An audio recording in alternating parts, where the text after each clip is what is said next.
visionary educator and supporter of student innovation, Dr. Alavi. He is a leading expert in AI and image signal processing. Dr. Alavi has authored over 60 research papers and a notable book on watermarking techniques. With a deep expertise in computer vision, medical imaging, and digital innovation, he is a driving force behind future-focused tech education in the region. I welcome Dr. Alavi to deliver the welcome address.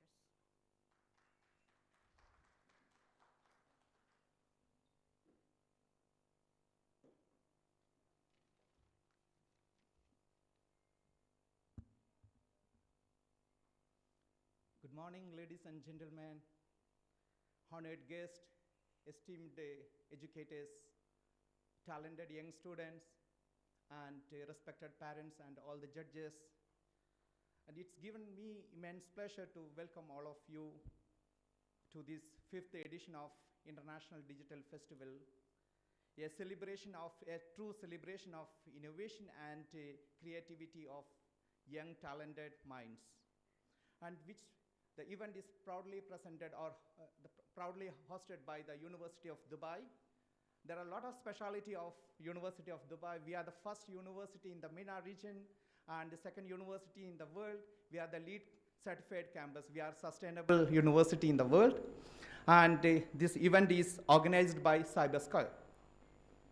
Also, I would like to extend my warm welcome to our distinguished guest, and especially Dr. Isa Bestaki, the President of University of Dubai. Sir, your presence is truly valued and appreciated. I also would like to welcome all the judges and the principals from various schools, and also special welcome to Mubashir Tayil, the Cognizant Technology UK, Dr. Mujib, and all other dignitaries present here. We all know that we are all just living the era of 21st century. The technology is playing a vital role in our daily life, especially artificial intelligence playing a vital role in our daily lives. We know the example, Siri, Alexa, GPTs, everything in our part of life. I'm a parent of 2 kids. As a parent of kids, most of the parents may be concerned about the future of their kids, especially in this era of competitions and fast-moving world. So what we can give to our kids, we should make them creative, collaborative, and also teach them to be patient. Such generation can prosper. And also, in addition to that, in the era of technology, we should know, and we need to learning, relearning, sometimes unlearning the skills is very essential in this era of technologies, not only for the kids, even for the parents. Lastly, for my dear students, today is your day, and make sure that this opportunity to grab or express your talented ideas, network with others, and expand your horizon. And once again, a warm welcome to each and every one of you present here, and thank you for being here and enjoy these incredible events, and you will be amazed with what is going to happen in the upstairs. Thank you once again. Thank you, Deepak and the CyberSky.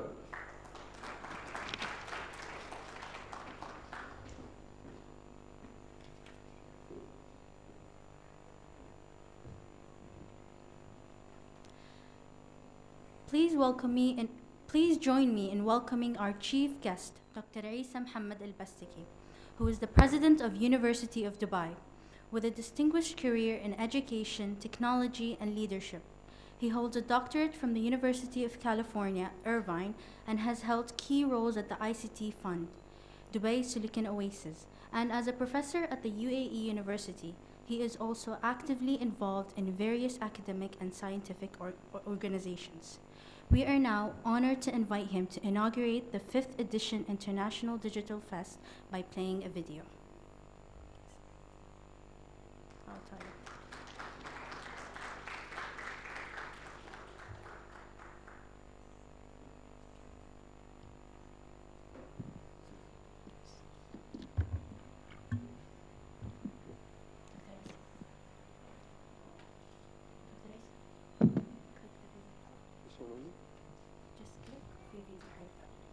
Enter.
Ladies and gentlemen, it's now time for the inaugural speech.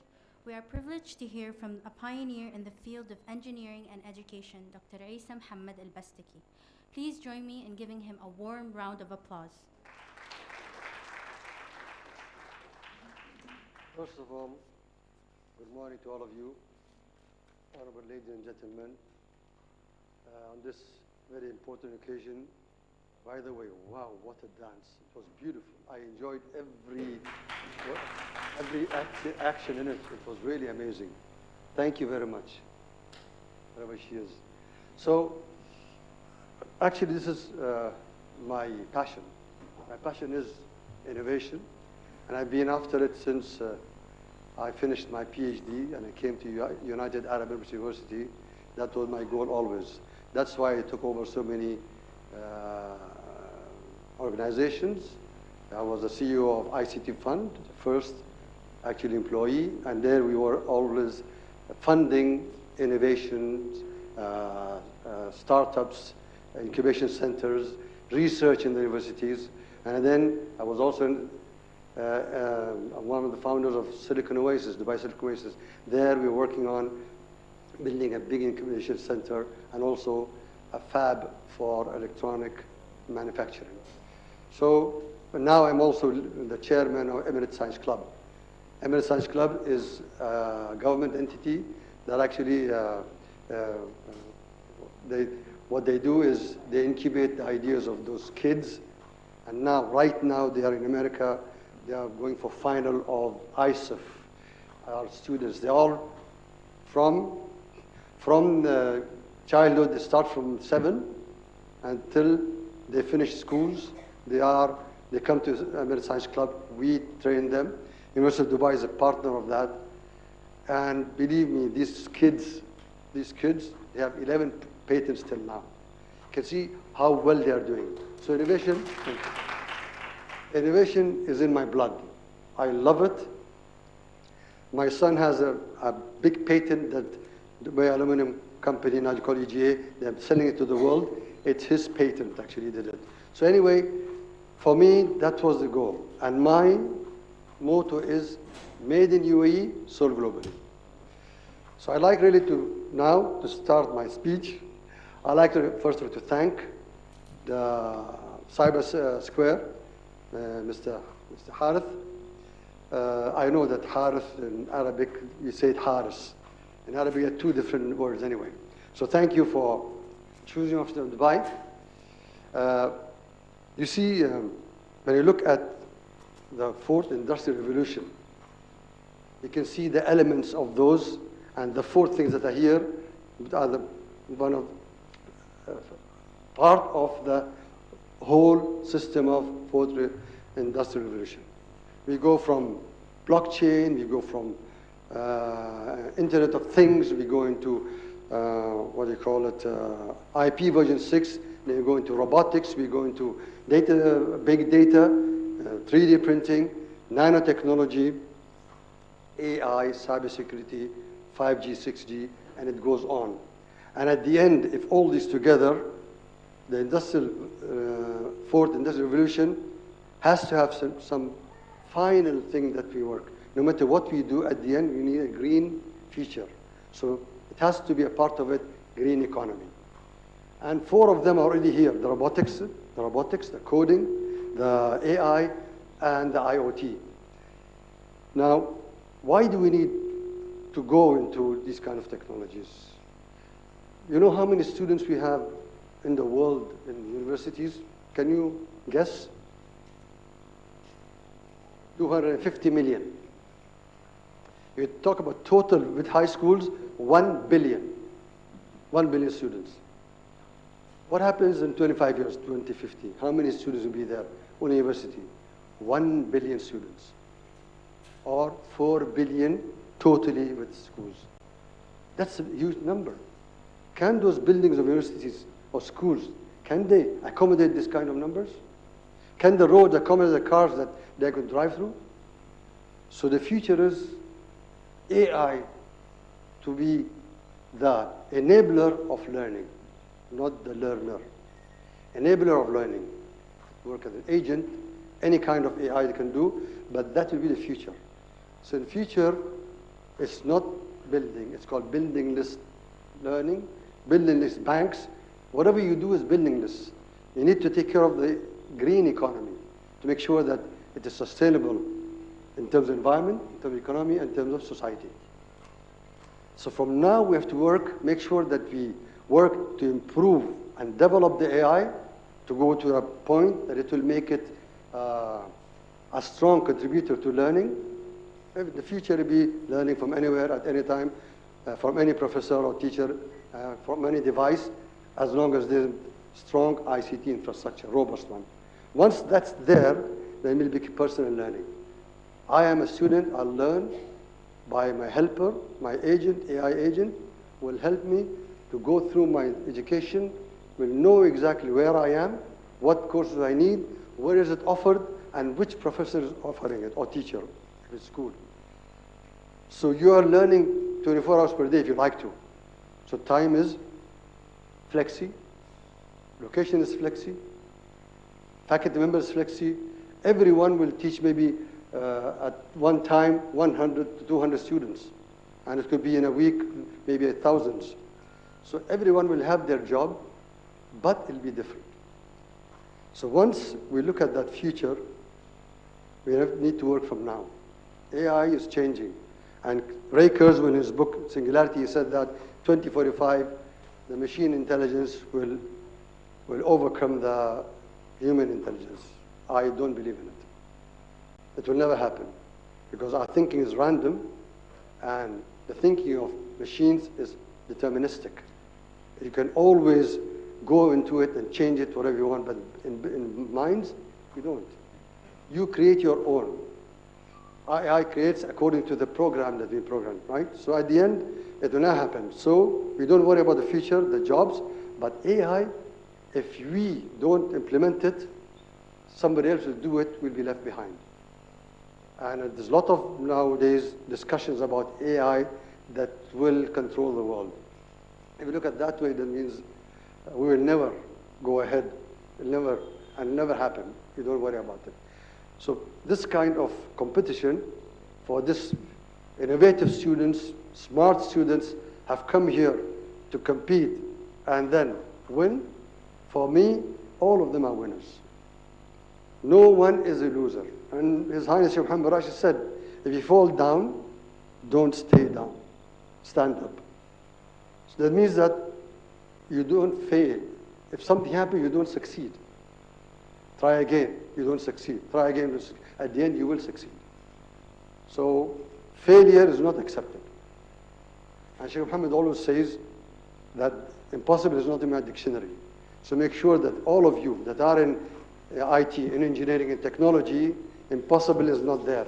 You can design anything you want in your brain, you can do it. So for students, the future is technology, specifically AI. Maybe you can call it CI later, cognitive intelligence. But at the end, it will be still AI. And it's not artificial intelligence, it is augmented intelligence. It's helping the brain to make things faster, more efficient, and also accurate, and so on. So let's start this event, an important event, and good luck to all of you. and congratulations for those who win, and congratulations for those who even don't win. Thank you very much.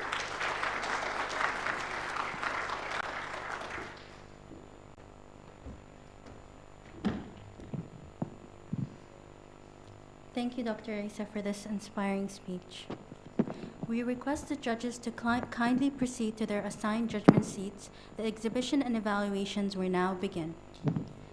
We will now move on to the first part of the award ceremony, a moment to celebrate our outstanding educators and leaders in the technology. Okay.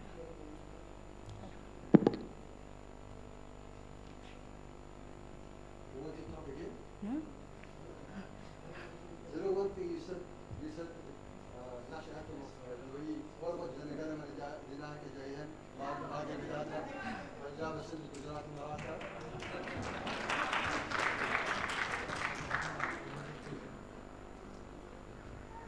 Don't tell me how I know.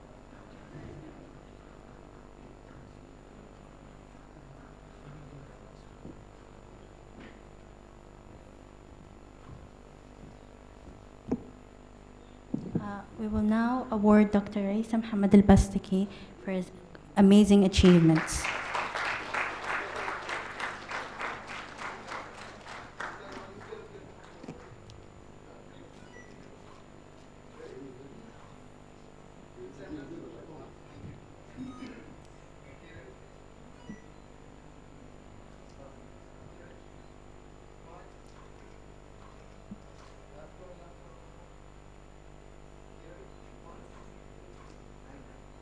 Thank you. We will now move on to the first part of the award ceremony, a moment to celebrate our outstanding educators and leaders in technology and innovation. Let's recognize and honor the following dignitaries. Jyoti Pukutupurat, Principal Dayapuram Residential School, Coding and AI National Pioneer Award, India. For pioneering the integration of coding and AI into mainstream education, Dayapuram started coding and AI as part of the curriculum in 2017.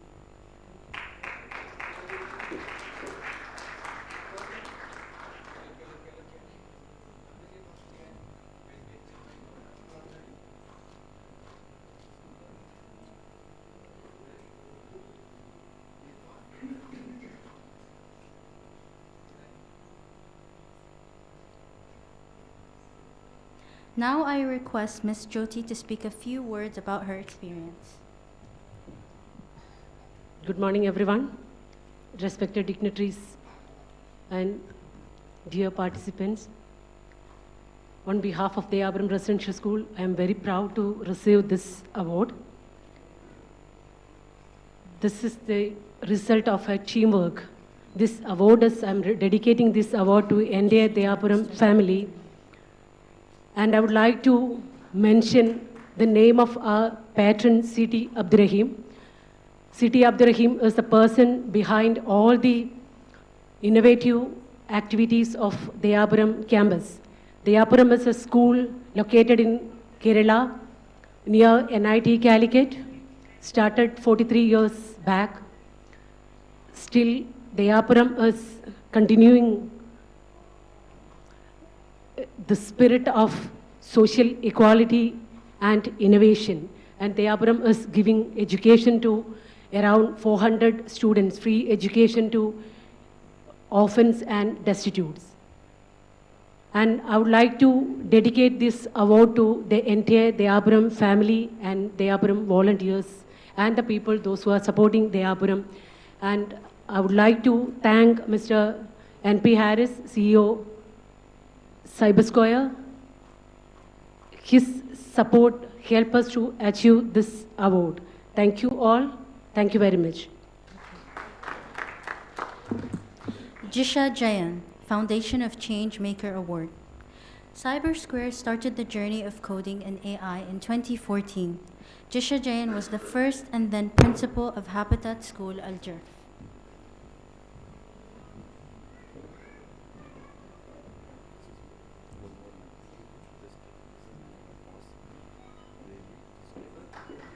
Can I just give them this?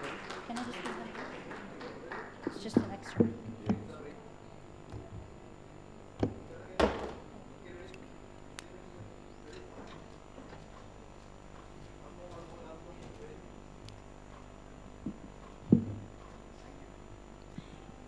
Can Ms. Gia speak a few words about her experience as well? Most distinguished guests, parents, and other principals, a good morning to all of you.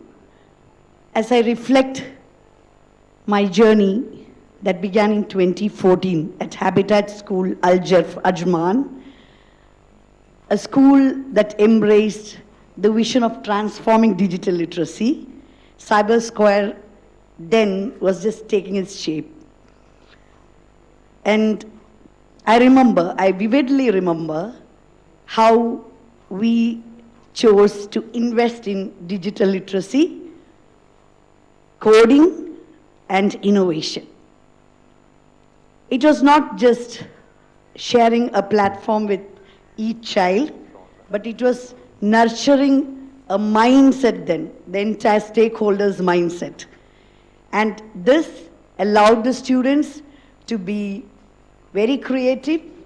They, instead of using technology, they created with it, questioned it, and led with it. And that was the beginning of a new era for our learners there in Habitat in 2014, when the classrooms became a hub of creativity and students their own architecture of digital literacy. Yeah. And I'm so proud now Cyber Square has come to this stage where students participate in International Digital Festival, a powerful platform, thank you sir for that, a powerful platform for celebrating their innovation. And I'm really proud. Thank you, Cyber Square team. Thank you, CEO of Cyber Square, Mr. Harris.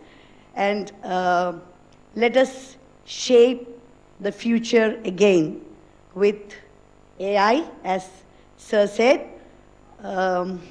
Let children be innovative and lead to a global sustainable global future. Thank you. Donald Errol Wilson. He's the principal of Buds Public School, Change Maker Award.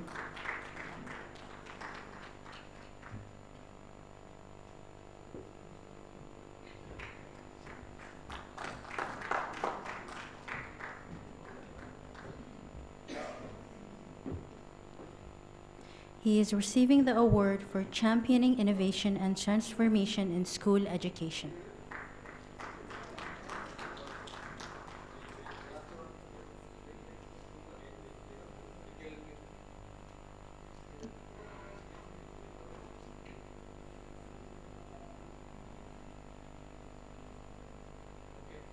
Thank you. Now we request Mr. Donald to speak a few words.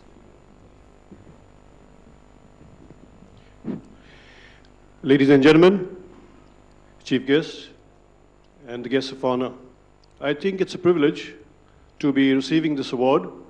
It says a change maker, but I wish to rephrase it. I'm just a change initiator. The makers are the ones who are attending the competition. They are our students and the teachers who train them. I think success is all about your attitude. Our chief guest has rightly said, innovation is the key to the future. At Buds Public School, we believe in taking that one step just a little earlier, and that's why our journey with Cyber Square and Create, with Mr. Nuruddin as the director and Mr. Deepak as the co-director of Cyber Square, they came in and we picked on this idea of leading our children onto digital innovation. So successfully, we've completed our pilot program, and we are now into the 4th year of AI and robotics. I just wish to leave you with one key strategy that you could use in your life as change makers. Be at the right place, at the right time, with the right people, doing the right thing. Thank you. Latika Narayan, Principal, Bright Riders School, Dubai, Change Maker Award.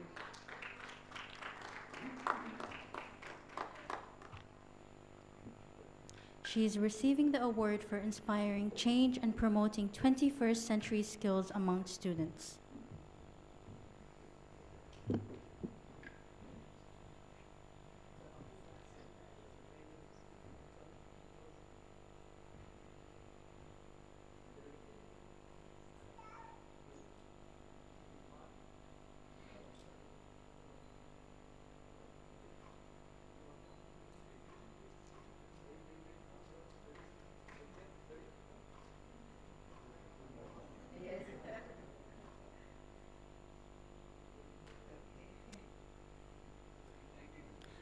We request Ms. Latika to speak a few words about her experience. Respected Dr. Isa, this is the second time I'm meeting you, and I know the wonderful work you have done in the Silicon Oasis and never rested after that. Fantastic, very inspirational, as was your speech this morning. The journey of my school, Bright Riders, is barely a month old, with the new program that we introduced, which we named CodeAir, because it covers at least 3 important things from here, that is coding, AI, and robotics. And I'm very, very deeply thankful to CyberSquare. Especially a word must be said for Mr. Deepak. He never says no, and that's the best part of him. We asked him for multiple things. We wanted to do our own little fest to introduce the idea to the children. We said we'll start from KG and go all the way up to grade 8. He didn't say no, and the team has just been simply marvelous and supportive. As was said before me, the change maker is not me. I am only an enabler, and very happy to play that role. Thank you so much, CyberSquare, for your support. Mr. Deepak, you're incredible. God bless you and your team. Thank you. I'm sorry?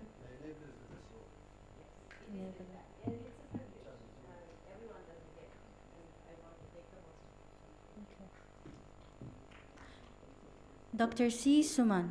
He is the director of Siddhartha Public School, Hyderabad, Tech Visionary Award.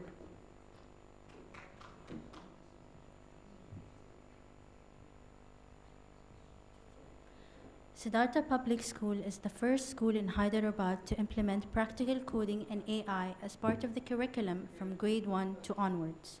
He is not only an educator, but also a senior consultant pediatrician and also the medical director at Buddupal Center of Ankura Hospital.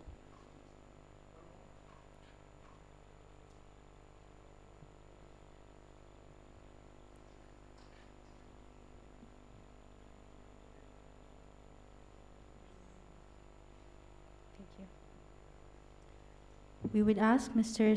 C. Suman to speak a few words. Thank you, distinguished guests, and our chief guest, Dr. Isa. It's a nice speech from you, sir. It's the first time I'm hearing from you. It's really nice that you have got good vision. So every leader should have a good vision. That's where, you can change a society, at a country in general, and a globe at a whole. So thank you, sir, for that. Keeping that in mind, keeping that same spirit in the mind, what is a doctor doing among educators? I'm a pediatrician, a practicing pediatrician rather. I'm also an educator. So it's nice to have collaboration with NP Harris, CyberSquare, in using artificial intelligence into our school. Our school was the first school which has integrated artificial intelligence into curriculum of our school in the state of Telangana. So till that time, artificial intelligence was just a textbook-oriented a subject, additional subject, an optional subject for students of most of the schools there. The first time, after a lengthy discussion, we said why we should introduce it as a subject, as an option. Because I believe AI is not an option. AI is a necessity. It's not a future fantasy. It is something which is already changing. It is impermeating, borders have already impermeated. It is affecting every field at every level. It is not just about technology, it's not about gaining a job, it is about changing the society. I believe if we integrate AI into curriculum, regular curriculum, teaching curriculum at every level, it changes the way the child thinks, the child processes, and the child, he'll be future ready, and he'll always be ready. Thank you, CyberSquare, for giving us an opportunity. I believe we will take it forward and make it even more robust. Thank you. Thanks a lot.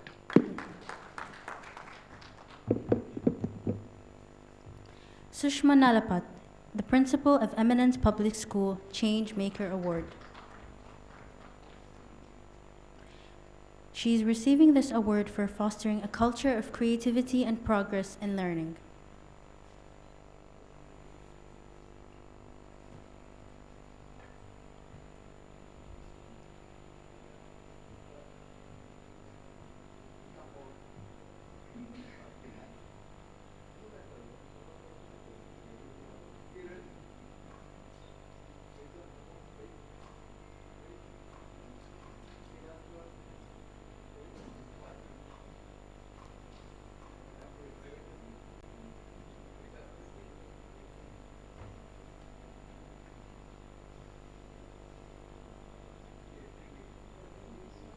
Thank you. Johar M., the principal of Peace Public School, Kotakal, Tech Visionary Award.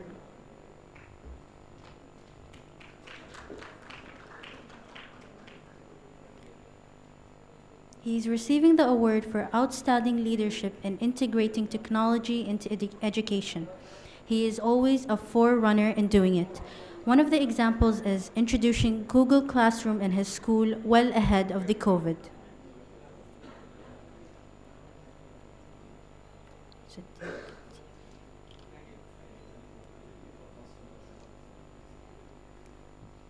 Thank you.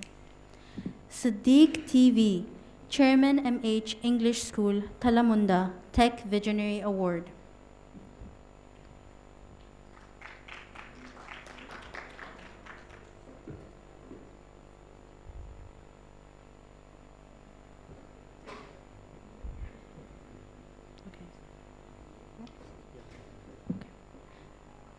Hafsat Karadan, the Senior Principal and Director, GEMS Public School, Tech Visionary Award.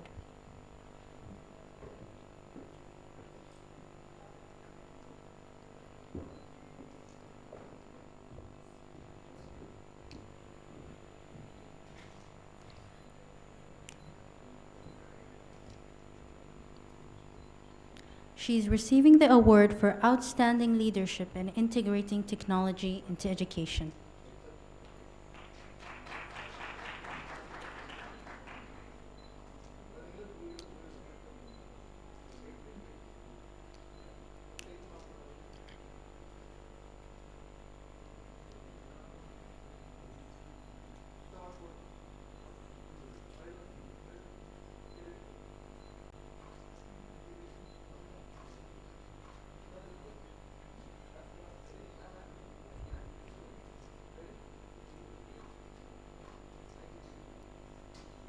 Thank you. Ibrahim Haji, Chairman, Emin International Academy, Tech Visionary Award.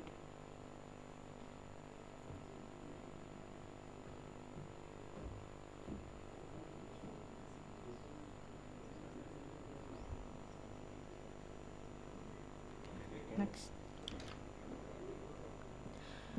Nurshad Principal, Tartil, Change Maker Award.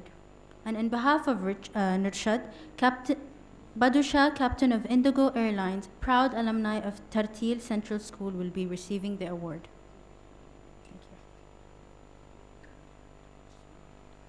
Thank you. Indigo. Tartil.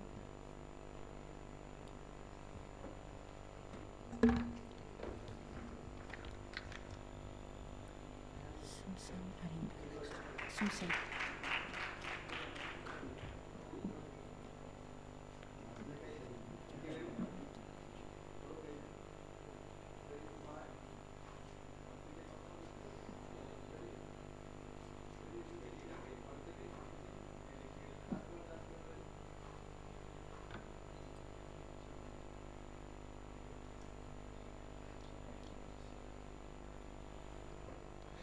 Sumsin Arengalot. She's the General Manager of Subhadra International School Tech Visionary Award. Okay.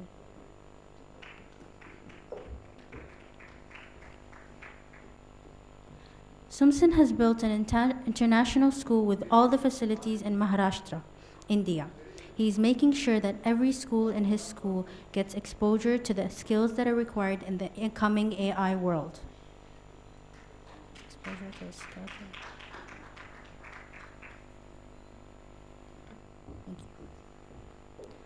you. Yusuf Ali Kulkatil, CEO Azhar English Medium School Tech Visionary Award.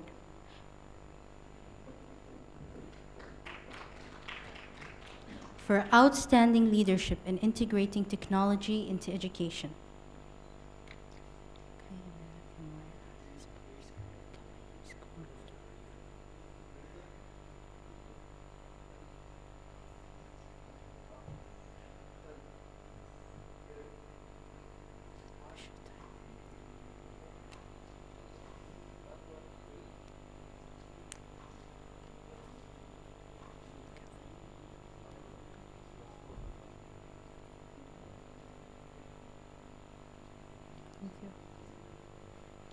Qaid Millat Memorial Higher Secondary School, Kavai, School of Tomorrow Award.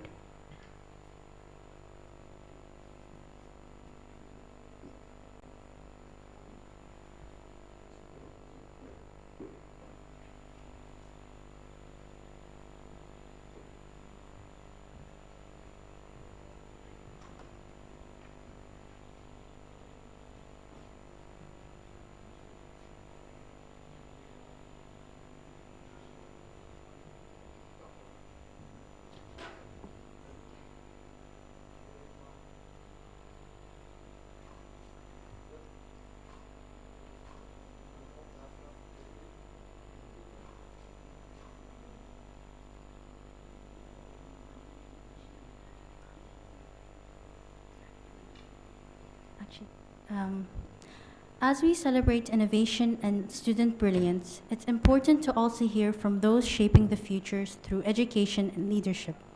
We will continue to the award ceremony after this talk. We are delighted to welcome a distinguished speaker, Mubashir Tayal.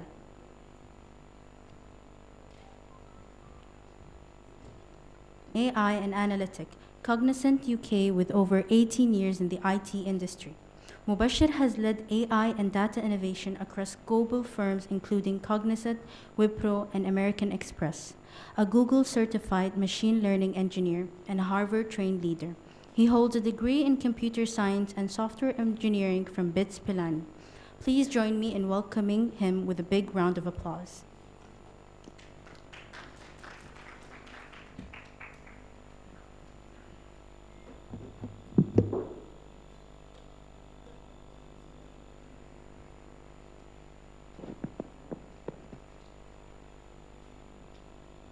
Good morning, everyone.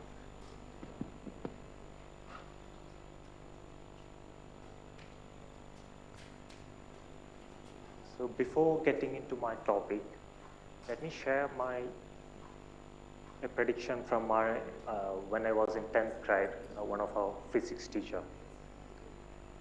He had told us by the time when our kids go to school, it will be a robot teacher. But we couldn't believe at that time because we were not in a position to believe that. The reason is there was no internet. By the way, my 10th grade was in 1999. So there was no internet, no clue of how the RA going to come or boom. There was no idea at that time. So we were like just hearing it and living it. It's like a science fiction for us. But now it's a reality, right? Even though it's not teachers are replaced completely by robot, but in a way, it's AI actually. Many forms of AI. Basically, we know mostly even students are not here at the moment, but already they are started using ChatGPT or Gemini or DeepSeek, whatever. Even the teachers or who are faculties, we all using some way of AI in our life now. So the question is whether do we need to fear AI? Because it's everywhere AI and it's part of almost all the job in all the sector. So one of the worry we all have is whether is it going to replace human job? Is it really? No or yes to an extent. The reason is it's not actually replacing human jobs. It's basically replacing only the traditional jobs or the way how we were doing earlier. At the same time, it creates a lot of new job opportunities which we haven't thought about earlier. So what we should do? It's changing everywhere. It's a new skill set is coming. So what we really should do? We should bring or we should change the skill set accordingly. Yes, it's a shift of skill set from the traditional skill set to the new skill set. So my topic today is the AI skill shift. I'm working in IT industry, basically AI and analytics for more than past 10 years and more than 18 years in the IT industry. Generally, when I speak to college students or IT field, I always talk about the need of shift in the technology or the skill set they should acquire in the IT area. Basically like Python or data science, machine learning, those kind of things. That's my area actually. But what I'm going to talk today, because in the long term, because the shift is happening very quickly nowadays. So whatever we see now, it may not be the case after 5 years or before that. So what skill set we should acquire? That's the most, the question we all have. So whatever the skill set which we would generally talk about, AI, machine learning, all those things, which will become common now. Even almost all the students or the schools, they're introduced to AI and in the early ages itself. So it will become like a common thing in the coming future. So what we should really bothered about. So I'm not talking about, going to talk about the IT skill set or the AI skill set, which you are all hearing from different area. But in the long term, in the IT, in the AI era, what skill set we should focus in order to sustain? It's actually the soft skill set. If you look at basically, first one, the creativity and innovation. Even though AI do a lot of creative work now, or we are using AI in almost every places, but still, the human creativity is above than AI. Because humans are the one who develop the AI, or even any innovative application. For example, like you all might have learned or might have seen the Robotics launch from Tesla. We were not imagining or we were not in a position to think those concepts itself. Basically, a taxi, a car, no driver, nothing at all. You just get in, you do whatever you wanted, you watch a movie or whatever. When you go to the place where you wanted, just get down. The car will go automatically and park for you. Even though no need to be parked, it can be used like a taxi. Basically, how you are using Uber now, without a driver, you can use that. So basically, you work that as a taxi the whole day, then whenever you are ready, it come and pick you. So those kind of concepts, we were not in a position to think maybe in a few years before. But now, it's really a reality. It's already launched. How come it's possible? It's basically, it's a human innovation itself. It's basically what they were doing. They're using AI as a tool and coming up with the creative thing.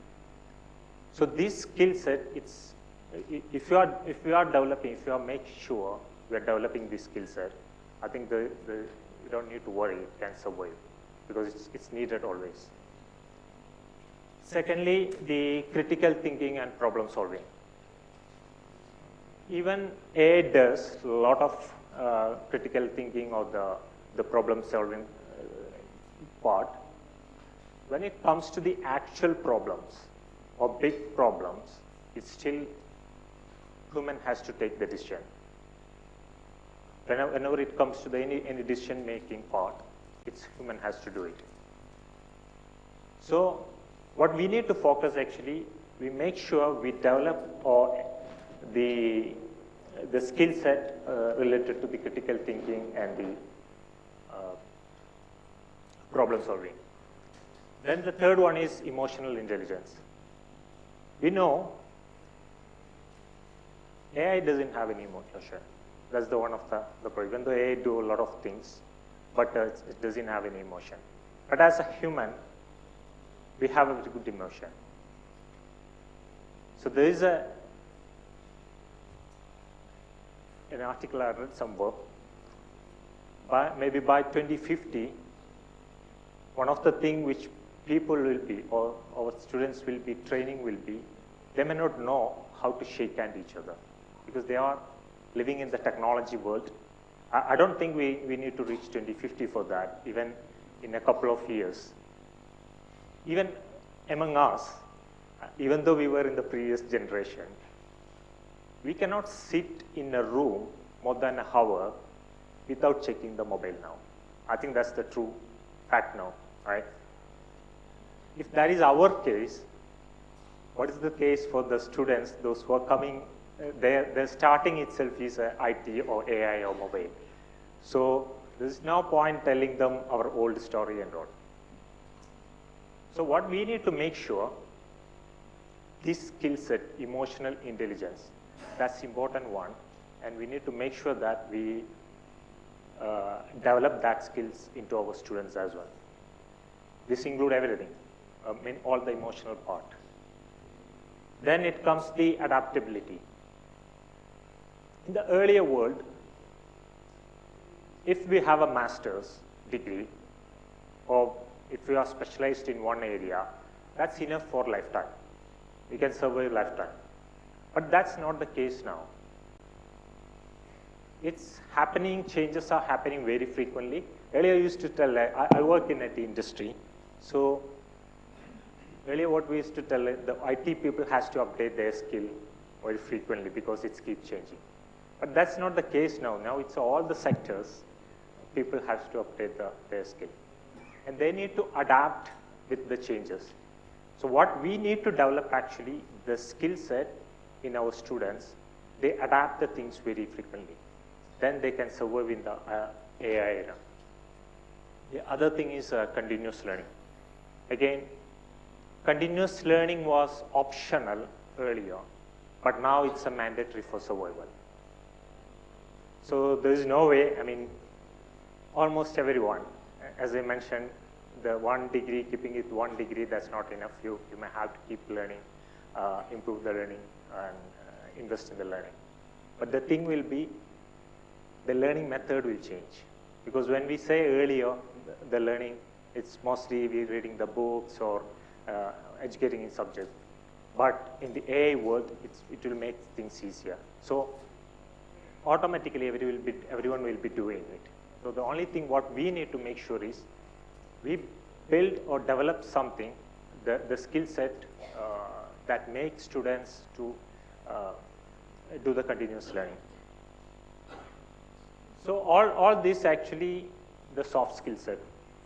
Now the worry may be how we achieve it, or everyone talking about the AI area, and we are already doing like the importance of implementing AI or coding in the early age itself, or in the KG or grade 1 itself. And how come this related to? Because if it's going to be more of a soft skill going to come into picture. That's the question, how we achieve it normally. But don't worry, I think we are already doing it. Even though the students are not here at the moment, but I think who were representing the school who already implemented the coding or AI in the curriculum. So it's apart from what they're getting or the literacy they are getting in the AI world, it's more on you are building all the skill set which I was mentioning through the, for example, if you take the coding skill, that covers almost all the area. Because when students, they code, they think about, the creativity comes into picture automatically. Because they think about what's the new product, how the design should be, and how we can come up with an innovative item.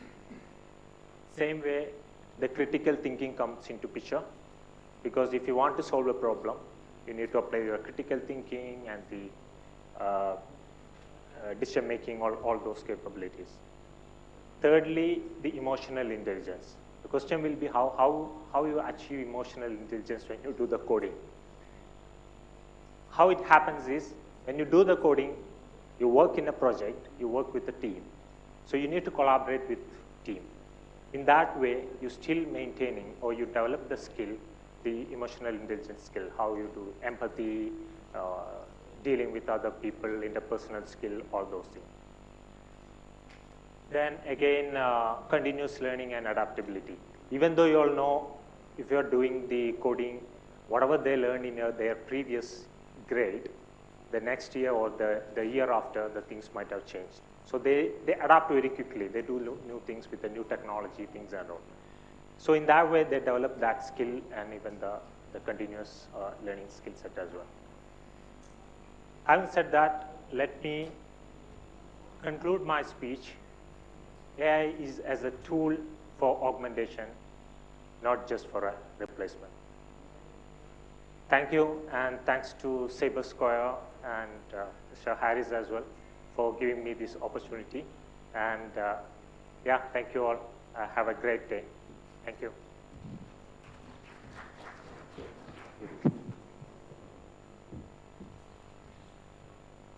Thank you, Mubashir, for those valuable insights and for inspiring both students and educators to think beyond boundaries.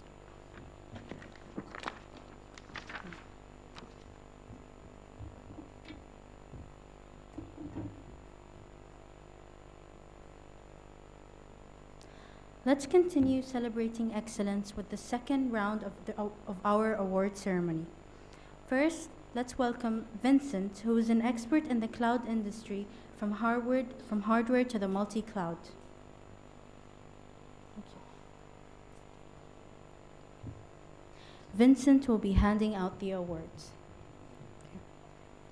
Please join me in congratulating Najib, who is Director of Ansar English School, Perum Bilavu, Award, Tech Visionary Award.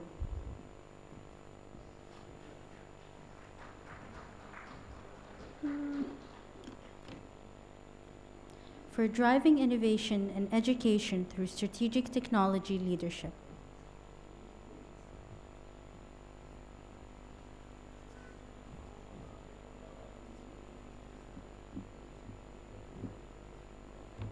Sister? Okay.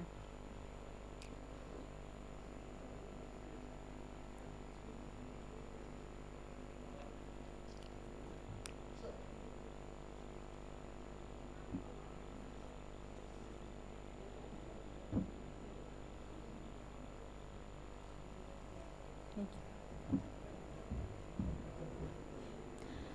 Sister Jennifer George, Principal of Sacred Heart Senior Secondary School, Kotakal, Change Maker Award.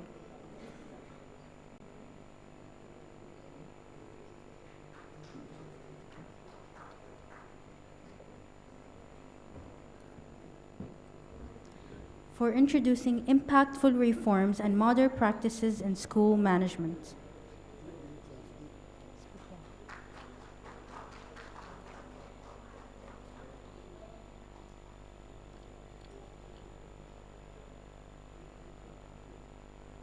Now we request Ms. Jennifer to speak a few words.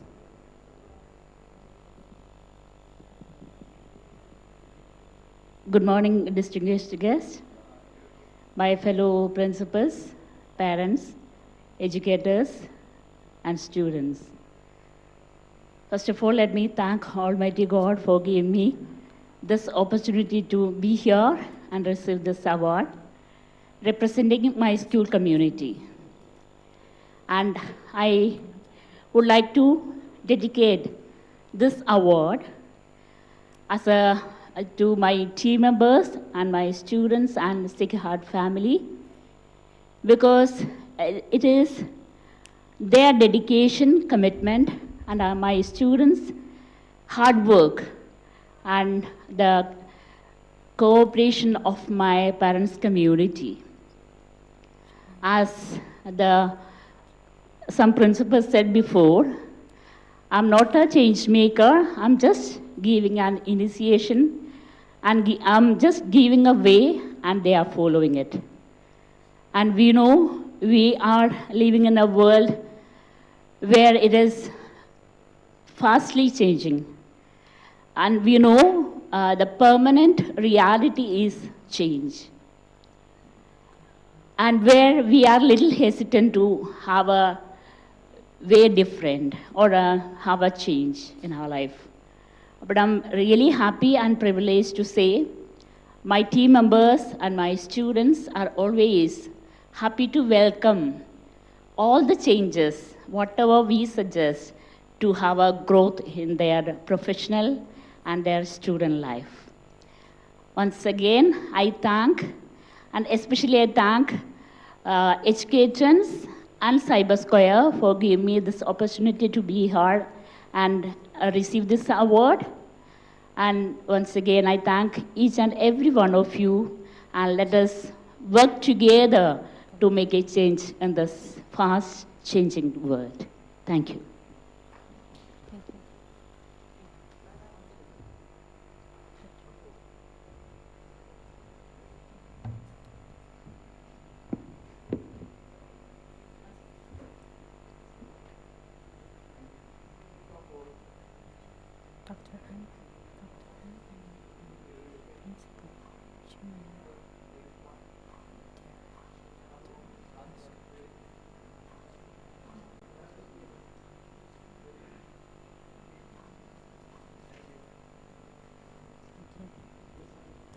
Dr. M. Anil Kumar, Principal, Chimmaya Vidyalaya, Kalatara, West Kochi, Change Maker Award.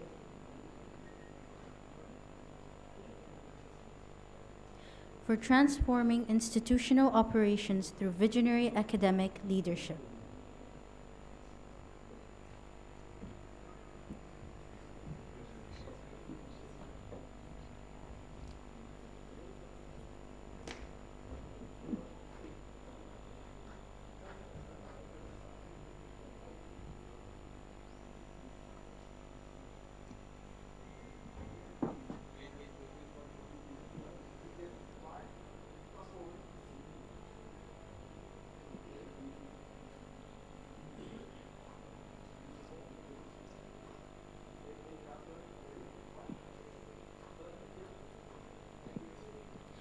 Now I request Dr. Kumar to speak a few words about his experience. No problem.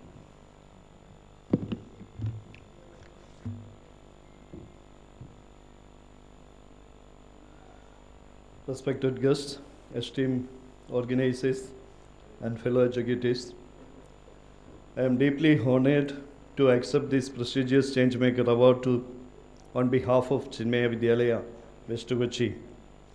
This recognition is a testament to our tireless effort to empower young minds with the technology and shape the future of education. I would like to express my heartfelt gratitude to the Cyber Square team and HK Trends and the University of Dubai for the STEAM Award. Your acknowledgement of our contribution to the digital learning motivates us to continue pushing boundaries and inspiring innovation. This award is not just a recognition of our past achievements, but also a reminder of our responsibility to continue innovating and leading in digital education space. I would like to dedicate this award to our students, teachers, and the staff who have worked tirelessly to make our digital initiative a success. Thank you one and all.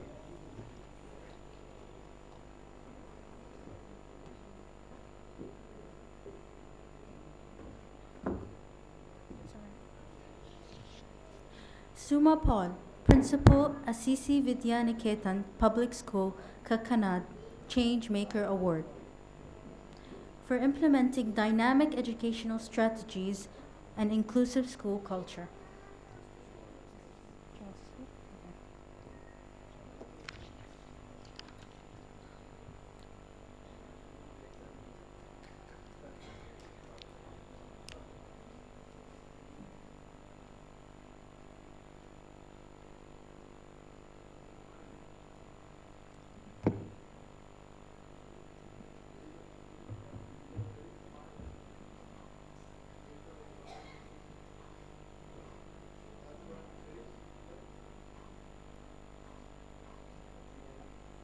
We ask Ms. Suma Paul to speak a few words. Thank you. Distinguished chief guest, respected Harris sir, and others, a very pleasant morning. It's a momentous occasion for me and my school in receiving this coveted award. When this award ceremony was going on here, I was having a reflection of how we started our journey 3 years back and how it has transformed my students. A testament for this transformation was the digital fest which we conducted in our school last year, where the true potential of our children were unleashed. I'm grateful to Cyber Square for this wonderful opportunity for our students. They have emerged successfully, and even our student representatives are here in this international platform, and I'm looking forward to going ahead by integrating the emerging technologies in our curriculum to make our children more proficient in the usage of this. And I'm even thankful that our faculty were equipped by their expertise trainers. Our faculty were capable of transacting the lessons effectively because of the hand-holding given by the trainers. So I am indebted to Cyber Square for this great opportunity. Thank you once again.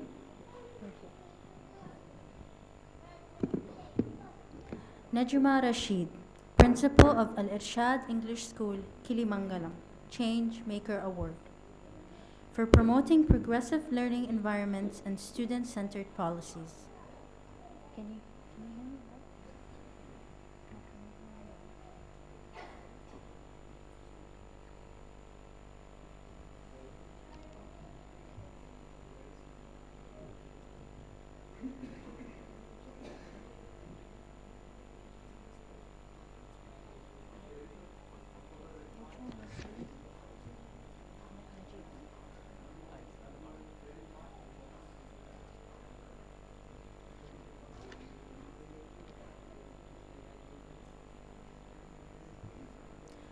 We would like to call again on the stage Najib, Director Ansar English School, Perum Pilavu, Tech Visionary Award for the picture taking.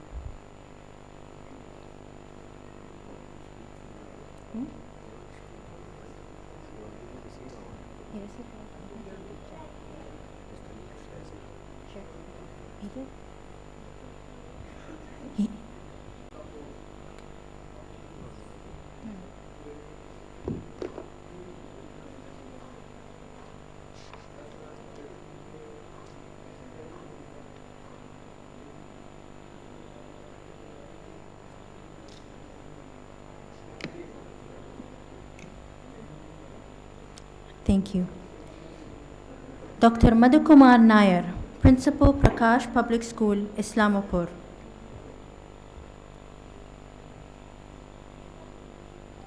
Change Maker Award. He's receiving this award for redefining educational excellence through innovative reforms.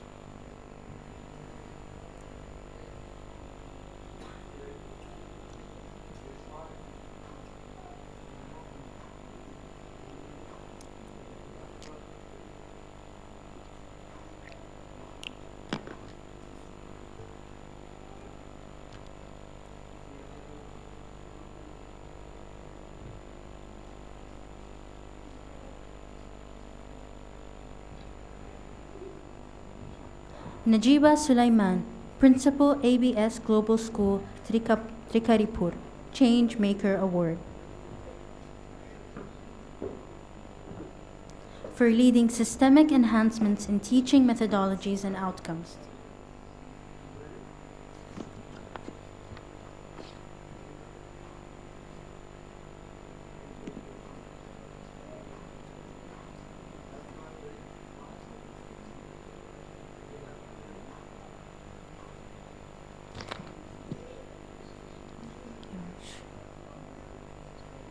Thank you. Yes, we would like to ask her to speak a few words. A very good morning. I'm very happy to receive this award, saying my journey about the vision of my school and how we relate together with CyberSquare. I was just listening to the speech of Mr. Tayil. We are a school which has been working on this vision for a very long time. The school which has started in a very small village in Trikaripur, and with the help of CyberSquare, last year one of my students have been to the MIT University representing himself in that big platform. My school has a vision to reach to a global level. We have been in a continuous journey of bringing continuous improvement. So when I found that being that technology is the next era, we could really resonate very well with CyberSquare, and we could bring in the curriculum in school. And being in a very small village, you know, acceptance to this is pretty challenging, but we could do it with the help of support of CyberSquare, my parents who readily allowed us to implement this, my teachers who were very well skilled. I still remember three of my girls of grade 8 was when they came all the way to Dubai for the first International Digital Fest. So thank you, CyberSquare, for helping us and collaborating with us. And it's a great moment. Thank you. Thank you. Mrs. Shahina Roji, Vice Principal, Gyanj Global School, Salimpur, Change Maker Award. For empowering faculty and students through strategic educational initiatives.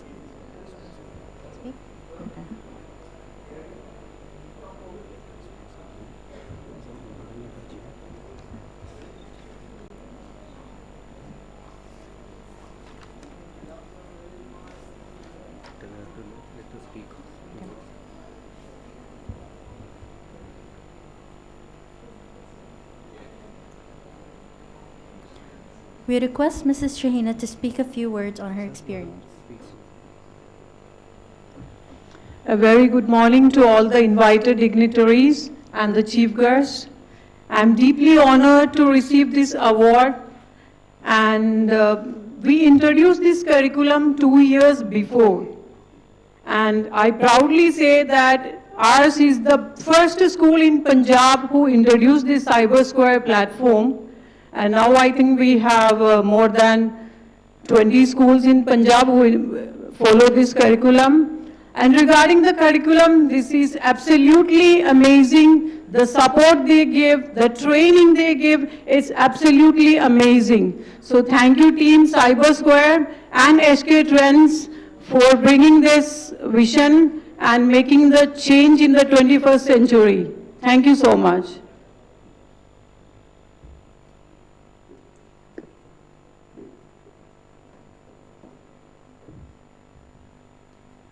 We would like to call again on the stage Ibrahim Haji, Chairman, MN International Academy, Tech Visionary Award.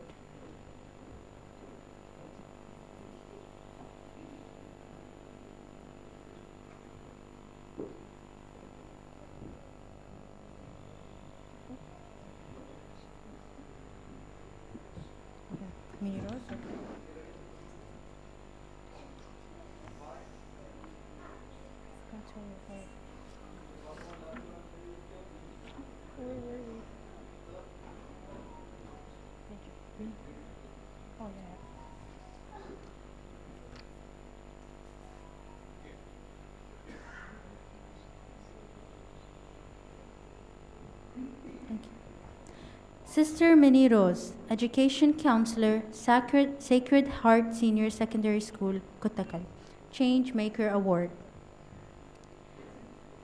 For strengthening student development through expert academic counseling.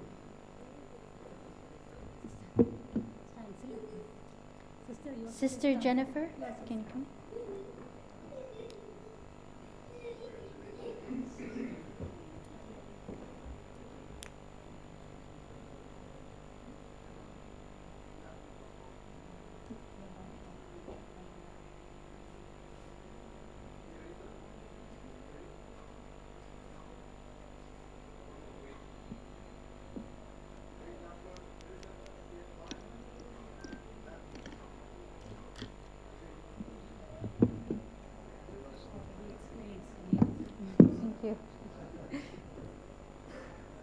Raji Manoj, Computer Science Head of Department, IIS, Ajman. She's receiving the award of Teacher of Technology Excellence Award for exemplifying excellence in digital education and tech-driven instruction.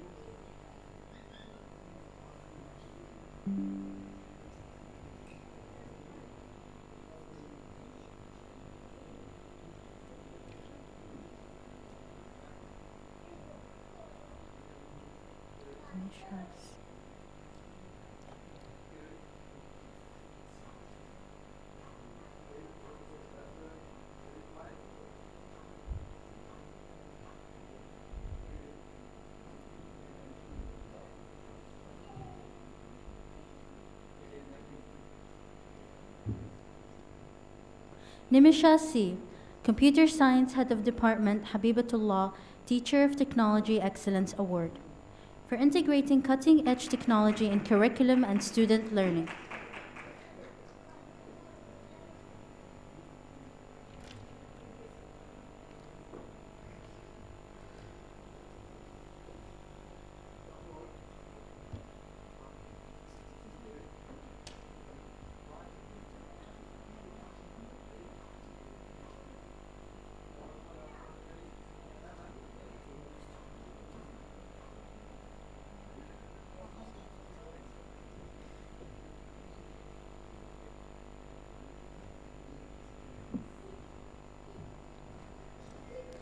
Rani Rachel Matthew, ex-Computer Science Head of Department, Habitat, Teacher of Technology Excellence Award.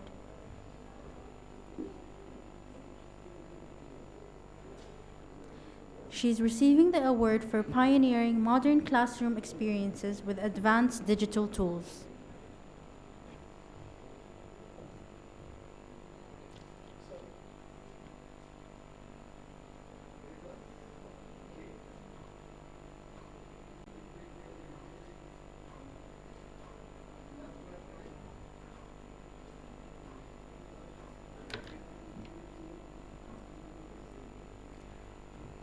Mukesh Kumar, Head of Department, Computer Science, Sacred Heart Convent School, Jagron, Teacher of Technology Excellence Award.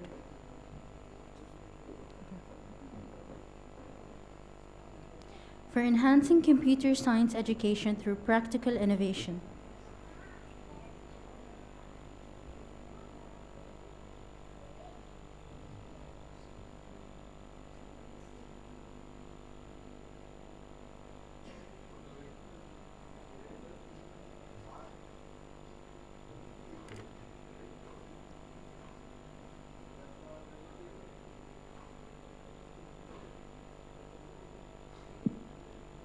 We request Mr. Mukesh to speak a few words.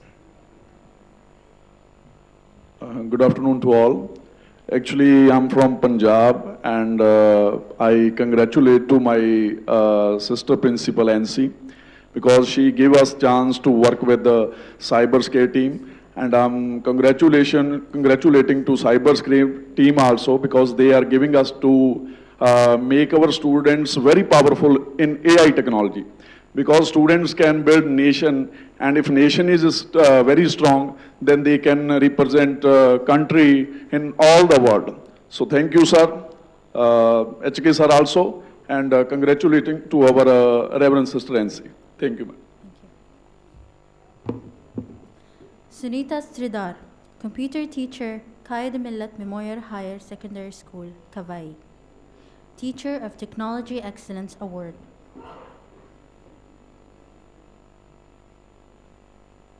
Where is she? She's not here. Okay. Yeah. Next. Done. We're done.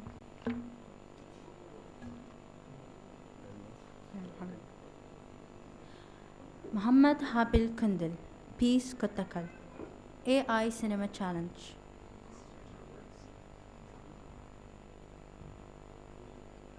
Okay.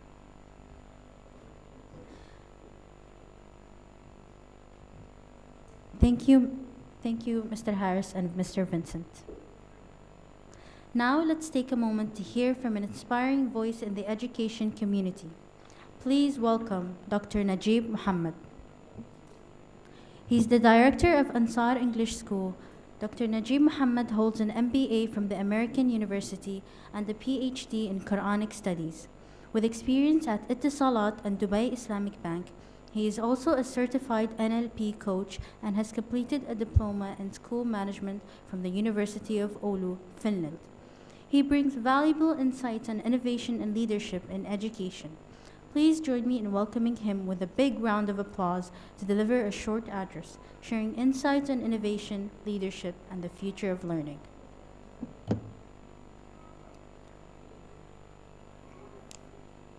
Where is he? Here you go. Come here.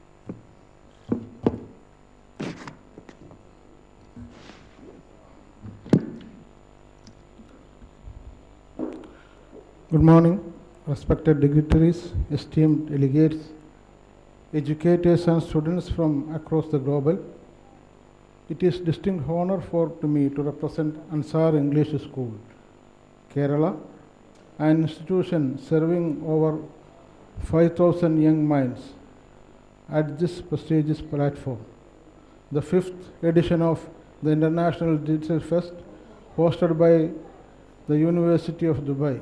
I extend my heartfelt thanks to the organizer, CyberSquare, for this opportunity to speak on the topic of not just timely, but transformative education in AI era. The shift from chalkboards to algorithm.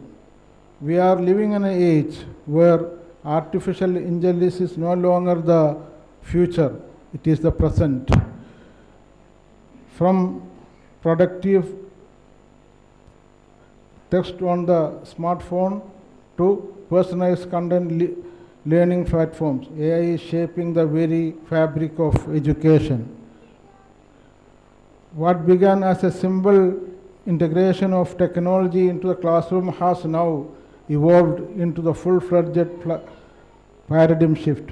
Classrooms are becoming data-driven, learning is becoming adaptive, and educators are transitioning from the stage to stage to the guide on the site. The promise personalized, predictive, and powerful learning. The AI era brings immense promise. Imagine the education system where every child learns at their own pace, where lessons adapt to be individual learning styles, and where feedback instant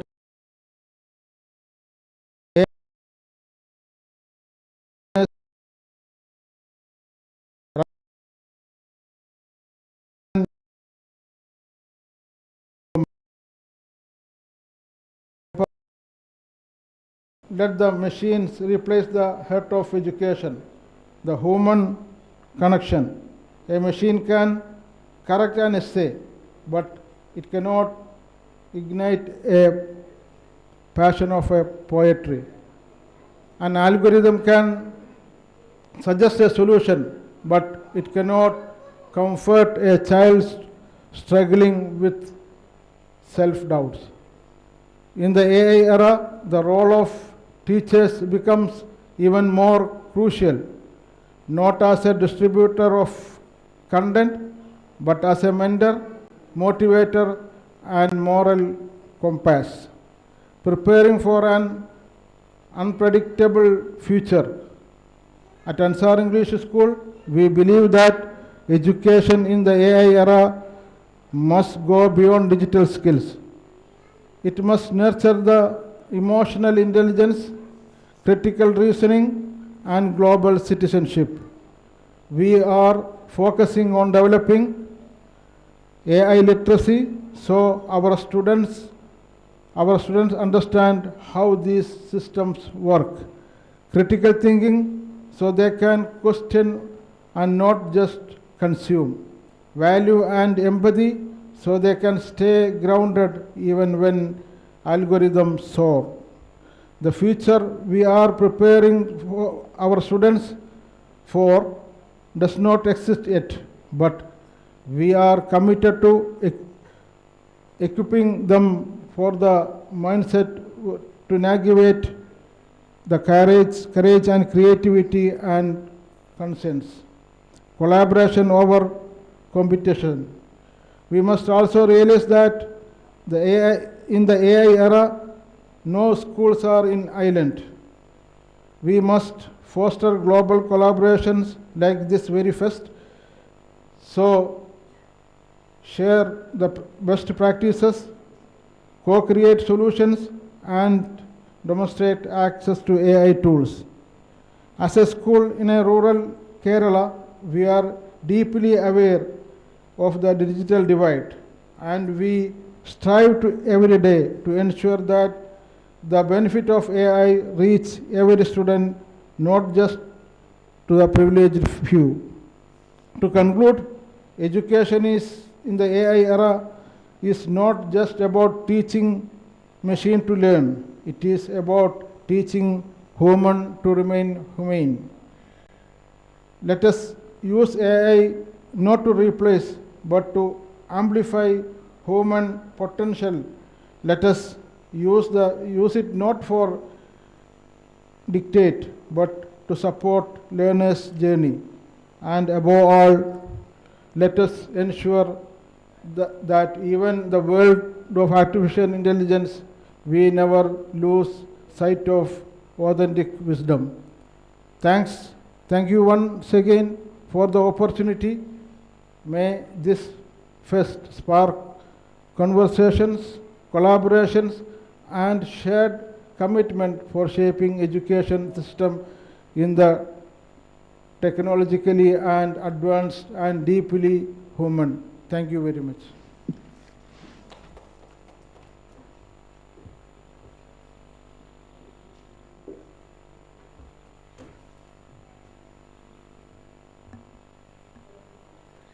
Ladies and gentlemen, we will now begin a panel discussion featuring some of the most dynamic voices in education and technology. The panel discussion topic will be Mandatory AI in UAE Schools, Benefits for Students and the Industry. Please welcome our moderator, Madhavan Ramakrishnan, the founder and CEO of TechFryer. A Y Combinator-backed entrepreneur and tech leader, Maddie founded TechFryer to deliver cutting-edge digital solutions from Dubai to the world. With a strong background in building scalable tech ventures, he has helped shape the region's digital innovation landscape and our esteemed panelists. Nuruddin Ahmed, Managing Partner, Sirturo Business Corporation. With over 11 years at the helm of Sirturo Business Corporation in Abu Dhabi, Nuruddin Ahmed brings deep expertise in business strategy, leadership, and innovation. His work focuses on driving sustainable growth and delivering strategic solutions across diverse industries in the UAE and beyond. Next, we have Dr. Sumar Kumar Chintalapalli. He is a senior consultant and medical director at Ankara Hospital, Budupal, Hyderabad, with 20-plus years of experience. Dr. Saman specializes in high-risk pediatric care, allergy, and nutrition. Known for his empathy, expertise, and strong communication with children and parents, he is also a director of Siddhartha Public School, Hyderabad. Next, we have Sushma Nalapat, Principal and Academic Director at Eminence Private School, Fujairah. She's an experienced academic leader with a strong track record in founding and managing K-12 institutions, blending strategic vision with a deep commitment to quality education. Next, we have Johar M., CEO of Almas Group of Medical and Educational Institutions, the Principal, Peace Public School, Kottakkal, a dynamic educationist and leader. Johar served on the CBSE course and textbook revision Hindustan Scouts and Guides, and an active TEDx organizer dedicated to transforming education and community development. And last but not least, we have Wasim Yusuf Butt, Dean Academics and Innovations, Habitat Schools, UAE. A passionate academic leader driving educational excellence, innovation, and 21st century learning practices across the Habitat Schools network. Focused on transforming school culture, integrating global competencies, and fostering inclusive and impactful learning environments. Let's give them a warm round of applause as they take the stage.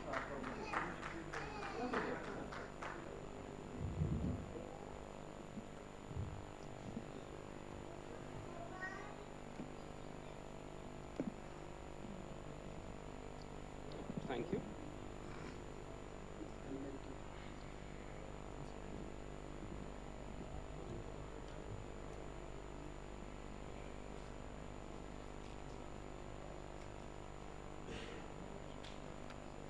Shall we get started?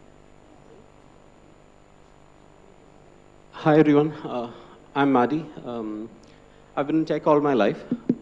I'm a new resident of Dubai. I've moved here just 4 years back. Before this, I was in London for 10 years. I've been working in AI and digital transformation for the last 18 years. So I think I'm underdressed for this platform. And I'm not an educator. I feel extremely underqualified sitting here. But I'll try my best to keep it sane and keep it practical for all of you. So I think in Dubai we are very lucky, because since 2017, we have a minister for AI. This is way before AI became a thing. And since 2020, we also have a minister for remote work applications and digital transformation. It's the same guy. He's a great guy, Dr. Ulama. So I think we're all lucky to be here. We're all lucky to be in a country where there's a lot of emphasis on new technologies. And it's also now very important that all these new technologies get imparted in schools. And there's also a national level push for this. The UAE is trying to make sure that AI is 14% of our GDP. That's a very big number. And also 300,000 students are going to be trained in AI. And that's where I think this panel becomes extremely important, because these guys are the change makers. It has to start from schools. So we'll keep this open. I'll start off by asking a question, and then anyone can take it. Like whoever feels they want to answer, they can just go for it. So my first question would be when you are introducing AI into the curriculum and assuming that you have a fixed amount of time per student, what's going to come out of the curriculum to put in AI?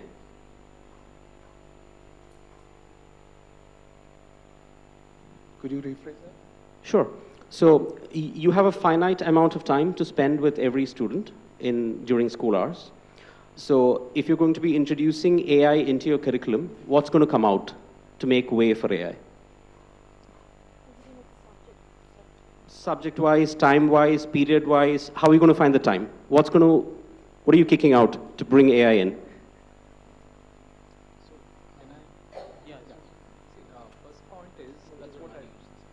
So first point is, as I said in my talk here, you cannot have AI as a separate subject. That's a misnomer. What happens is when you keep it as a separate subject, people perceive it as a textbook-oriented subject. And what happens in a country like India, where it is all mark-driven, assessment-driven, grade-driven market, what happens is what they feel is, this is an optional subject. I don't need to be interested in that. Only if I'm passionate, I'll take it. So they'll take it as an option, first part. Second part, what happens is they will be sticking themselves only to textbook. The definitions, learning only the very basics. They will not get into application mode. Though you drive them to do certain projects and all, learning is limited. What I strongly feel is they should take the basics out of the curriculum, integrate into the curriculum, the subject learning. See, they have to learn science, mathematics, they have to learn life skills, they have to learn certain other things. We have to integrate our AI into their curriculum, learning curriculum. That's when the learning will become natural for the students. And it's not like, NEP policy says now from 6th grade onwards, the AI in coding should be there. That's a good thing, that's a good change.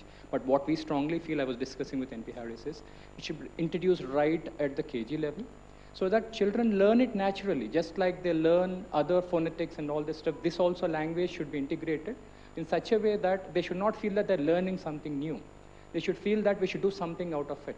We should put it into application.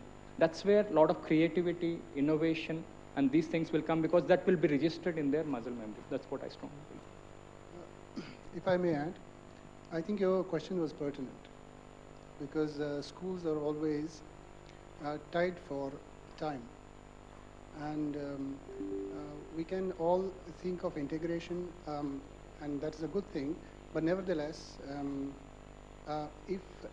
one distinction would have to be made is the use of AI in education, further education. That's another thing. And it's another thing to say that you will teach AI. The use of AI and the teaching of AI are two different things.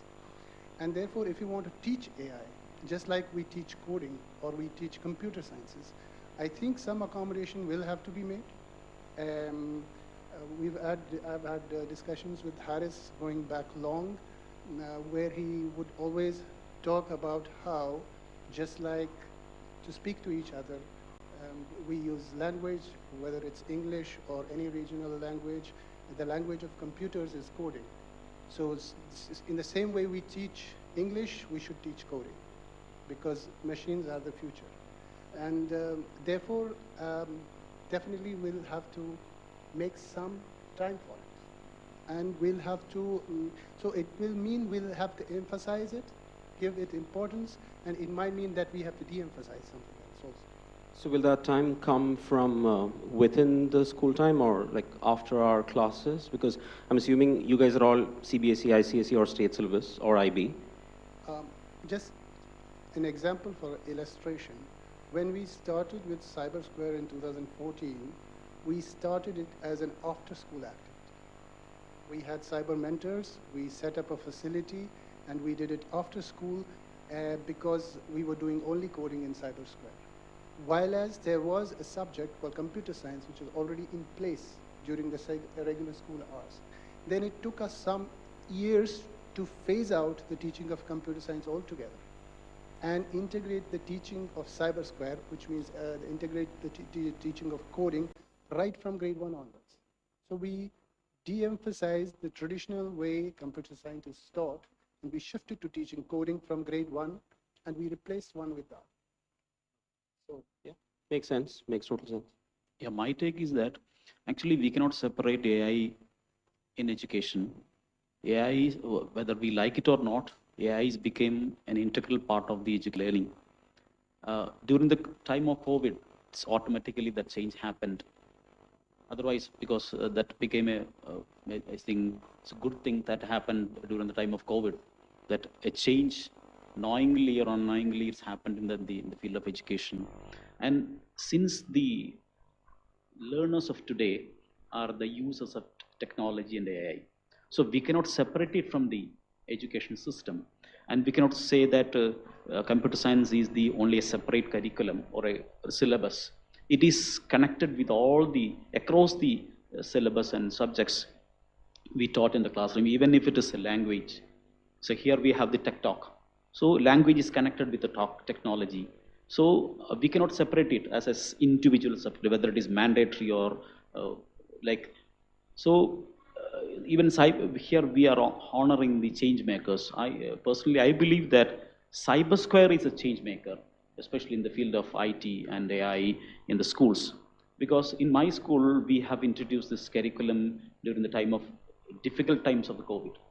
So that changed the entire school's vision and mission, and the entire scene has changed once we introduced this curriculum. See, we often talk about the negative sides of the technology, the mobile addiction sort of things. I personally believe that why it is happening because the children does not have opportunity to positively engage. So this curriculum provide an opportunity for them to provide positively. And that's became a boosting for their academic growth. And that's holistically, it was impacted in their personality and their approach of education, etc. So technology we cannot separate because technology is part and parcel of our daily life, each moment. Okay, yeah, that's awesome. May I just add to this? I agree with the speakers that yes, we cannot separate AI from education or any subject. It has to be integrated. But again, if we need to introduce it as a subject, it's really not necessary to remove a subject because how a school runs, it's all about planning. There are a certain number of periods and classes allocated for every subject. So when we adjust these numbers, we can always make space for a new subject, and that's how we work. So I think you don't need to remove something to add something. It can be done through proper planning.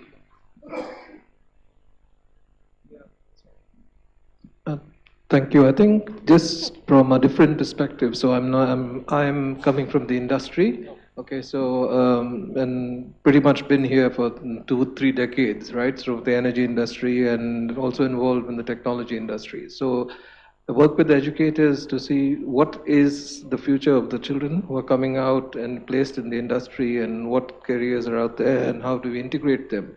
So when we looked at AI, our first focus, and that's, for example, when we implemented with Buds Public School with the principal there, along with CyberSquare, our focus was more on AI proofing. Okay, a part of that is building resilience to AI, and that involves handling and building skills that could help you face and better prepare for the disruptions, right? So that was a core element, the practical element. The platform, the curriculum, the way of learning, the subjects, that's all falls through incidentally, and that will change based on the pace of the school, the readiness of the parents, the readiness of the system. It's a praise. But what we do believe it's essential now to build those core competencies that make them AI resilient, because that's what the industry needs. That means the ability to learn, relearn, unlearn, and be adaptable. So that makes total sense. Makes total sense. So now there are two aspects to AI from what I've seen around me. So there's AI consumerism, which is people consuming AI, generating things, and then there's people actually using AI for something productive. And then there's people who are building AI. So from a school/college context, I'm pretty sure that you must have noticed this. Most of your students or some of your students would be using AI to do homework. they'll be using AI to do coursework. So is there a thin red line that you don't want them to cross, or are you okay with them just use AI and do everything? If I may start, connected to this, maybe not directly answering this, is that it is, I think it is a very, a strategic and an initiative that probably will find more meaning in this in the coming years, that the UAE has recently introduced AI as mandatory in public schools starting the coming academic year. Although there are schools which have already private of their own initiatives, they have already started it. Many schools, schools that are associated with CyberSquare are already at it, and we've been at it since long. But since this comes from the government, so this gives kind of a big push to this. And what it really means, I think, is traditionally it has been that technological innovation happens in the West, and it is consumed by the rest of the world. Traditionally, I mean to say, a decade, 2-3 decades back, there's a gradual kind of change with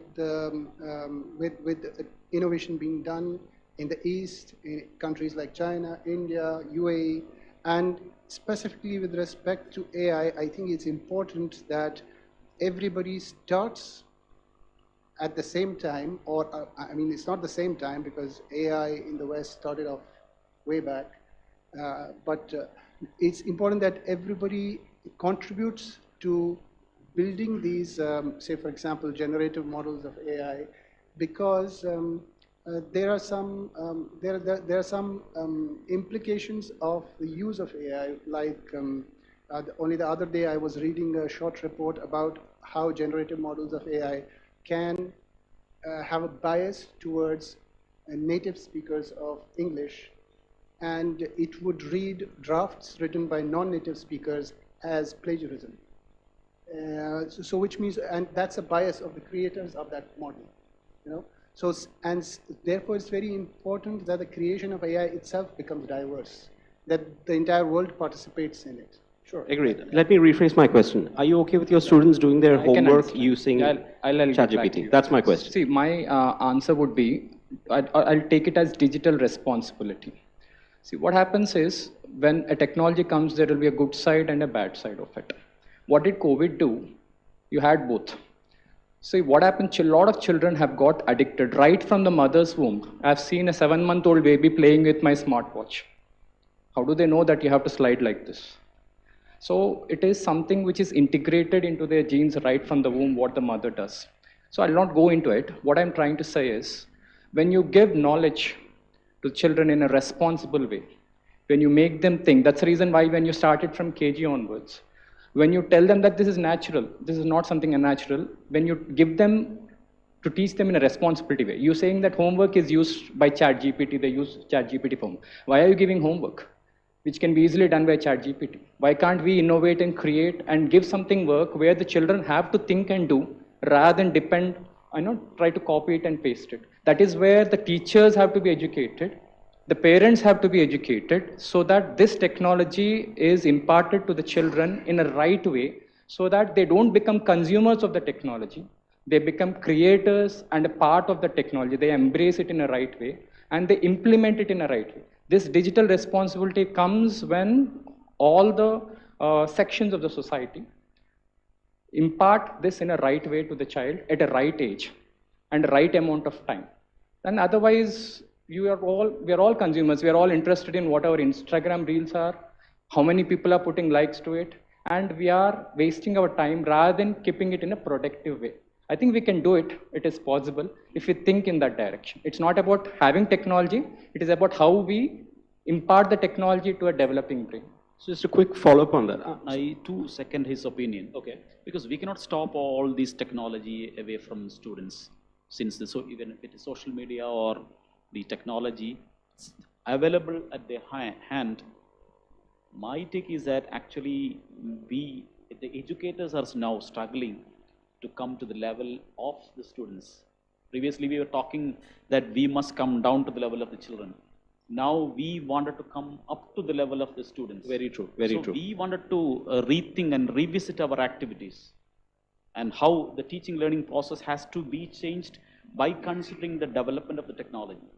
Otherwise, teachers will fail in the classrooms because in certain areas, at least in certain areas, children are having mastery in certain areas. So the teachers are encountered a lot of difficult times in the classroom.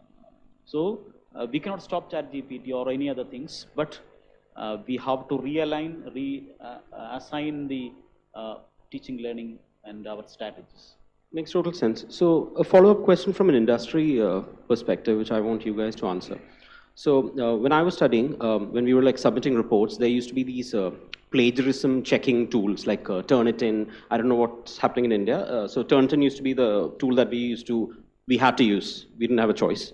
So do you wish there were tools where you could detect if submissions were AI created or does that already exist? Turnitin already checks Okay, AI created things. But what I understand from, the school students, the K-12 students are not too much oriented towards that kind of a plagiarism, but when it comes to the college students, they have learned to work around that as well, but Turnitin checks AI generation. Children are very smart. Don't We hope so. underestimate them. Whatever you do, they know how to outgrow it, outdo it, even before we realize it. So you think that you can catch that plagiarism, they know how to beat it. We simply cut and paste it. Yeah. Okay. I think the question of whether students should do homework using any generative platform, we are already a bit behind because the technology is already there, and somebody will make use of it or not.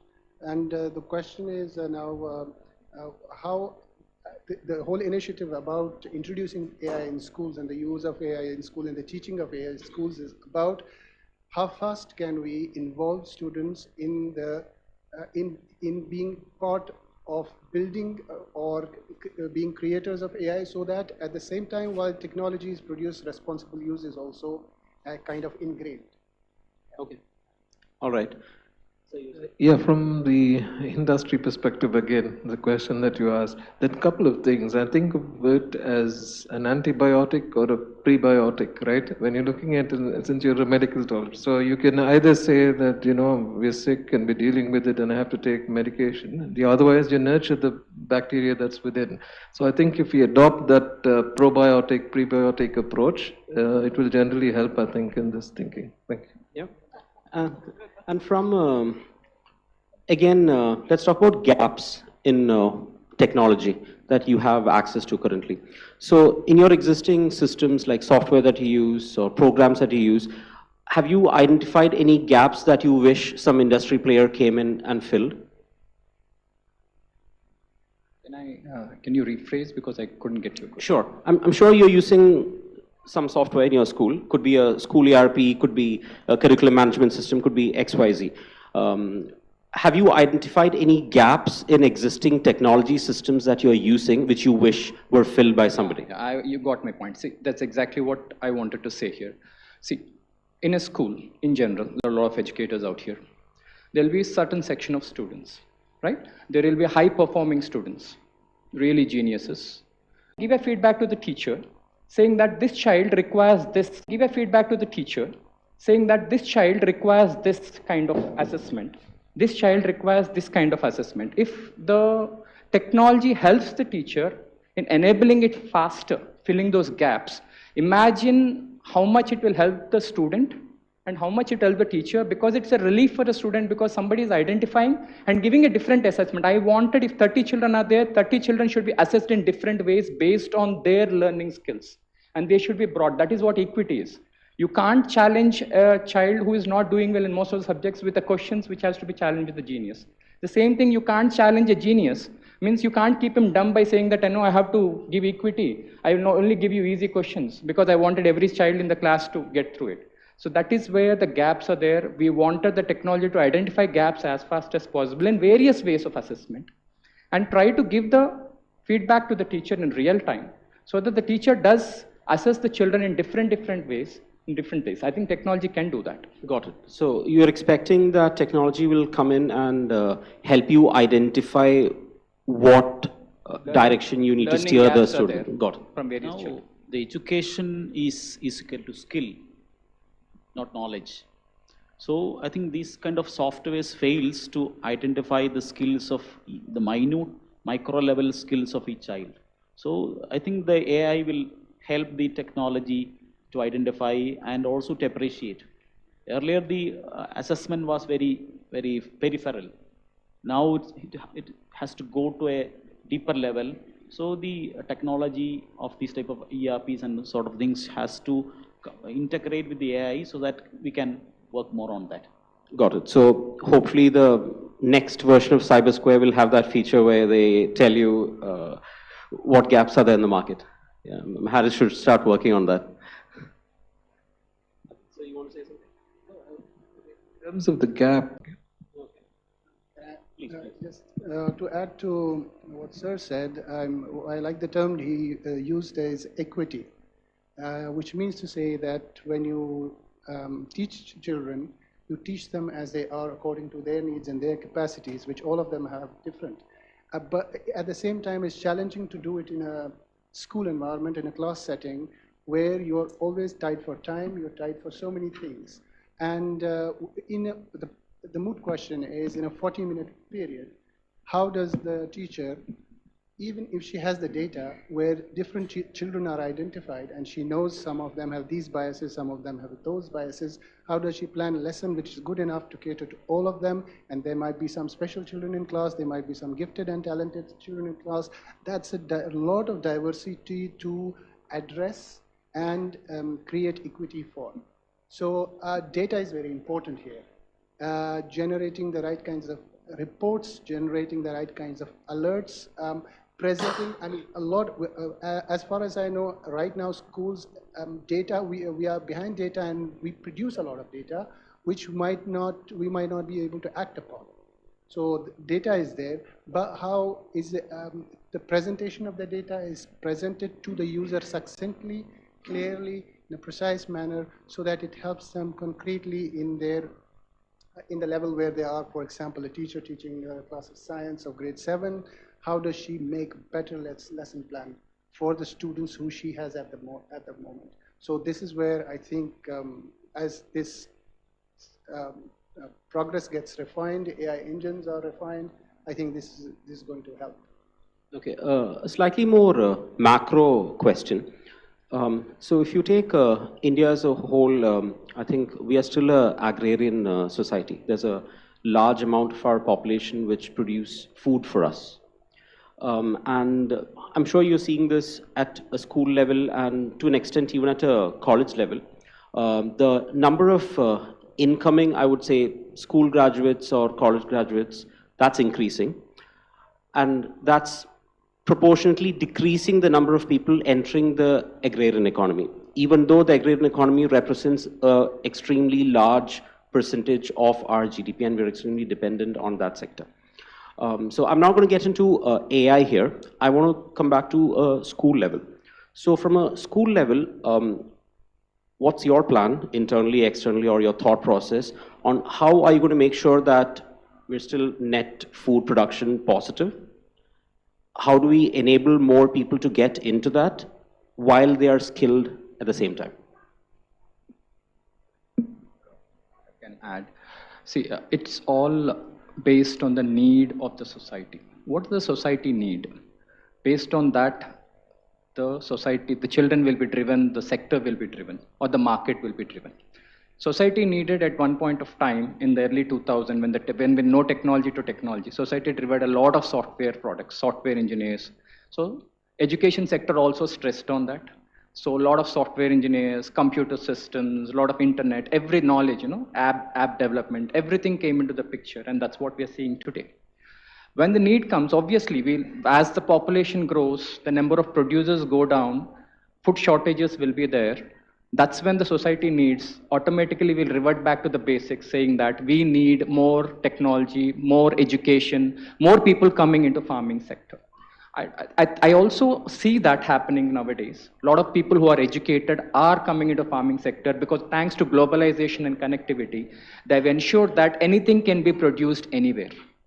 So that is something where technology, knowledge, and people are getting into it. I think you rightly said that we need to look at every aspect. It is not just about technology. As I said, technology can be used in every field. That is what is to be understood. And when the need arises, I think the systems automatically will change. We don't need to go about it, chasing about it. Need arises that you need more producers coming into the market because the demand grows. The demand goes, automatically the supply chain also increases. That's how the market is. End of the day, we have to eat. So that sector. So, I just want to add to that. See, in order to get to the children, influence is very important. So it's who they see, what the reels they watch.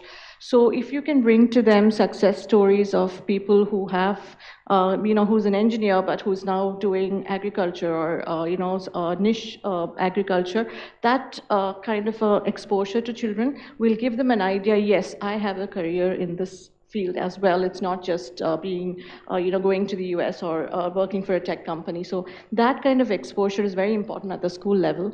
And that's where the career fairs and you bring in expert talks and give them that, one-on-one, a talk series which will help them. So they need to hear from the people who are doing it, because otherwise they will not believe it. Seeing is believing for them. So that I agree matters. with that, because while growing up, the only choice was be a doctor or an engineer or other. Other was the third box that you could check.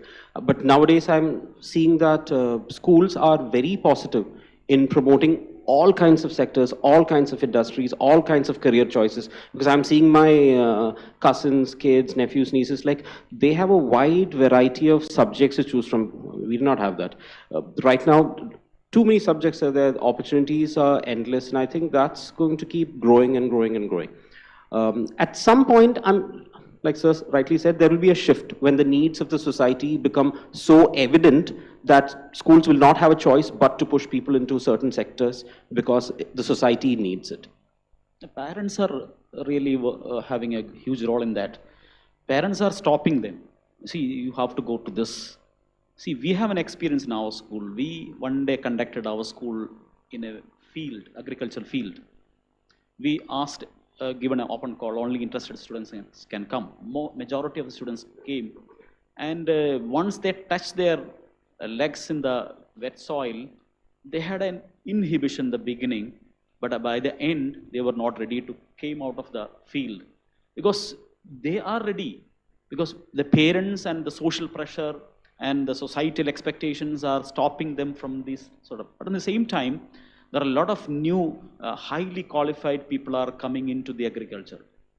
And we should thanks to the technology, and technology is the things, and also increase the reputation of agriculture.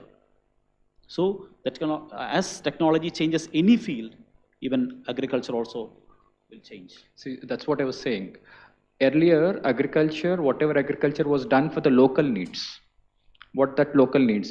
People consume a lot of paddy, then people used to produce paddy. Now, people are starting to realize that we have to produce for the world needs, for the global needs. That is where the sector is going to see a different paradigm shift. I'm sure in another decade or 2 decades, we are going to see our countries producing a lot of, food for the world, because that is something which will happen because transport, system, technology, knowledge have increased. And more educated people, as you rightly said, come into various sectors, it is very good for the country. India as today is basically a service-based industry. We have invested a lot into service, right from the education sector. The problem is with the education sector and the parents' mindset.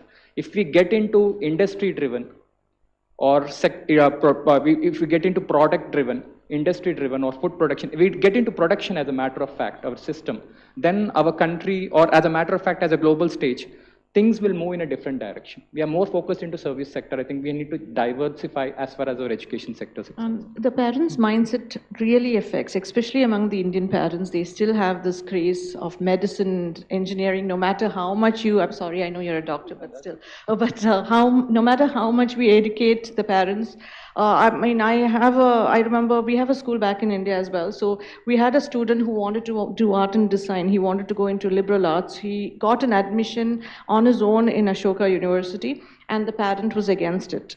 So the child actually approached us. He was in tears because the parent wanted him to write the NEET exam. So we had to coach the parent, speak to him, and finally, luckily, the child is in Ashoka, but this is the mindset of the parent, and it's very difficult. So, one more thing from an industry perspective. Do you think that more industry people should join you guys as teachers? Because I'm seeing that teachers are teachers. They start teaching and they continue to teach till they retire. They continue to teach till they're everywhere. So, do you feel that there's need for more experienced industry people to come into your field, start teaching? Will you accept that? How would that process look like? How do you take them in? How do you cajole them to come from industry to you? How will you pay them enough, or how will you entice them? See, I'll talk from the doctor's perspective. I'm a doctor. Do you think I should go and start teaching science to my students? How does it look like? No, teaching is a beautiful field. It's a facilitation. It is not like I have a knowledge in my field, I'll go and push it across. Getting attention of 30 students for 45 minutes, especially for a developing brain who is, especially in this technological world, is a great art for a teacher. We should appreciate grabbing attention is not an easy job for teachers. It's difficult, very difficult. Now, parents can't manage 2 children for 10-15 minutes. Teacher is managing for 45 minutes, dividing the class, taking attention, keeping it interesting is an art. Yeah, you can bring people from the industry to impart knowledge, to sensitize people what is going on in the outside world, how we can connect it. But they have to sensitize teachers more, so teachers use that knowledge, impart it to students. Or let us not, the teacher, getting a good passionate teacher is a scarcity. Let us not make it even more scarce. So counter question to that, I'm so sorry, I'll just come back to you. So counter question, so is it not possible to train someone from the industry to have that skill? Is it not possible? No, it should be inborn. You should make teachers go to the industry and tell them how to impart knowledge and education to your workforce. It will change the dynamics of the industry. Because how it has to be facilitated, only a teacher knows it. And you see in majority of the industries, the trainers whom we keep are very good teachers. They are very good teachers, they can teach anywhere, understood? So only they have become trainers. Everybody cannot become trainers. You might have the guy with the best of the knowledge, but they are not trainers because they don't know how to impart that knowledge onto the people around. So sending industry people to like a teacher training college will not really work. We are not encouraging the industry to come to the school. We will lose. At the same time, we can have industrial educational collaborations. Okay. That's possible. Even now we are using our senior students to teach our other students. Those who are expert, excel in some areas, they are becoming teachers. Like that, the industrial people can, a doctor can teach a part of the anatomy than any of the science teachers. So that kind of a collaboration will help. Just to add, of course, in UAE at least, there are some maybe limitations in the sense because only certain people are approved to teach in schools, and there are issues of qualifications, and if external resource persons have to come in, you require approvals, at least in some emirates, for them to speak to students. But nevertheless, it is definitely a practice among schools, as they have already said, that these things are done already. And we are trying to get in people as much as possible, those who are in the industries. I mean, by industries, I mean whether it is service sector or industries, to come and interact with students. And students are being sent out on field exposure visits to see manufacturing facilities, other facilities, media facilities, so that this kind of an exposure and connect is developed. But what I also wanted to add to the previous question, I didn't want to interrupt the flow, is that on the issue of agriculture, the question that you said, there are two parallel kind of movements in the UAE specifically. I mean, on the one hand, you have a push for technology, but on the other hand, there is a very strong push for agriculture as well. I'm sure many of us have seen the wheat fields in UAE. And there's a strong push for that, and many schools are picking it up.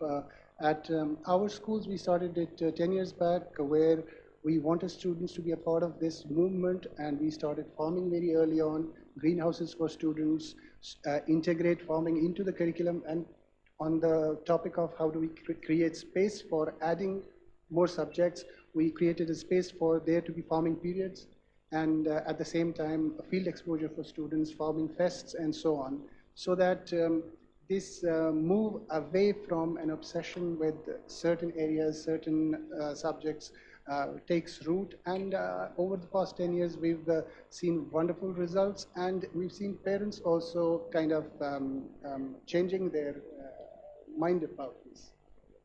Yeah.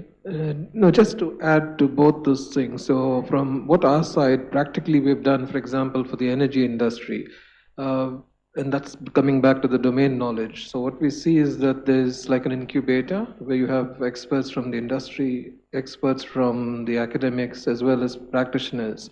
If all come together and keep, for example, having an eyes on the curriculum, having a way to sort of come for guest lectures, arranging field trips, then it's a systemic ecosystem. If it's just left to itself, it generally, it's not sustainable. So that's, I think, what we've been focusing on, and I think that's an area where you can pick up a lot. Because there's another problem. See, when you say industry-academia alignment, the industry themselves are in disruption mode right now. You may have a parent ecosystem. Every school has a parent ecosystem. You may say the parent, for example, is working in whatever field, as a top scientist, top doctor, top whatever. But that's a field that they can come in. But that industry is also changing. It depends on how fast that person has learned within. So sometimes he may be coming and influencing them in the wrong way, because they are also influenced by the process. So I think keeping it living is very important, and, keep monitoring that as a cycle. Okay. Now let's talk about digital platforms. So from a postgraduate and a graduate level, now there are many platforms which provide end-to-end qualified degrees. Like in India, you have Upgrad, and then there's OpenEDX, there's EDX. You can pick up a BSc, a BA, a MA, an MSc, an MBA online. At any point, do you see that slowly permeating into the school ecosystem? It's definitely a possibility, and I think there are some online schools already existing. I do not know the names, but it is there. So it's definitely going to come, and we have to accept that. But at the same time, the role of a physical school is not about imparting knowledge. It's about that can be done again by an online platform, the knowledge level. But what about the other skills, the social skills, the emotional intelligence? This is going to be the real role of an educational institution. Now it is already the role, and that should be the role in the future. So that you will never get from an online course, doing a course on Coursera. So I think the shift in mindset is important, and children need to come to the school to socialize, to understand their skills, to compete with each other, because an online platform really does not give any of that. So there is definitely that gap, which always will exist. And I agree with that fully from personal experience. So I would like to say that there is a lost batch in India. The lost batch is the 2 years or 3 years where people just studied from home. They didn't go to school, they didn't go to college, and they graduated. So I'm seeing those kids in interviews, and there's a stark contrast between them and the kids who actually went to school and college. So the ones who did not go, they do not have the social aptitude, the actual reasoning, they don't have it, because they were just sitting at home looking at a screen. So I don't think physical schools are going anywhere. So this I accept that, because what happened in COVID is, because doctors, I'm a pediatrician. So this pediatric course is for 3 years. Imagine a guy doing 2 years in COVID, coming out, passing out, and doing pediatrics. Now, what kind of scary, right? So this is exactly what I wanted to tell as far as online education is concerned, or distance education is concerned, because you need that touch, you need that interaction, you need that to think in a different way. And this happened for the, for the K-12 industry as well during COVID. The children who did their kindergarten for those 2 years, the skill gap they have when they come into grade 1 was enormous. And that's not just in India, throughout the world, and there are many countries still struggling to, educate that generation. So it's a huge problem for us, and I don't think online education should be something that we do on a long-term basis. It's not going to help our students. It's affect the mathematical and linguistic abilities of the students during the time of COVID. And also it's missed the social and emotional behavior development, because that happens through peer understanding, peer learning happens in the schools, in the physical schools. Because if it is an online, this important part of the education lacks. Okay. I think we're running short of time. Harris is looking at his watch. Final question, quick question to all of you. Many of you have schools here. Many of you have schools in India. Are you guys planning to open the other school in India or here? Is that in the horizon? We have schools in both places. Both places, yeah. You win. Okay. No. You're not starting a school, right? No. Okay. You guys, any plans? Any school, any plans for India? Okay. We have institutions in India only. If we are getting good partners, we will. Okay, so you're looking for partners. Okay, good. Yeah. Got it. So we'll try to help you find a partner. Sir? See, I'm happy with one school. There's a lot of things to do. What happens is when you get into branching and groupism, I have a different thought altogether, because I'm not an educationist. Yeah, I'm not an educationist because I don't know how to do business with education. So I'm sorry, I cannot have branches. So my intention is to do your best with whatever you have it and keep it going in that same way, impart knowledge, and we are happy with that. Okay, thank you. So thank you everyone. You've been a great panel. I had fun, and thank you to the audience. You've been great. I know most of you are sleepy and hungry. I'm sorry for dragging this out. Harris said 40 minutes, so I had to do it. So thank you once again. Thank you, Cybersquare, for this opportunity. It was very interesting. Thank you.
Hello.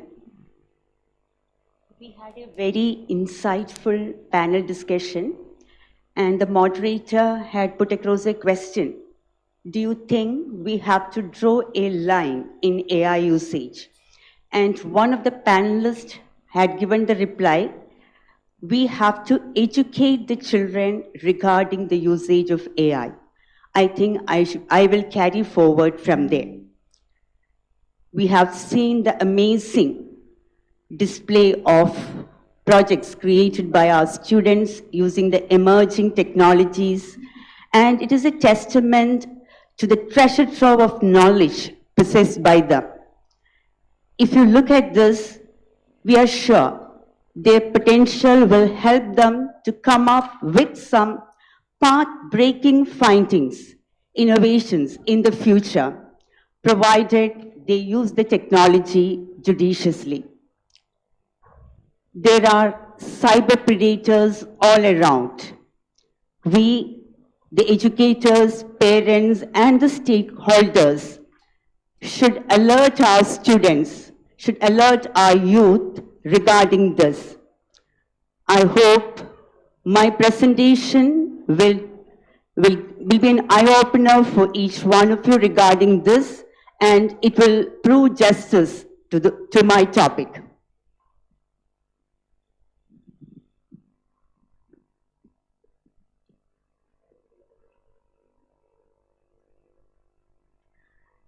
Digital footprints in education. We are all familiar with the physical footprints. But what is digital footprints? The moment you log on to the internet, onto the cyber world, the time which you spend on the cyber world till you log out is the digital trail which you leave behind. Have you ever thought about it, what you are leaving behind on the cyber world? Is a profile with the future companies, or are the future companies have they already got the profiles, the portfolios of the future employees? What is your take on this? Do we need to share the portfolios? Do we need to share the biodatas with the employers? Or already do they have the biodatas of the future employees? Yes, they have. Once we have posted something on the internet, it remains there forever. So Google or any MNC company doesn't need the portfolio, doesn't need the profile, doesn't need this data. They don't need to ask the employee for their biodata.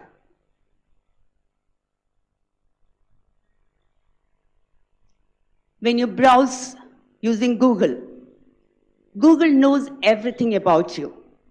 They're getting information, every information about you, your likes, your dislikes, your location, whatnot, they don't know about you. But are we thinking about it?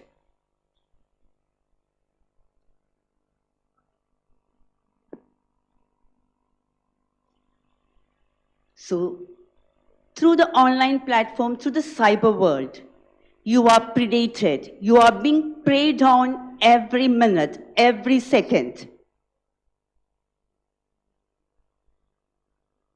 Many of you would have heard about the missing case of Sudiksha Konanki. How many of you have heard about Sudiksha Konanki? The Indian origin US citizen who was studying in the Pennsylvania University in USA. She went for her holiday along with her lady friends, a 20-year-old girl. She went with her lady friends to Dominican Republic, and 3-4 days they enjoyed. And on one fine morning, she went to the seashore. They stayed in a beach resort. And on one fine morning, they went to the beach along with the guy friends and the girlfriends. And all the lady friends came back. The next day, the guy friend also came back, but she was missing. And till date, she is missing. And a lot of speculations about this case went on.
ഒരു ഇന്റർവ്യൂറിനെ പോലെ ചോദിച്ചു തുടങ്ങിക്കോ.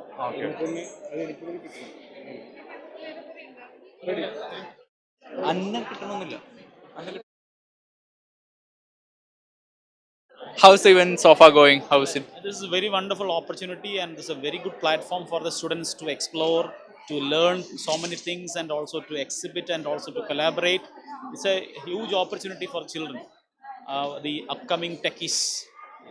So it's a very good idea. Thanks. Vibe what is having over here. The children are seen very enthusiastic. There are a lot of energy in the room. We could see that they are very passionate in giving their inputs and seeing how things are going down. And it's as Mr. Jawhar said, it's like a wonderful opportunity for the children to collaborate each other, learn from each other. So we wish very best for the Cyber Square. Yeah.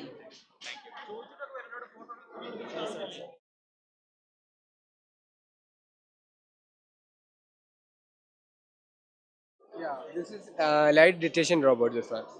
I'll show you an example.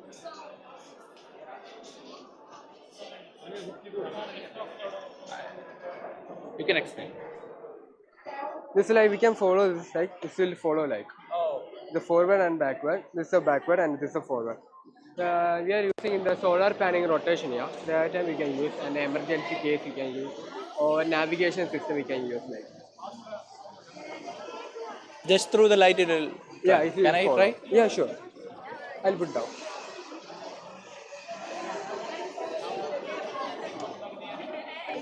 Here. This is a sensor. The LD has one sensor, light sensor is there, and Adreno Bodo is a one body. It's like one human, like it's a human. We're controlling, and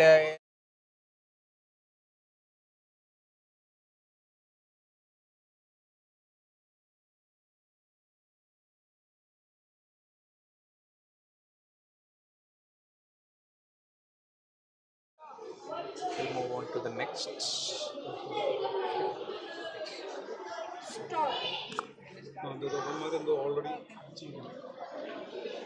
Hi, can you brief us about your tech? This is a voice control car. It uses an Arduino Uno, which is a microcontroller that processes inputs and gives out outputs. There's a Bluetooth which receives the signals from this phone, which is controlled by an app called Arduino Bluetooth Control. It controls Arduinos by using Bluetooth. There's also inside a motor driver. The motor drivers control all the wheels and motors. Now, this is used in real life this could be used by disabled people who cannot use vehicles. So this is real helpful. So they can for them. control through their app. Yes. Oh wow, great tech. I'll show an example.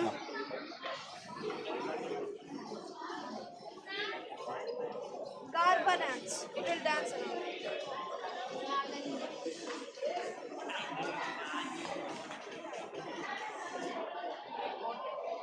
Now we can stop.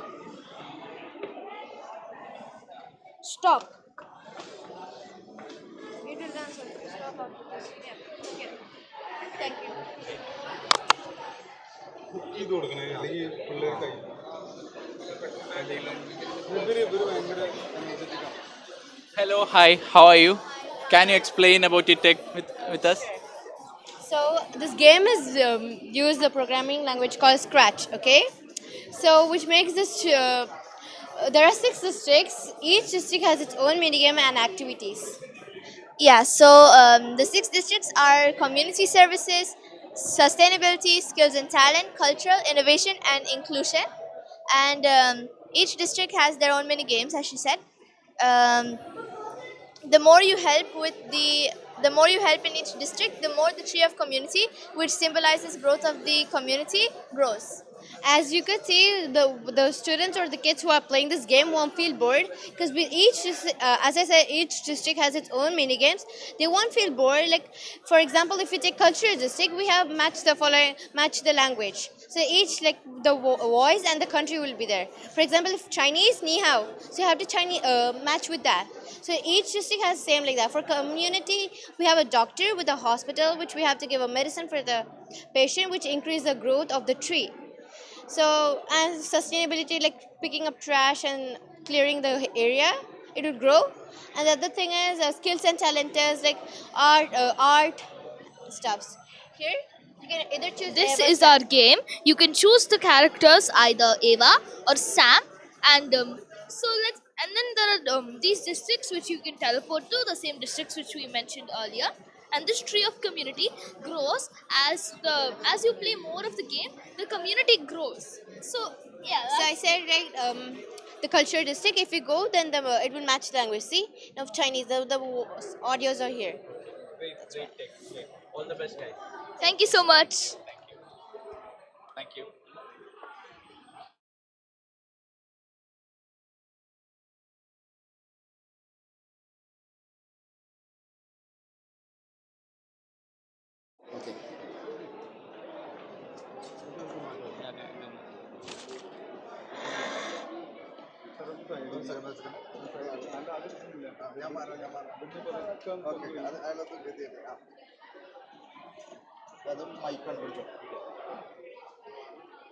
Hi, your good name? Your good name? Adil. Adil. So, Adil, can you explain about your tech? How does it work, or what does it do? Sure. So this is IndieWare, and it is an Indian themed WarioWare-esque game. Now, WarioWare is actually Nintendo's game. It's a collection of micro games. Micro games are like 8 to 16 seconds long. So this is my take on it. It's basically Indian themed WarioWare. So each micro game explains the different variety. You developed from scratch to everything? You Yes. did that? Oh, wow. Yes. So it explains like the Indian culture in the form of micro games. There are a lot of things, right? Like the fashion, the food, the culture. Everything explains in the form of like small micro games. So I hit play. First of all, it shows like a small animated cutscenes. The animation, music, and the code is all done by myself. So it shares us like small plot in this animated cutscene. Great. And when the game starts for the starting players, it shows like a small instructions like how to do. It shows the counter, the health, and the timer for each micro game. You have to finish the game in this certain amount of time. So first of all, is arrow keys. You have to like dodge it.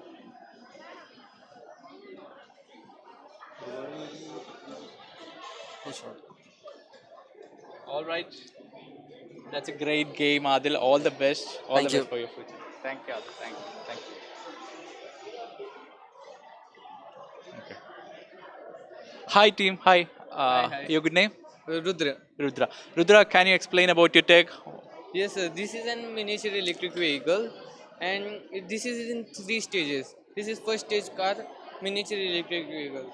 We were going to make that fully electric vehicle, but we need more funding, and also we started in 3 parts.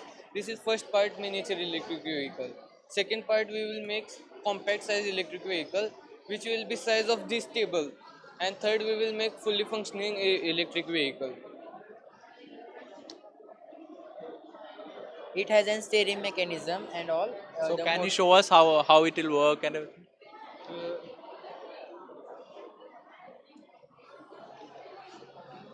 Now our motors are only working. Okay. Yes, other internal parts are damaged. Okay. While traveling. It is an pi camera. This is lidar. Pi camera for visual sensor and lidar for distance measuring. Oh, wow. And lidar has 12-meter range.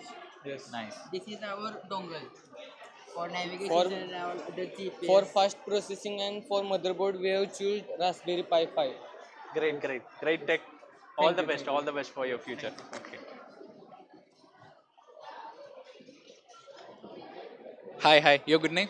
Nizal Nasser. Nizal Nasser. Nizal, can you explain about your tech? Please. This is a smart dustbin, and this gives you money through coupon codes when you put plastic or PET materials like plastic cans, juice bottles.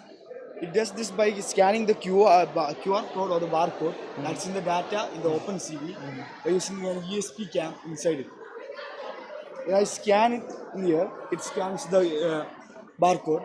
When I send it down, there's a IR sensor that confirms that the plastic has been to the lowest level. Okay. And when that happens, a coupon code will be printed. It will take some time. Oh wow. I can take this coupon code from the and go to the app.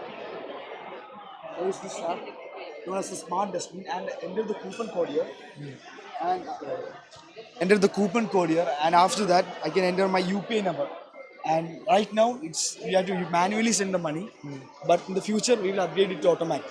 Oh wow, wow. That's a great tech. All the best. All the best, Nadi.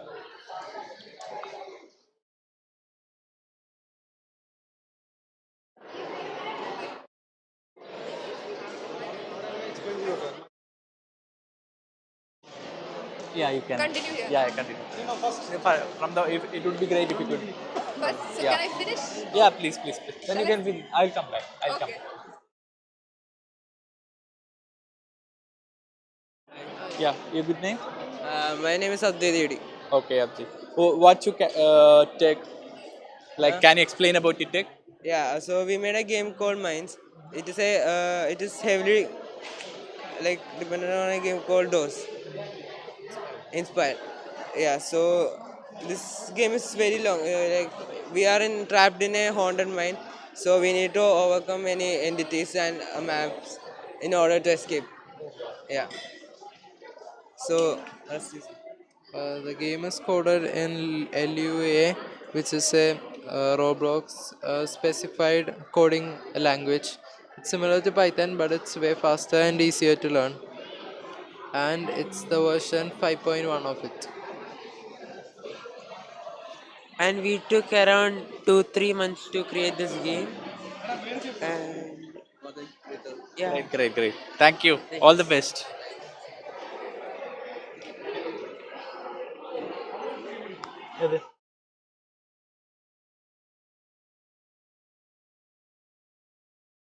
Yeah, can you explain about your tech?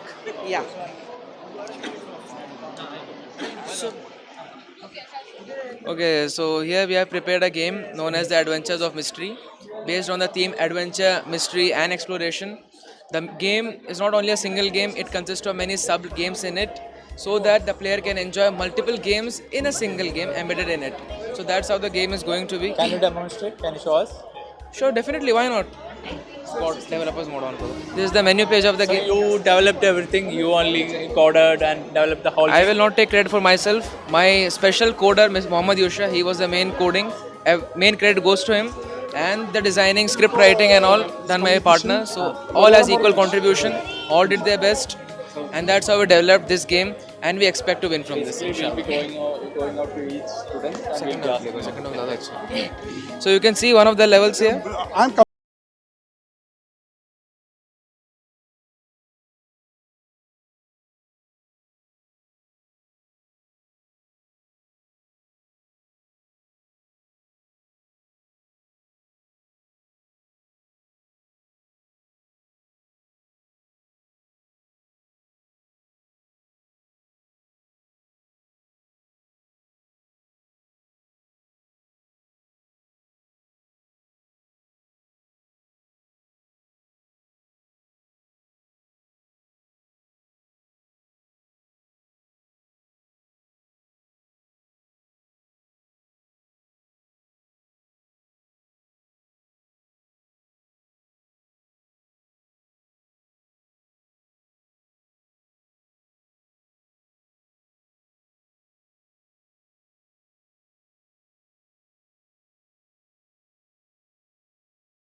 kid from your school? Yeah, this is my school. Wow, wow. Right. So what did he ഇനി സംസാരിക്കണം കേട്ടോ. ലൈവാണ് വിളിക്കണ്ടേ ഇവിടെ നിന്നാ മതി. You can explain about get it. So I created a game സാറേ live പോവാണ്.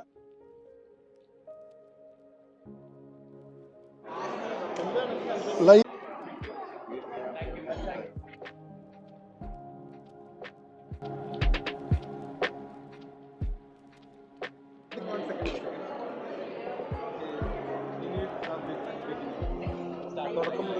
ആകണം. And she's also one principal from Thrissur Al-Irshad School, Kilimangalam. Madam, how you feel? It's the first time I'm visiting this. You are visiting first time in International Digital Fest. Yeah, Okay. first time. Last 3 years we are using the CyberSquare book, and our students are simply using computer book for the last 20 years, and for these 3 years, for the past 3 years, our students of second standard and third standard students are using coding, and they are preparing games of their own coding language. So thank you to CyberSquare And you already created the digital fest in your campus? Yes, we have conducted, and our students have participated in school-wise and state-wise also. Global-wise. Yes, global-wise also participated, and thank you very much. Okay. And here, Anil sir, please come.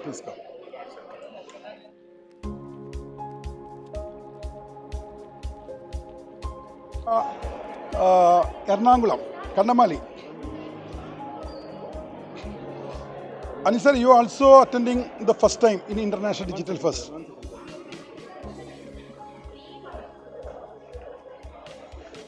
Yes, I am attending first time.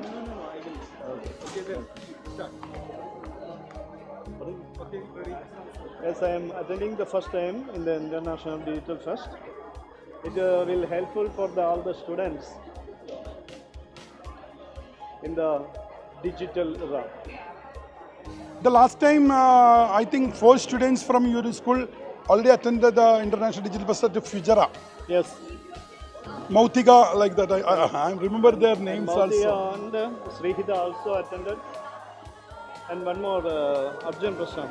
And in their school, they got the prizes in Global Digital Fest at Ansar Perumbalav and in the National Digital Fest conducted at Sangli, Maharashtra. So how do you feel the projects? This is very good, very nice project they have presented. And also, it will helpful for the other students also. And it will motivate other students to join in this project and in this digital era. I think he is one of our students. Your good name? Tushar. So explain your projects. Which is your project? This is a horror game. Oh, it's a game. Yeah. Okay. So all game made using Unreal Engine, and this is the made games using render like customized model.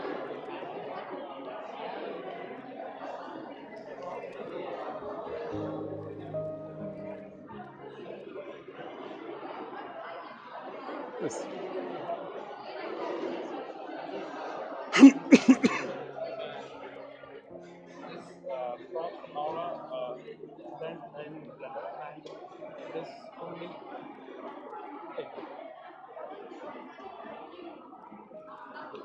Yes, Harsha, she is our master trainer. How you feel the projects comparing to the other years?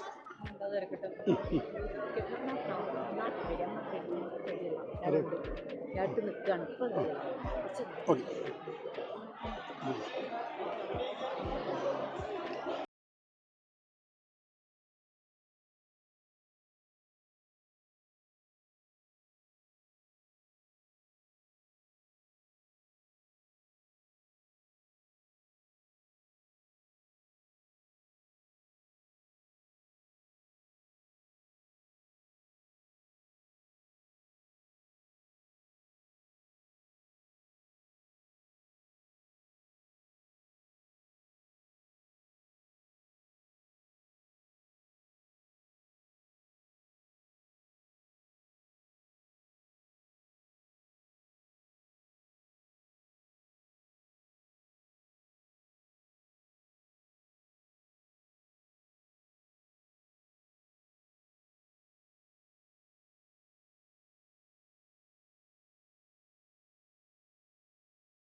Punjab കുട്ടികളവിടെ Punjab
Students, teachers, and honored guests, please take your seats as we are about to start shortly.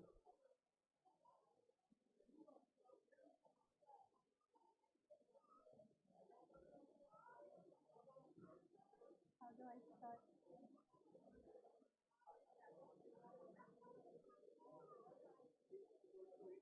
Huh? Who are you waiting for? No, he just told me to start. Okay.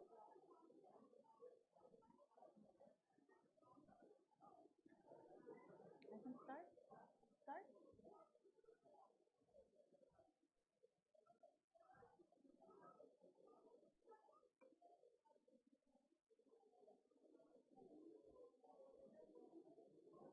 Okay. Before we announce the winners, we have a few announcements to make. Sorry for the delay. We were actually expecting over 150 participants, but we have more than 300 participants. So please understand the delay. Okay. Kavai is a place in northern Kerala, India. Ladies and gentlemen, innovators and dreamers from across the globe are invited to Kavai because Global Digital Fest 2026 will be conducted at KMM HSS. Now we invite Boyan, who's a business consultant, to play the launching video of Global Digital Fest at KMM HSS.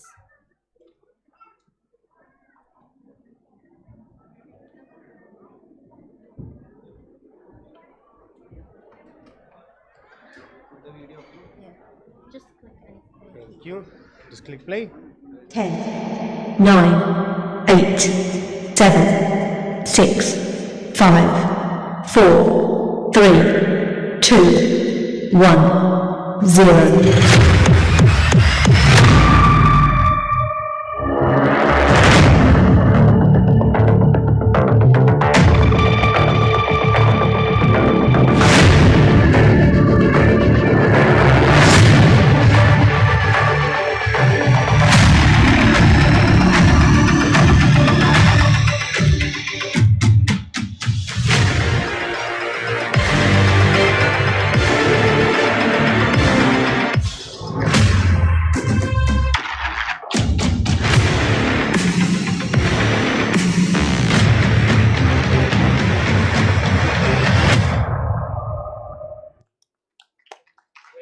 Congratulations.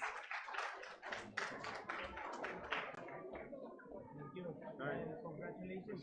Looking forward to hearing more about. Sure. Okay. That's Sunita, right?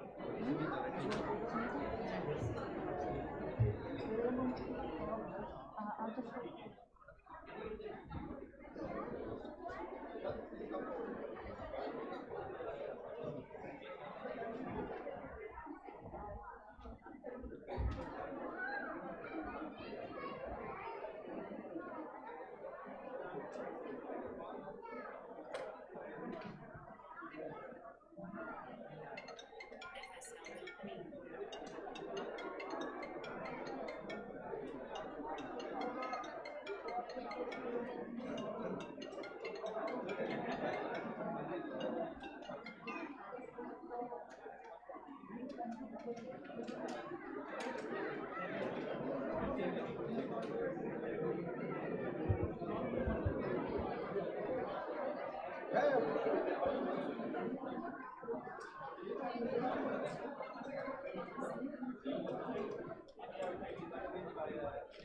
Can you invite Jafar just for a few words? Who- Jafar. who's- No, it's not there. Okay, Jafar. Okay, we'd like Mr. Jaffer to speak a few words about his experience.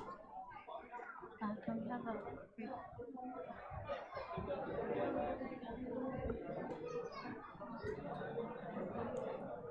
Good afternoon, everyone.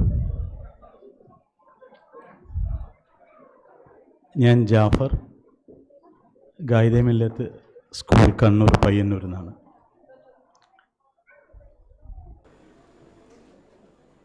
ഇന്നത്തെ ഈ programme വളരെ നന്നായി സംഘടിപ്പിച്ചിരിക്കുന്നു. അടുത്ത programme all India programme നടക്കുന്നത് കണ്ണൂരിലെ പയ്യന്നൂർ എന്ന പ്രദേശത്താണ്. നമുക്കറിയാം സൈബർ സ്ക്വയർ ഡിജിറ്റൽ വിദ്യകൾ ബി ക്ലാസ് ടൗണിലേക്കും കൂടി എത്തിക്കുക എന്നതിൻ്റെ ഭാഗമായി കണ്ണൂരിലെ പയ്യന്നൂർ പോലത്തെ ഒരു പ്രദേശത്താണ് അടുത്ത പരിപാടി സംഘടിപ്പിക്കുന്നത്. അതിൻ്റെ സംഘാടകരാവാൻ, അതിനെ ആതിഥ്യമരുളാൻ ഞങ്ങളുടെ സ്കൂളിനാണ് ഭാഗ്യം ലഭിച്ചിരിക്കുന്നത്. അതിനെ അവസരം തന്ന സൈബർ സ്ക്വയറിനെ ആദ്യമായി നന്ദി അറിയിക്കുന്നു. എല്ലാ പ്രിയപ്പെട്ട കുട്ടികളെയും രക്ഷിതാക്കളെയും സ്കൂൾ അധികൃതരെയും ഞങ്ങളുടെ നാട്ടിലേക്ക്, കേരളത്തിലെ ഏറ്റവും മനോഹരമായ കായലുള്ള കൗവായി എന്ന പ്രദേശത്തേക്ക് നിങ്ങളേവരെയും ക്ഷണിക്കുന്നു. ഇതിന് അവസരം തന്ന സൈബർ സ്ക്വയറിന് ഒരിക്കൽ കൂടി നന്ദി പറയുന്നു. Thank you.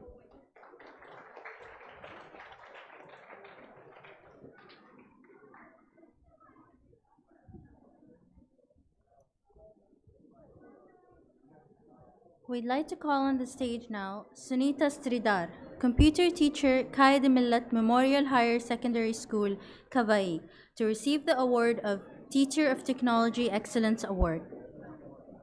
Yes.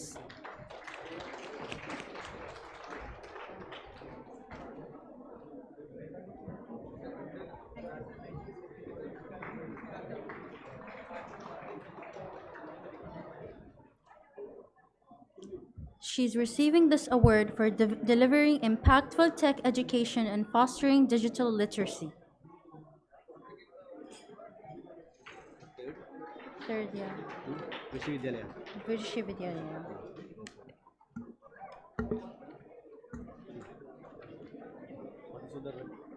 Madhusudan Reddy. Yeah.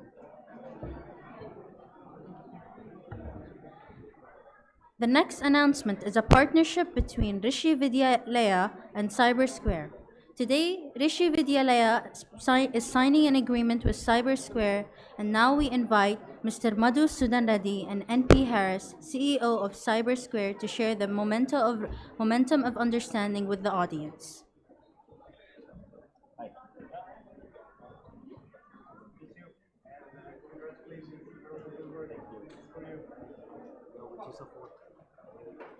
Take the fourth one. No fourth, it's this No, one. fifth. Dania Najima.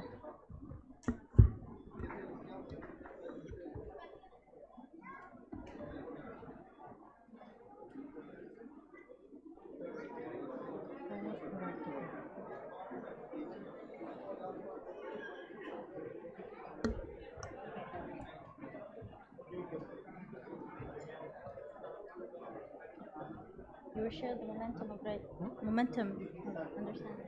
Who's that? You and Mr. Madhu. You will not share? Oh, Madhusudan Reddy. That is the one. That's one.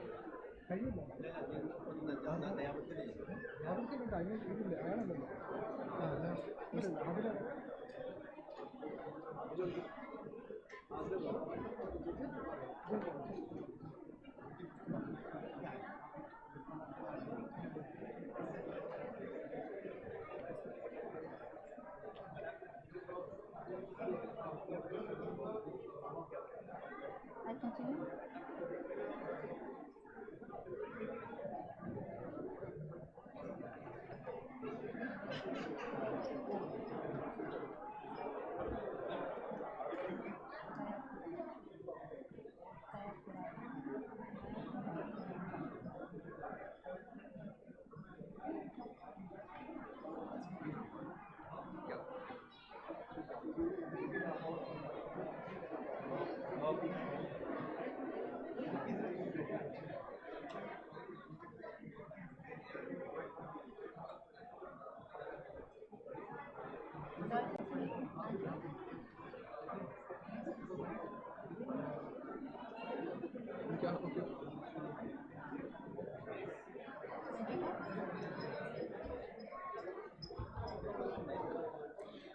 Next is about Miss Dania Najiha.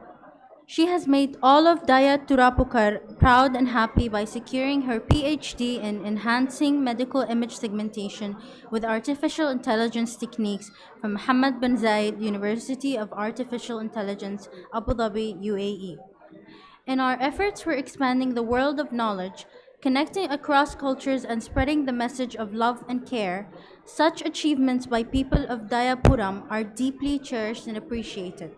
This citation is presented with sincere appreciation during the 5th International Digital Fest organized by Cyber Square at University of Dubai on 10th of May 2025.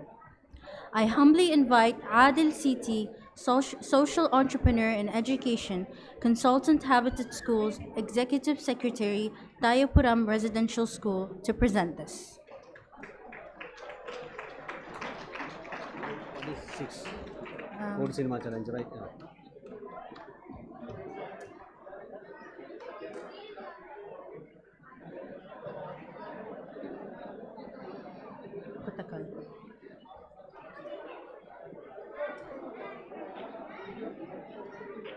He is speaking near the equipment. Okay. Oh, The no? sound is very less.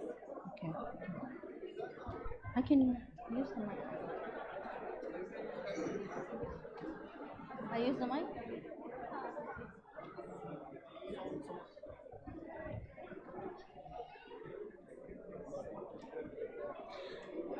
Next, we would like to invite to the stage Mr. Muhammad Habil Kundil, Peace Kuttakal, for the award of AI Cinema Challenge.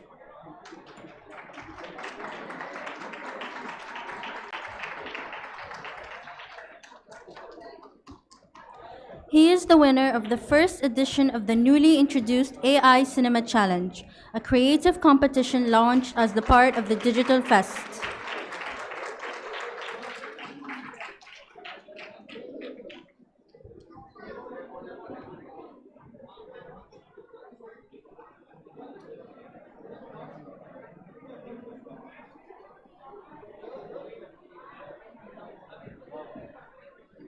Now, 7. Yeah, 7. Which one?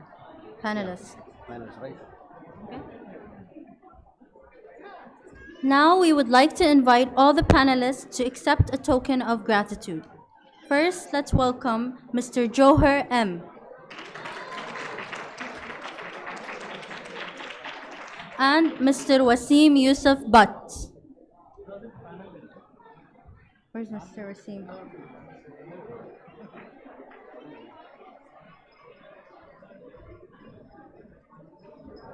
Excuse me?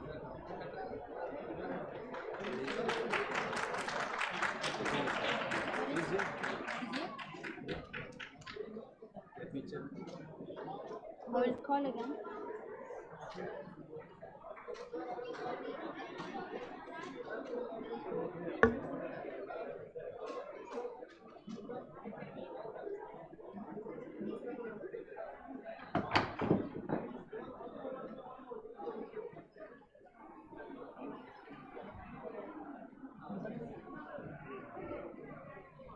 Mr. Wasim.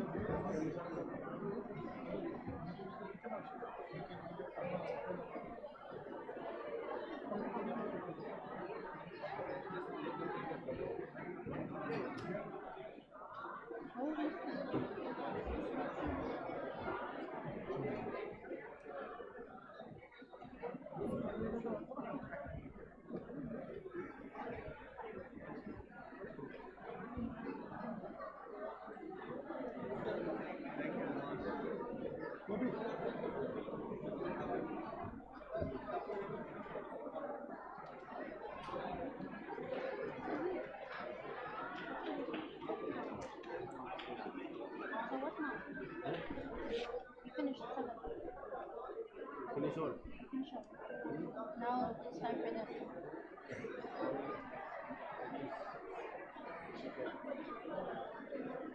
Just name. Niraj Mehta.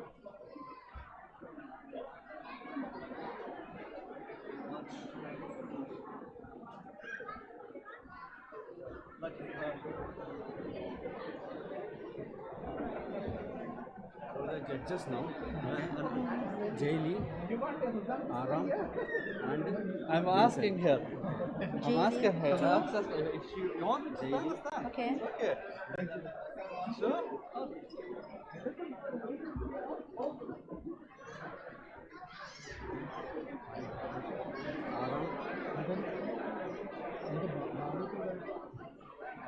Now Vincent.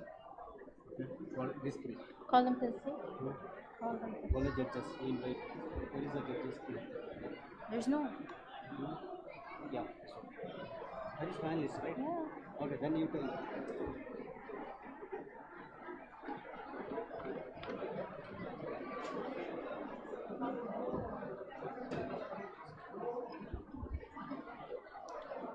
We would like to invite to the stage the three judges, Jay Lee, Miss Jay Lee,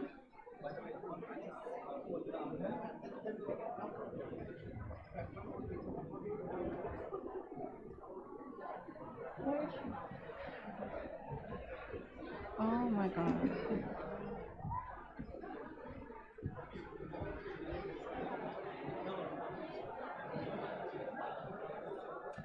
Can't hear me?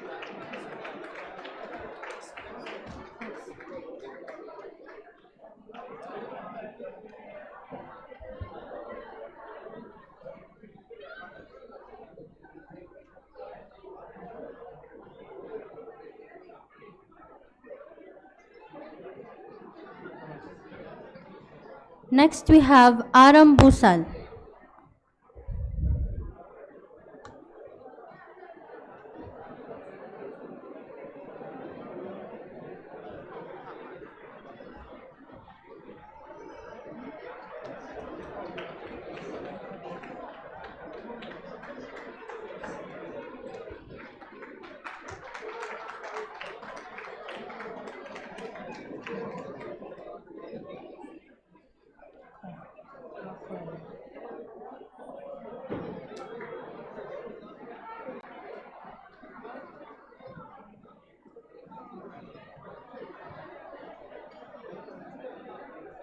And last but not least, we have Mr. Vincent Auclair.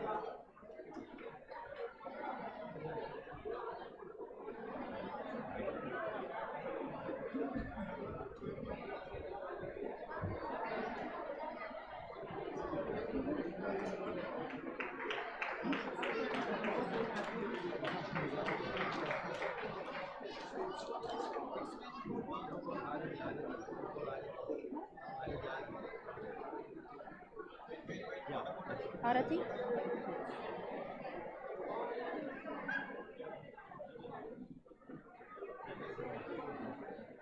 Thank you. Next we have Arati KS.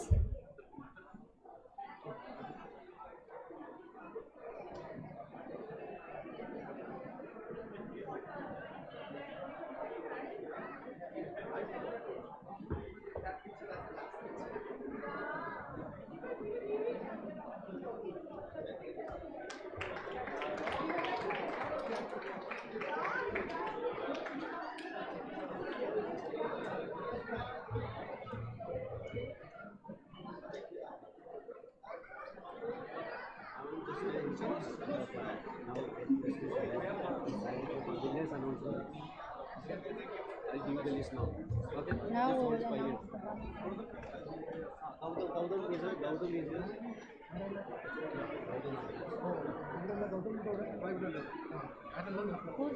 Gautam Nagraj. I call him? Yeah, fourth one. We'd like to call now Gautam Nagraj.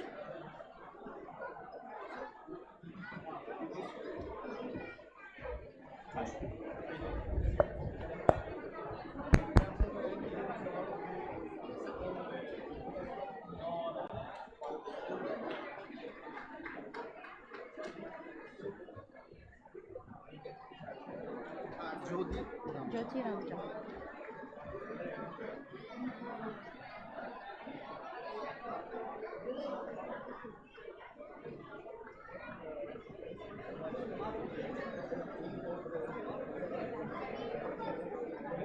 Are you guys planning? I think next And next we have Miss Jyoti Ramja.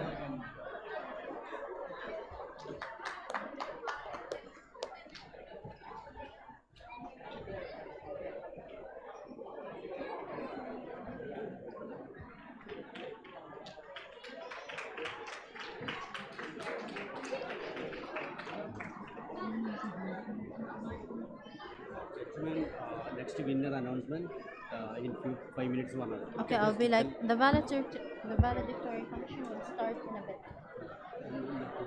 Will commence in a bit. Commence shortly.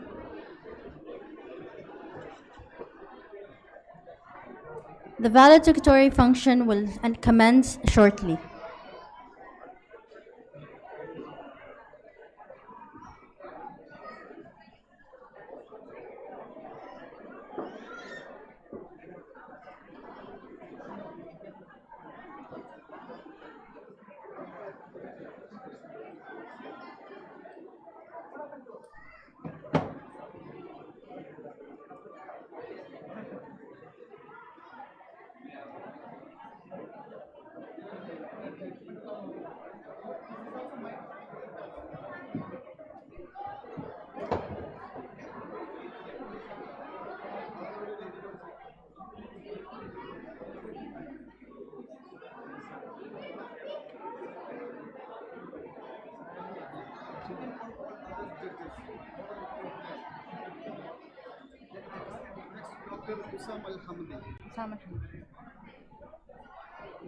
We would like to call to the stage Judge Dr. Hussam Al-Hamadi.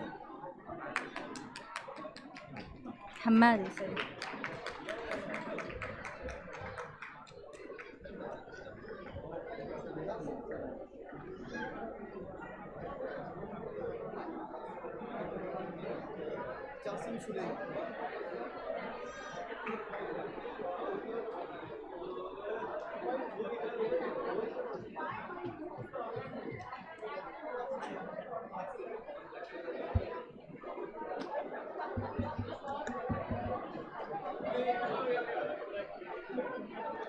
Next we have Judge Jasim Sulaiman.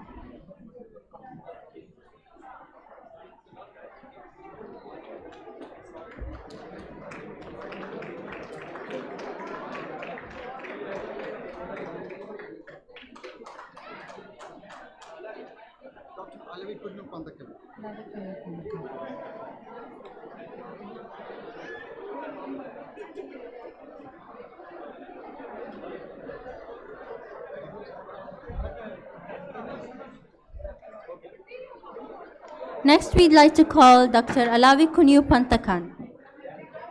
Dr. Alavi.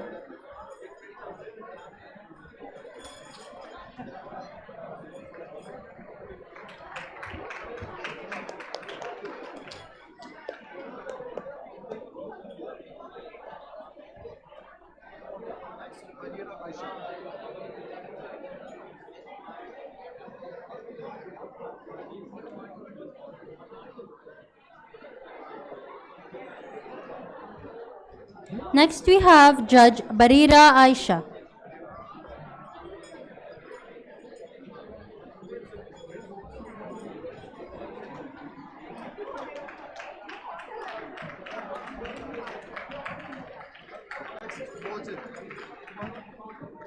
Boyan.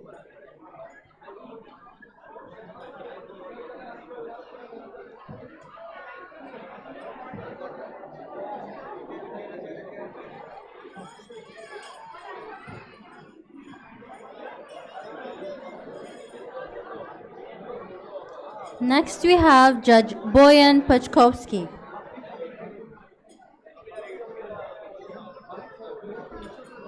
Where's Boyan?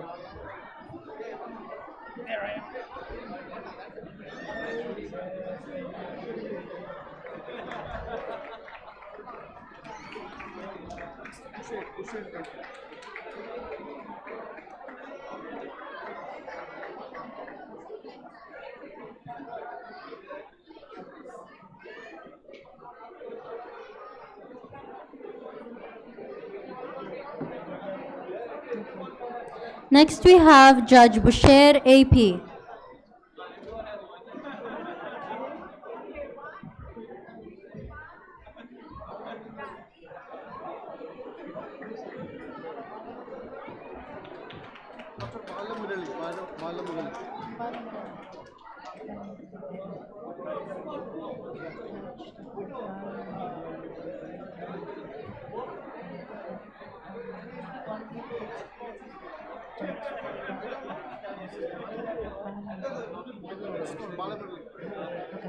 Next we have Judge Dr. Balamurali AR.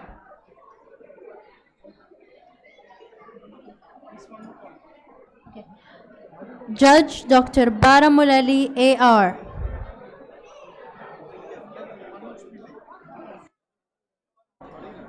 We'd like to call Judge Manoj Pillai.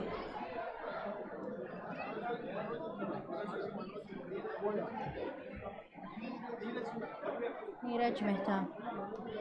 We'd like to call to the stage Judge Neeraj Mehta.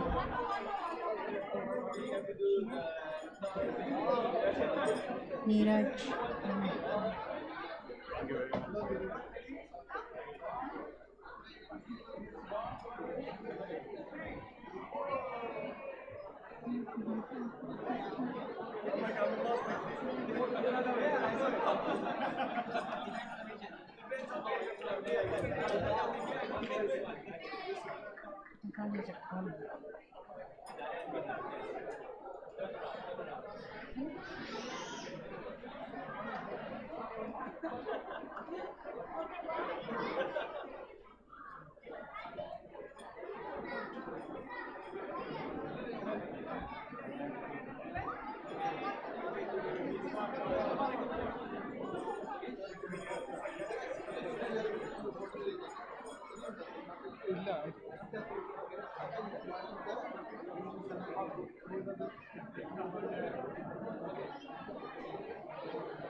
Now we'd like to call all the judges to the stage to take a group photo.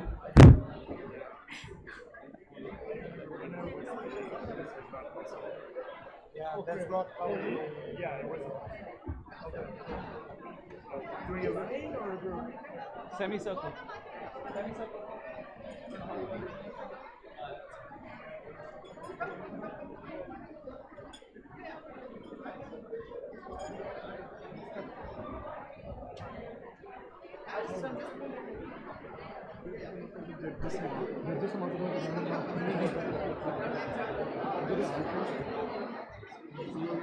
Thank you.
This is not for us. This is not for us.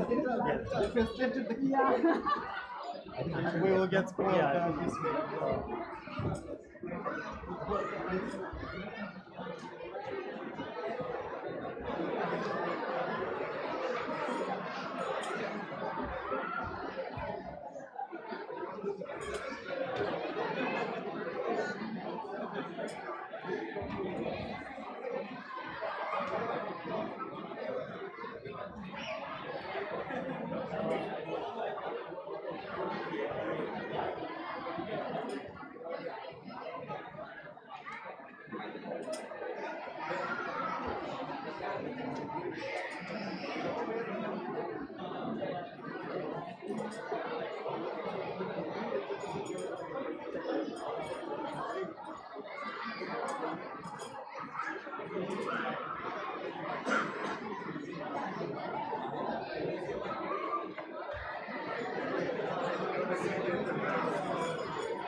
Close it. Just give it the momentum.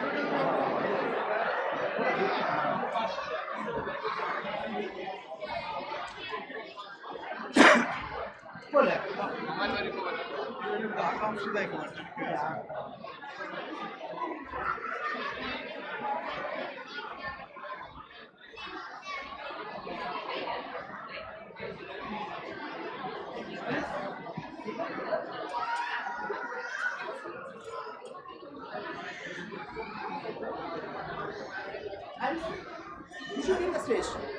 You are to should be in the stage. Okay, so just give me two. Yeah, hand up. No, it's just coming on the way. I just got.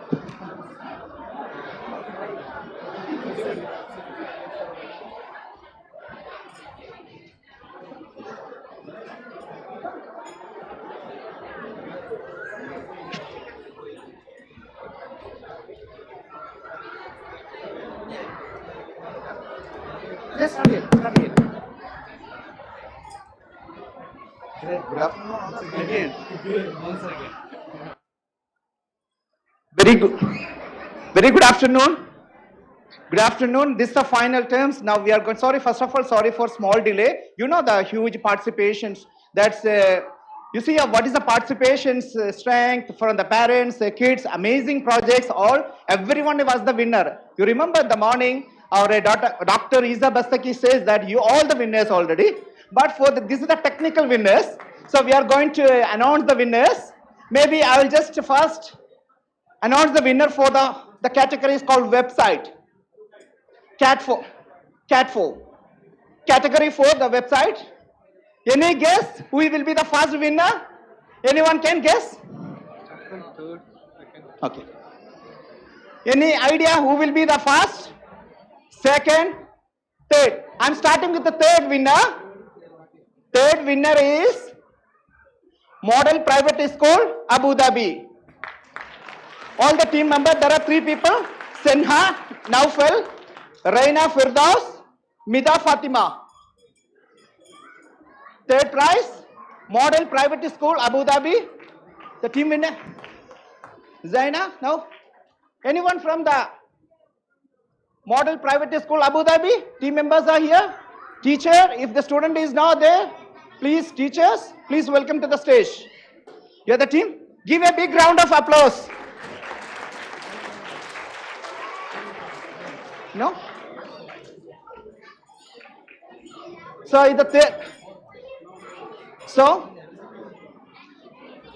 which third prize? Sinha Naushad, Raina Firdaus, Mida Fatima.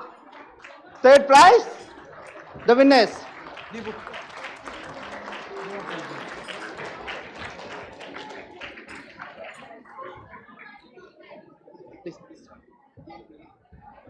Where is your third member? Okay, fine. Okay. Give a big round of applause.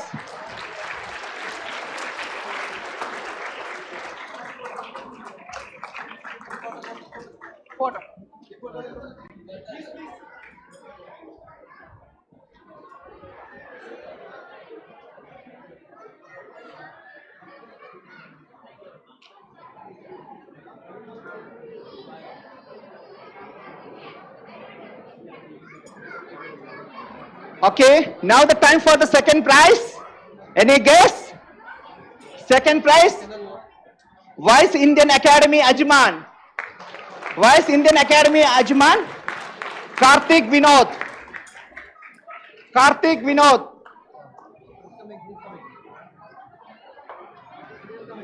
is coming. Karthik, Bina, yeah. Give a big round of applause.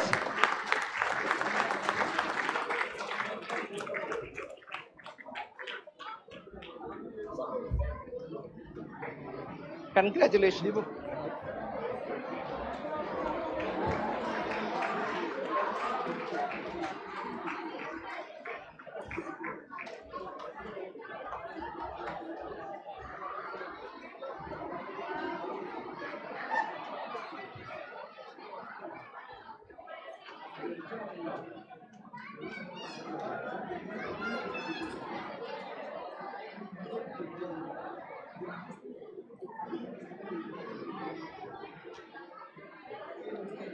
Thank you, Karthik. Now the first winner. Any guess? Any guess? It's also from Ajman. International Indian School, Ajman. Isan Farzana. Isan Farzana.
Now the robotic category, first we start with the price, third one, then second, then the first one.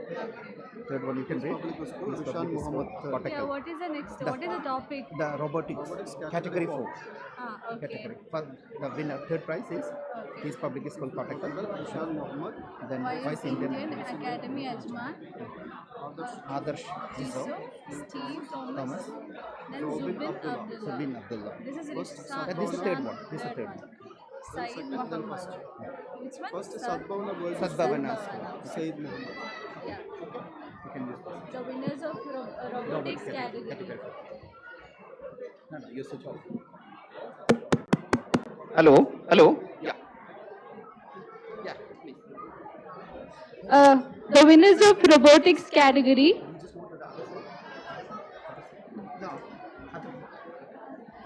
Third prize goes to Peace Public School, Kottakkal.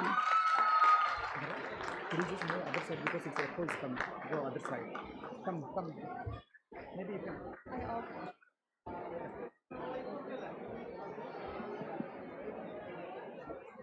Rishan Muhammad. Rishan Muhammad. Peace Public School, Kottakkal.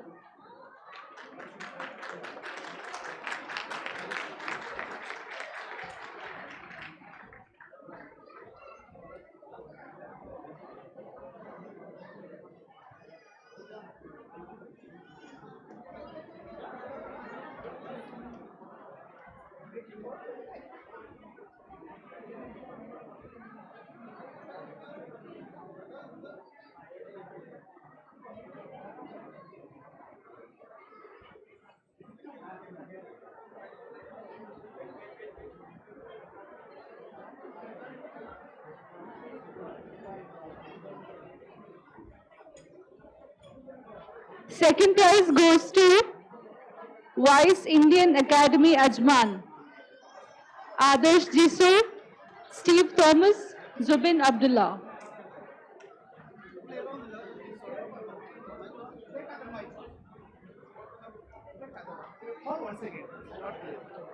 Second prize goes to Vice Indian Academy Ajman. Adarsh Jisu, Steve Thomas, Zubin Abdullah.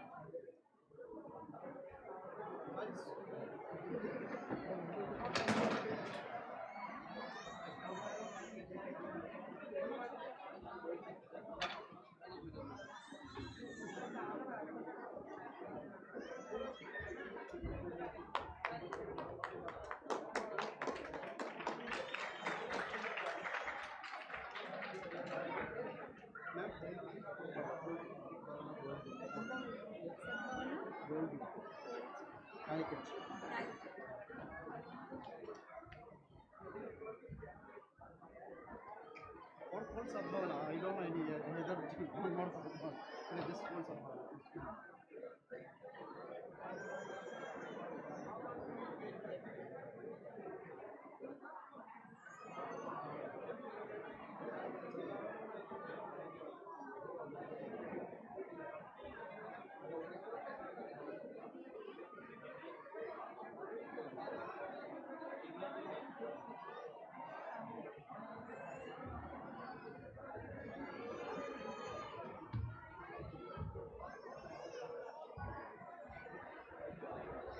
And the first prize goes to Sadbana School, Said Muhammad.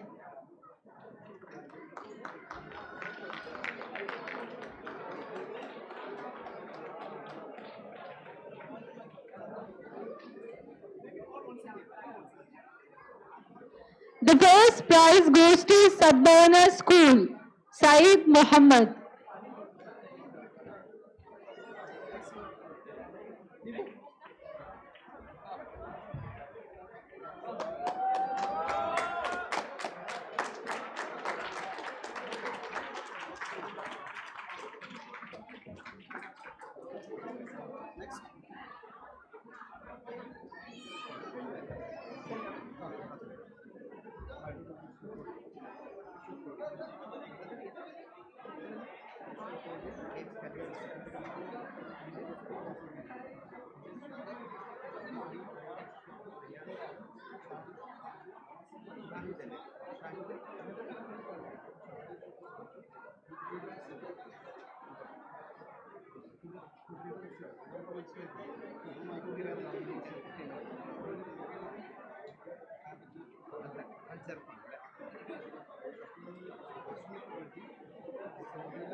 So the next prize, the next category, visual coding, games category 3.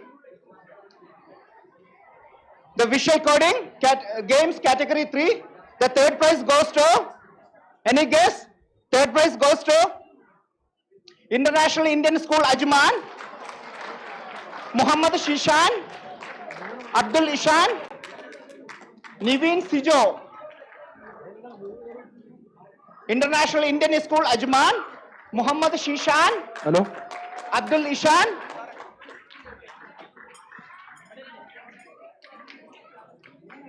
Niveen Sijo. Welcome all.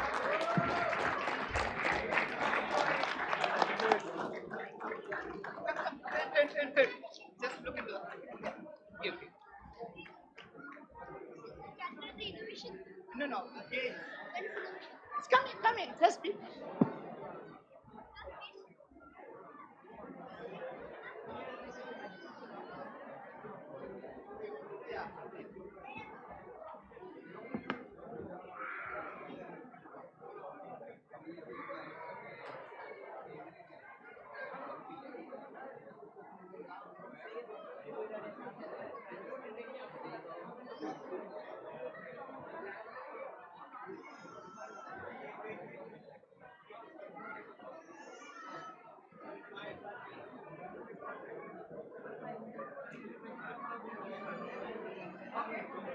Thank you. So now for the second prize. Second prize also from Ajman. Habitat Aljaf. Ashmit Reddy. Shabila. Nadia. Sanjaya. Manivak. How many of you? 3? 4. Collect them.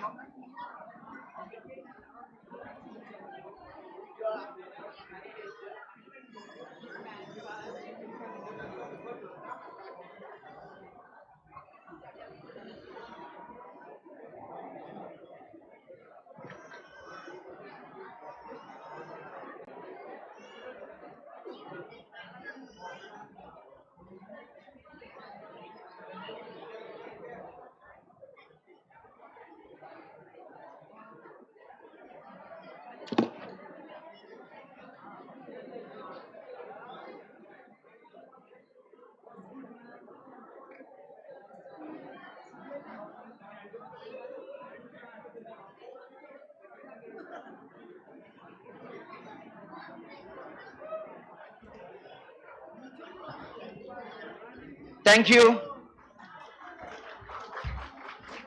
Now it's the time for to announce the first prize. Any idea which school? Not from Dubai, not from Sharjah, not from Ajman. No. Ras Al Khaimah. Indian school, Ras Al Khaimah. Ayash Shahid. What is the other name? Saju? Christo Saju. Christo Saju and Kurikar.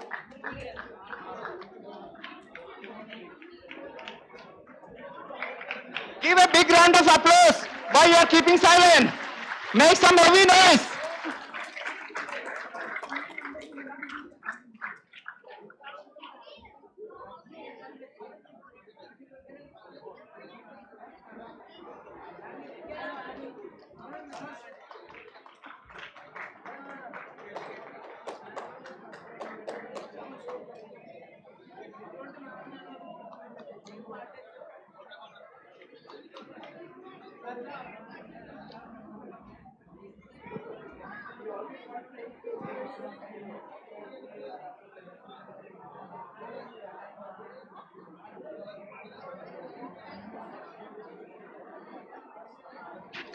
Once again, congratulations.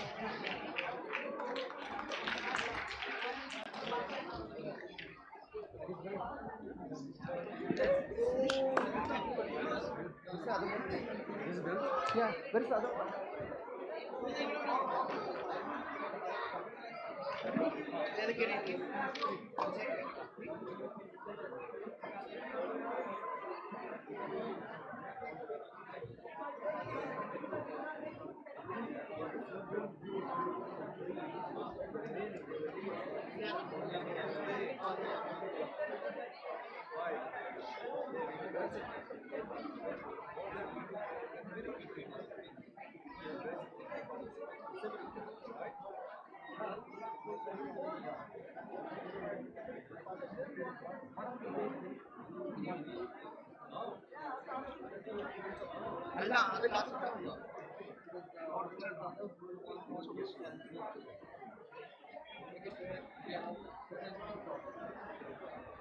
Next category, the website design category 3.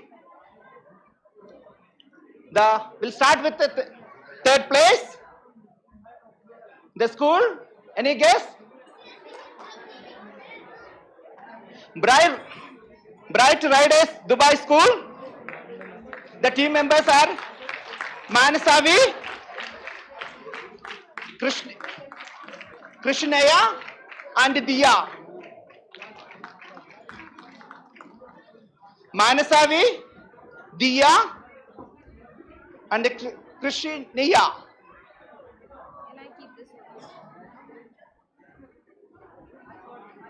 Could you just turn after the picture for the photo?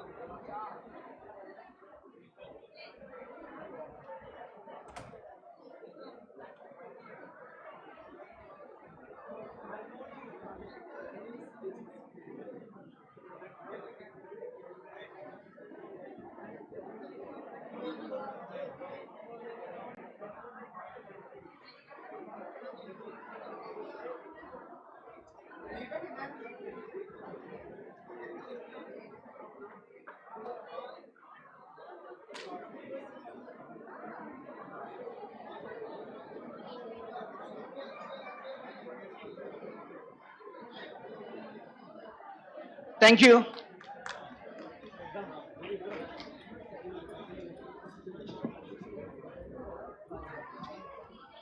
Now the time for announcing the second prize.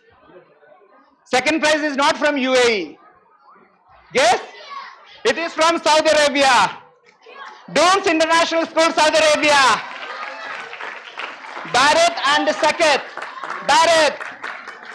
Give a big round of applause.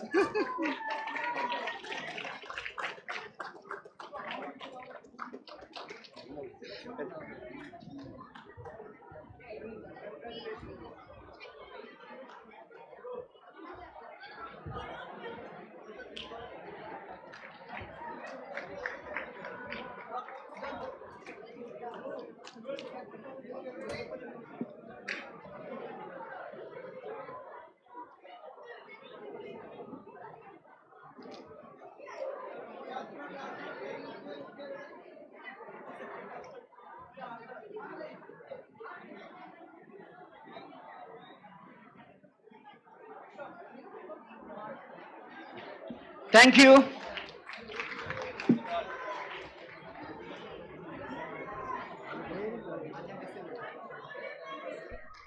Now it's the time for announcing the first prize winner. I'm not going to tell the school name and I'm not going to tell it's from which country. I'm going to tell only the code. Only the code. The first prize winner is W307. W307. Check here. Who is W307? As a teacher, parents, you should know what is the judge number of your kids.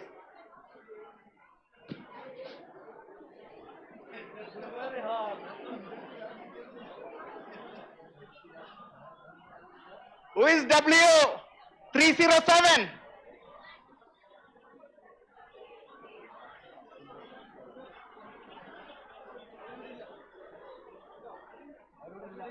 Okay, we'll give the prize later. Sorry?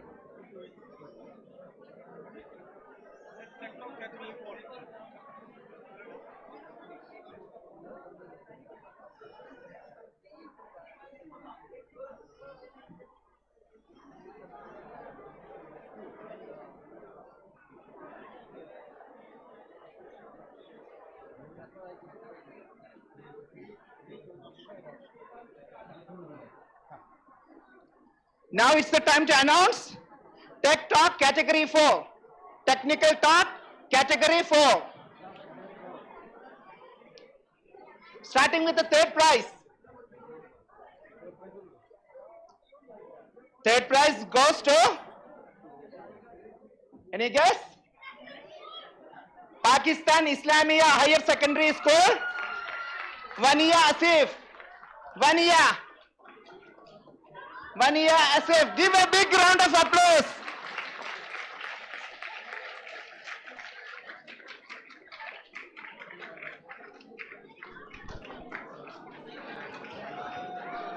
Give a big round of applause. Congratulations.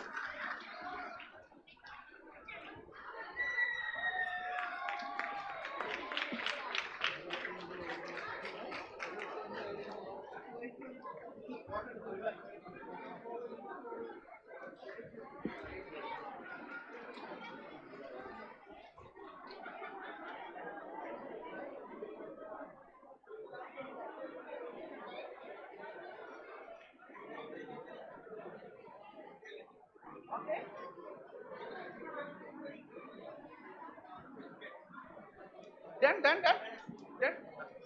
Thank you once again. Now it's the time to announce second prize. Any guess?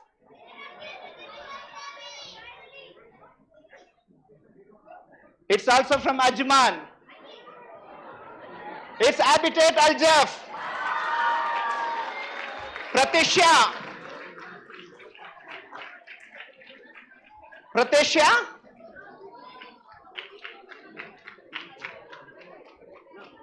Give a big round of applause. You all tired?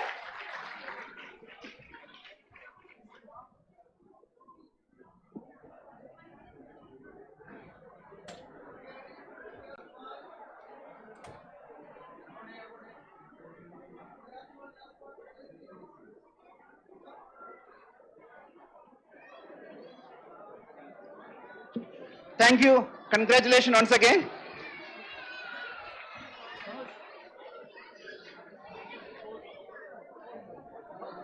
Now it's the time to announce the first prize winner. First prize for Tech Talk category 4. Any guess? Which? Not from Dubai. Extreme other end.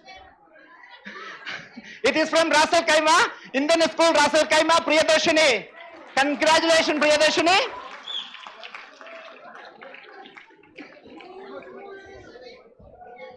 Come on, come on.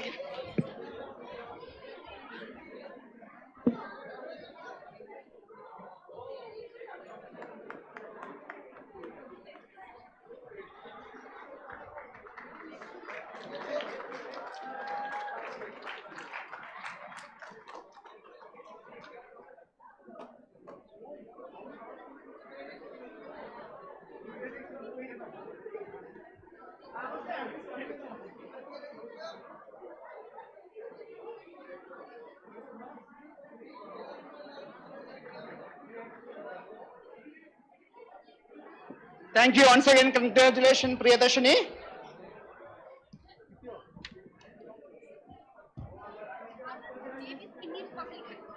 So it's written. Sorry? Okay. So it's a school name is Indian Public School Ras Al Khaimah. Small correction. The first prize is gone to the same student. The school name is Indian Public School Ras Al Khaimah. Okay. Now it's the time for announcing the next one. One more.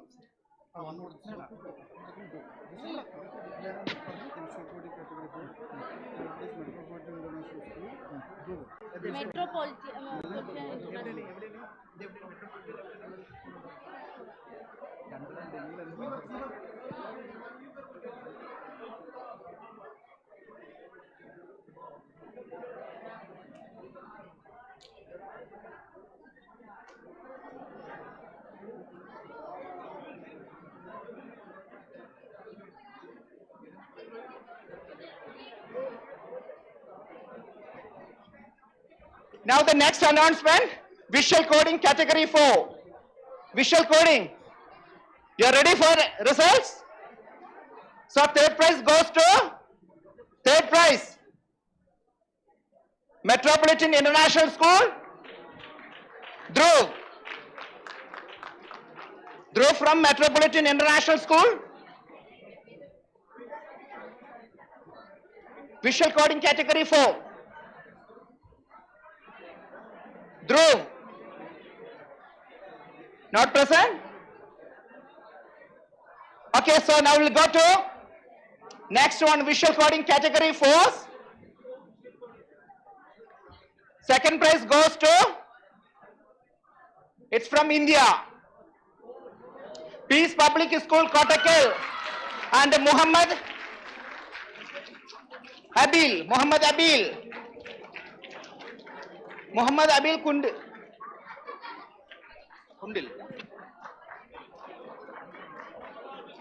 Okay, Muhammad Abid.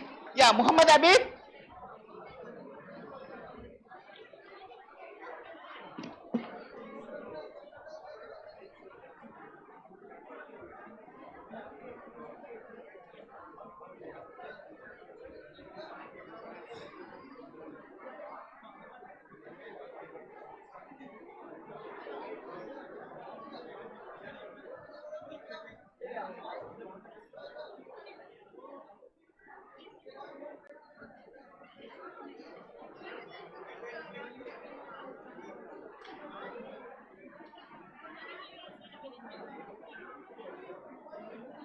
Thank you, Muhammad.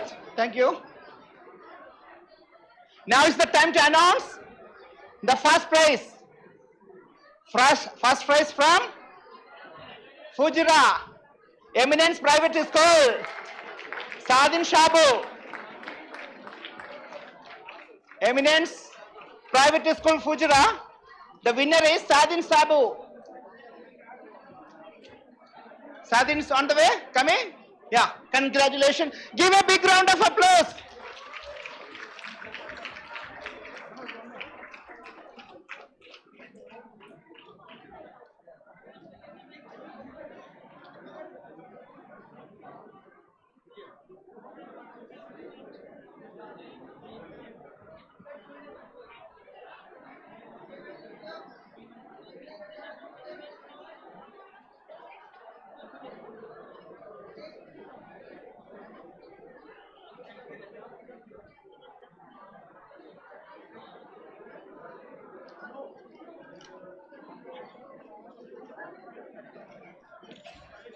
Thank you, Sadin, and congratulations.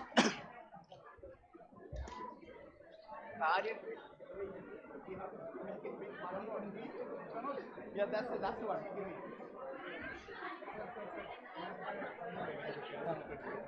Okay. Give me the metropolitan area. Okay.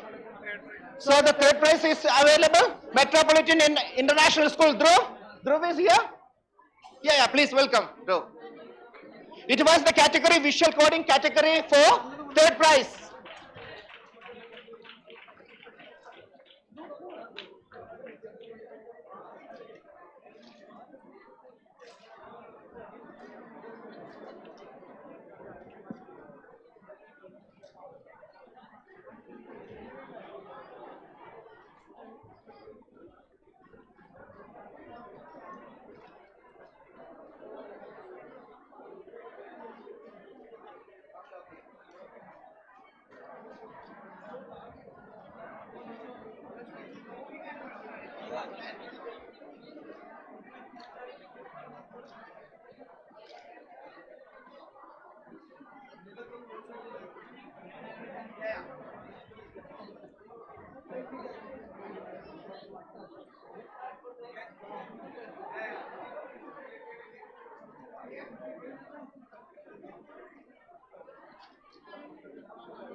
Thank you, Dhruv and teams.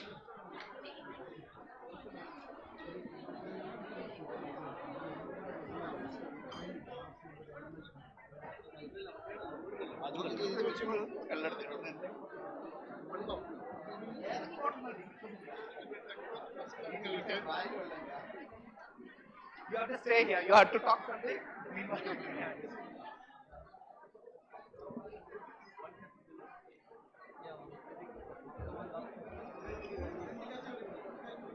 Okay. Category 3, gracefully in the school,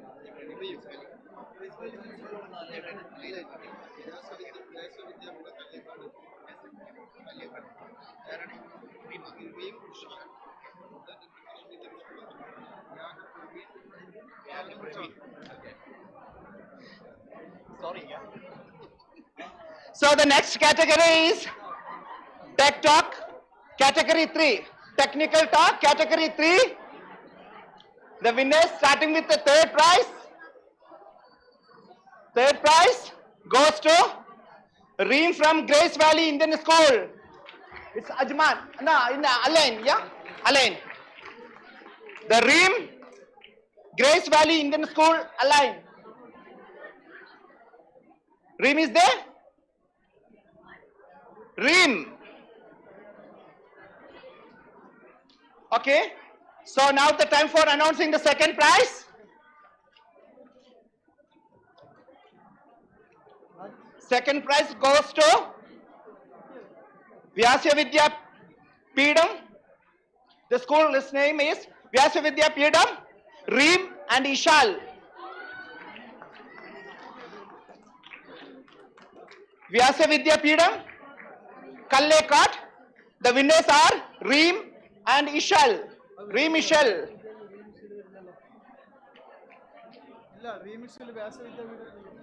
Sorry?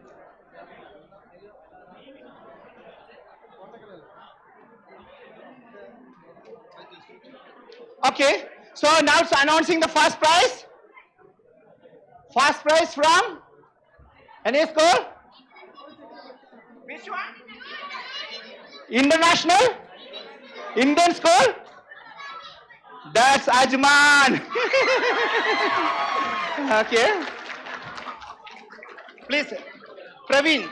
Yeah. What's the first name? Vaiga. Vaiga Praveen. Give a big round of applause.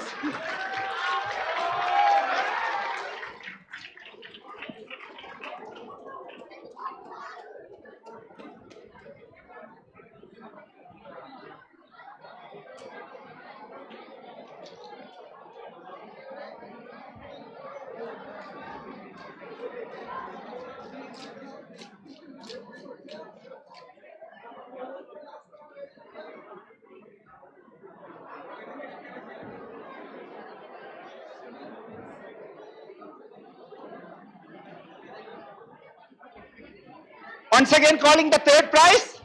Anyone from Grace Valley Indian School? If the teachers are here, you can collect the prize. Grace Valley Indian School, third prize, Reem. And Vyasa Vidyapidam. Any member from Vyasa Vidyapidam?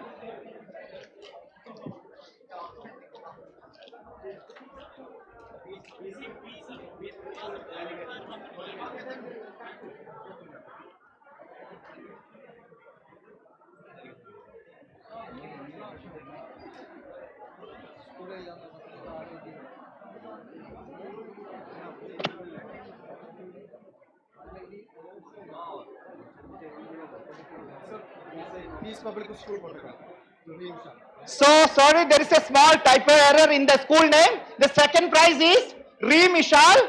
The school name from Kottakkal, from where I am coming. Please Kottakkal, give a big round of applause. Sorry for this technical typo error. Congratulations.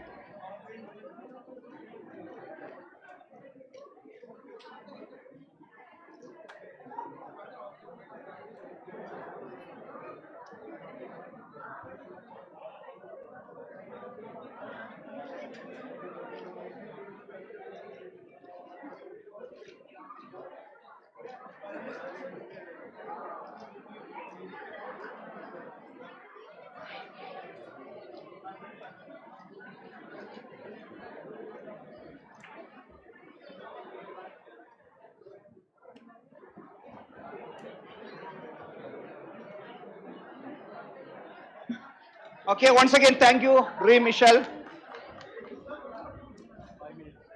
Sorry? Yeah. Animation is okay, fine.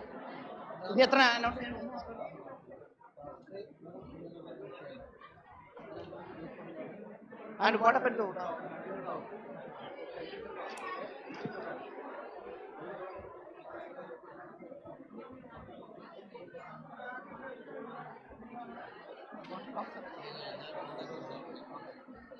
So there is one more announcement is coming in 2 minutes time. One more last team is going to be finalizing soon. And I would like to wish you, Dr. Isa already mentioned you all the winners. And the most important is participations. And I am sure you all getting a lot of experience. Have you got any time to see what other students are doing? You didn't get the time. Next time you should check about what your friends are doing and make sure that how you can improve your projects to the next phase. Maybe we all just given many suggestions. Judges has given many suggestions. Sorry? Robot category 3 is not announced? It's coming then. If it's not announced, robot category 3? Which one is coming? Robot category 3 announced? Can I see? The sheets.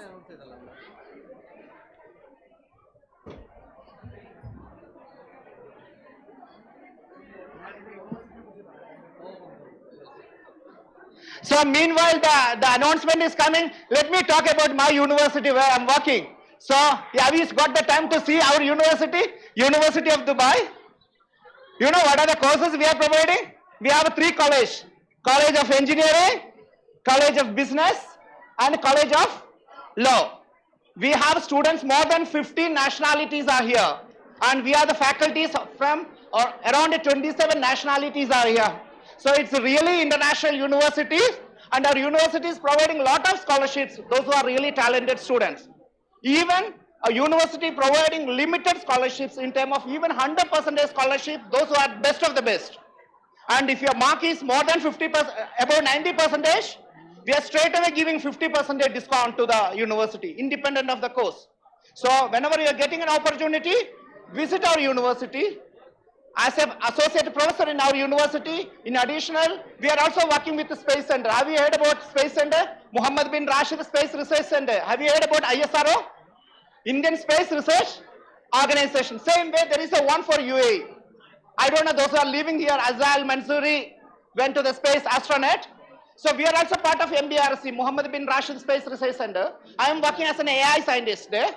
So we are specialized in remote sensing applications.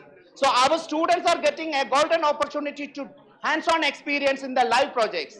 We are also working with the Dubai police, all the government entities. So it's a golden opportunity for you to explore what are the opportunities for you. There are many students, even we have students from India and all the country. Most of the nationalities are here. And some speciality of our university I already mentioned. Have you visited the campus? You will never see a single switch in our campus. There is no single switch in our campus. This is the really 100% smart university. The moment you are entering to your campus, light will on. Even my office, I can't sleep. The moment if I am sleeping, light will off. I should move a little bit. This is the issues. And the moment I am leaving my office, light will off, air conditions will off. Purely smart university. At the beginning of my welcome speech, many students were not there. I mentioned that. Where university is the first university in the MENA region, second university in the world. We are the LEED certified university. What is LEED? We are working on 100% of solar. If you have a look, once you are leaving the university campus, you can see there is 2-kilometer solar panel. So at the moment, we are not paying any single fees to the DIVA other than the basic meter charge. So we are supporting the sustainability, and we are the smart in terms of not in theoretical aspects, in practical way, and we are having the green building. So these are the few speciality about our university, and also we are organizing various international events, even for the students, even for the faculties level. So you can get all the updates in future from our website. In case any of the teachers or faculty want to be collaborated with our university, you are always welcome.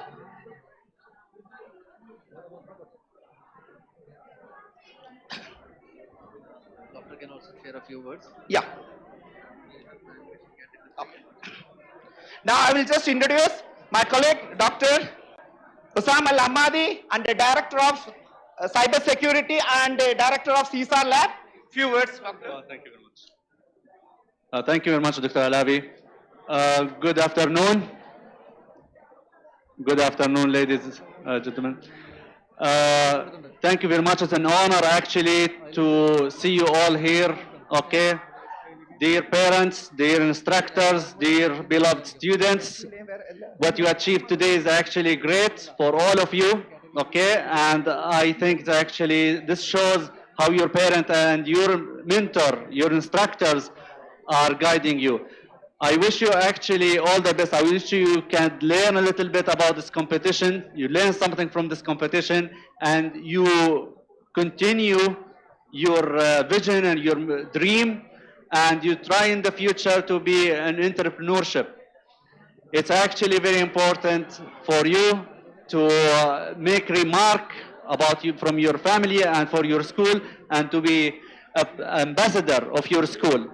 So wish you all the best, okay? And we will continue in a minute with the next category, inshallah. Thank you. Thank you, Dr.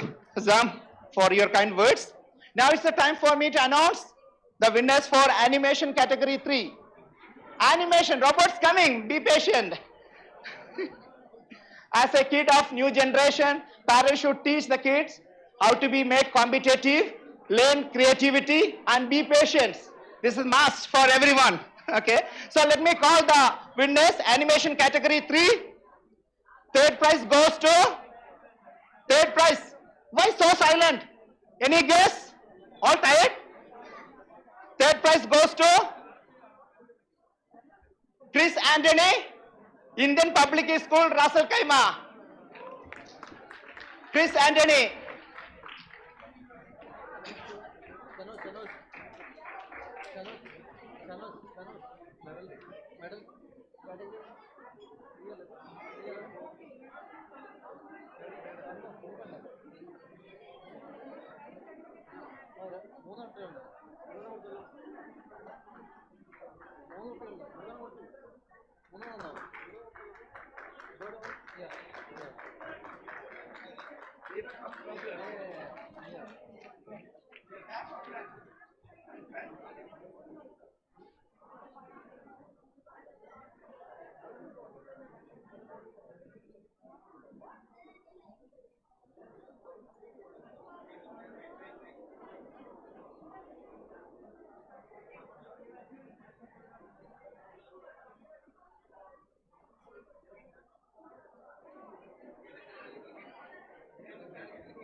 Thank you.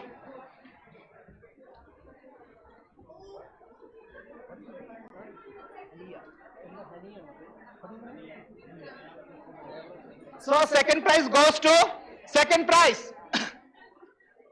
So from India, Dayapuram Residential School, India. Aniya.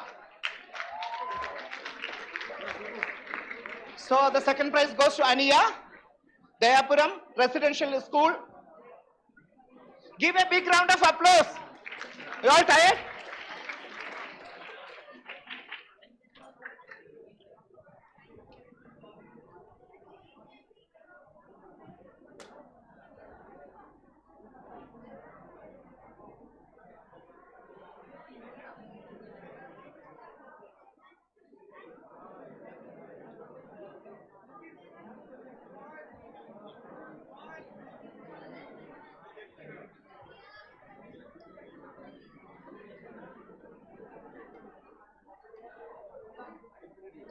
Thank you. Thank you.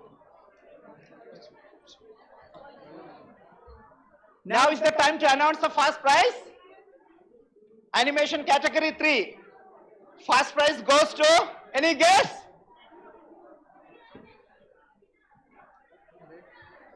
Private International School? Where? Private International School, Abu Dhabi. And the winners are Diya, Isha, and Udandiga. The winner first prize goes to animation category 3's Private International School, Abu Dhabi. Winners are Diya, Isha, and Udandiga. They all left? Sorry? Anyone from the schools are here? From the same school? We'll hand over it. Okay.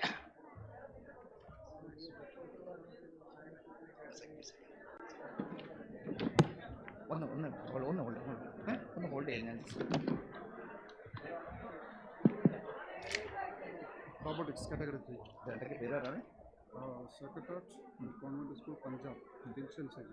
Dilshan Singh. Second is Chinmaya Vidyalaya, India, Kerala. Adidev Sandeep, Harigovind S.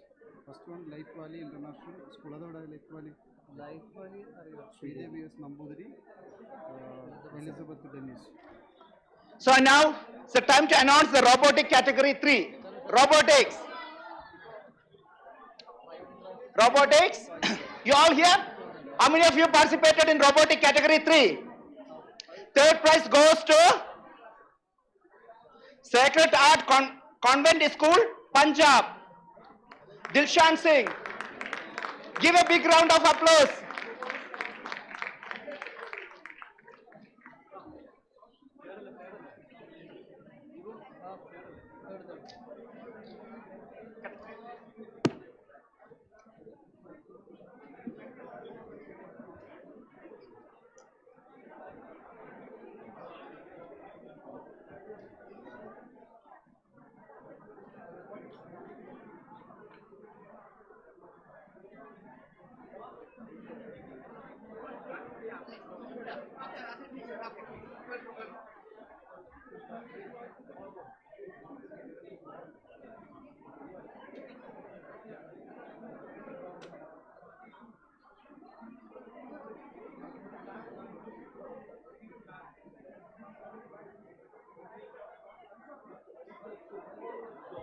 Yeah, teachers should. Even when we are announcing the winners, if the teachers are available, please welcome. It's by default. You are always welcome.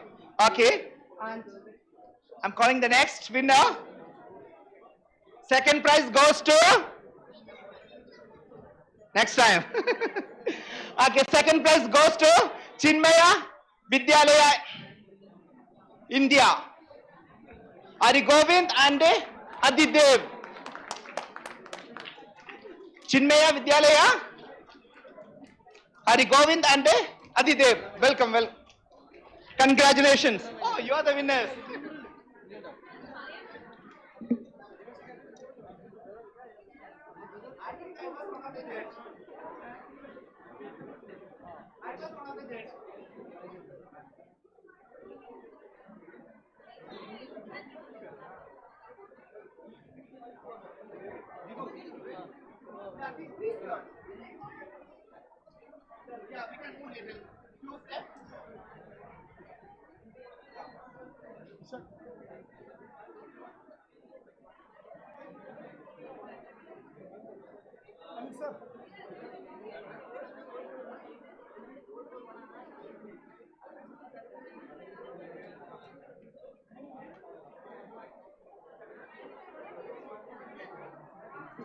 Thank you and congratulations. Yeah. Excuse me, stay.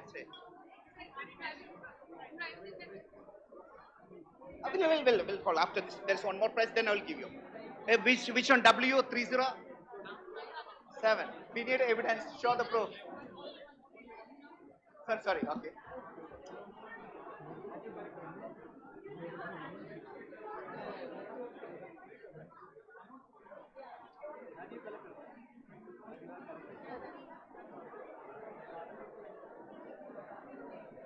Thank you and congratulations. Now is the time to announce the first prize winner for robotic category 3.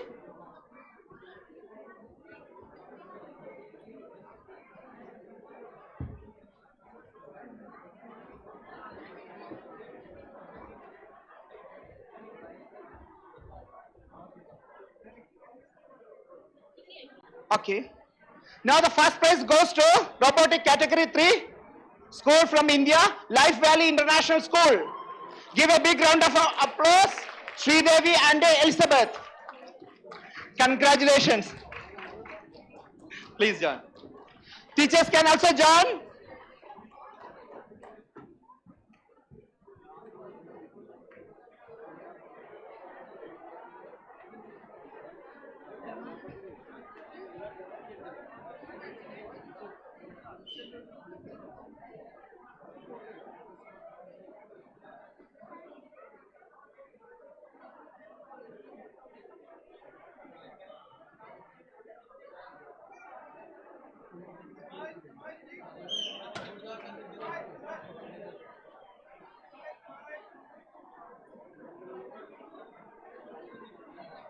Thank you, and we have one more winner for the last category.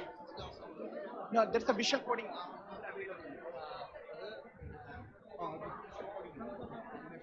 Category 3, private international school Abu Dhabi. Animation private international. Yes. 1 second. I just see the old day. You're talking about animation category 3. We announced the first winner. No, they didn't collect the prize. Okay. Private International School Abu Dhabi. The winners are Isha, Dia and Udandiga. Okay. Welcome.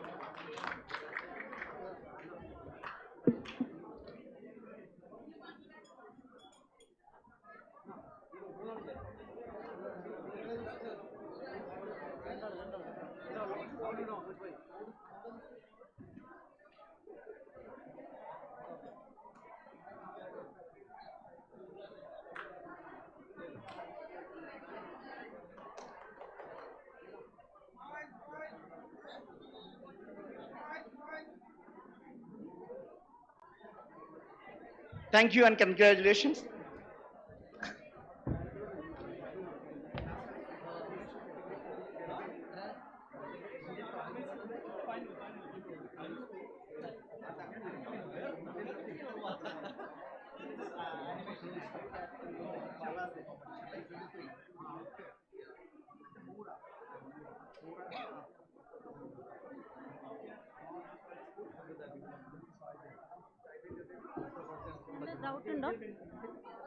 Indian Public High School Private.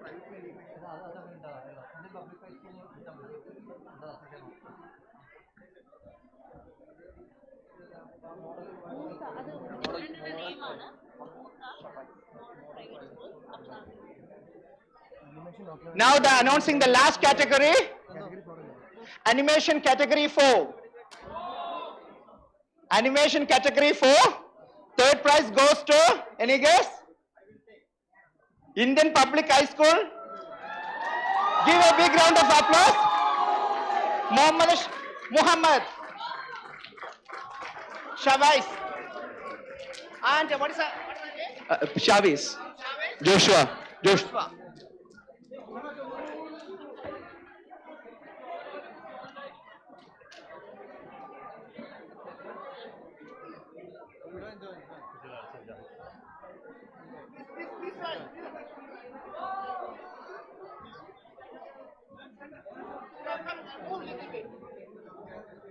You missed many chats at the beginning. Because we have only 12 days.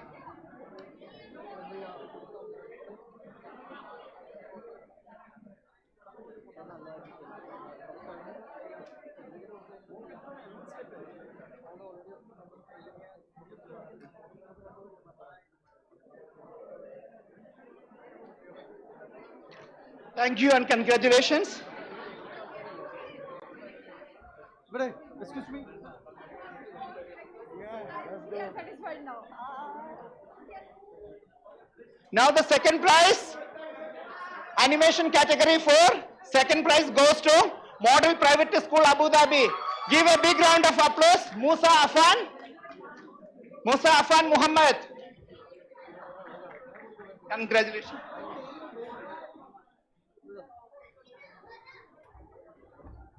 If teacher is there, please join the team members or a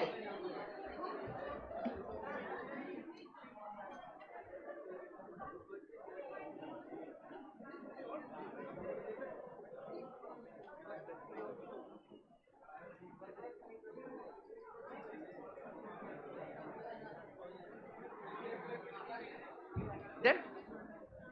Thank you. Now it's the time to announce the first prize. This is the last category, animation category 4.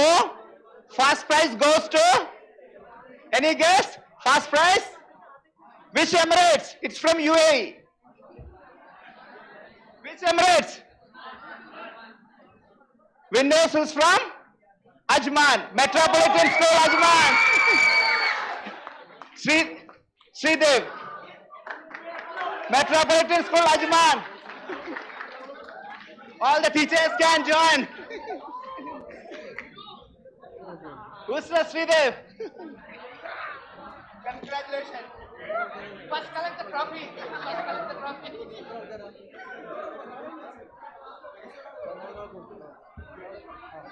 Please leave.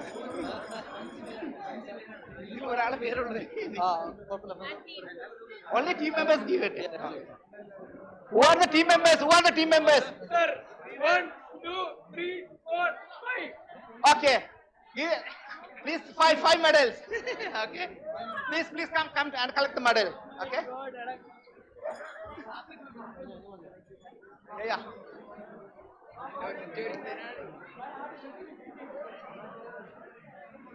I may move down. Finish ആയില്ലേ?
സ്കൂൾസിന് PDF അയക്കാം.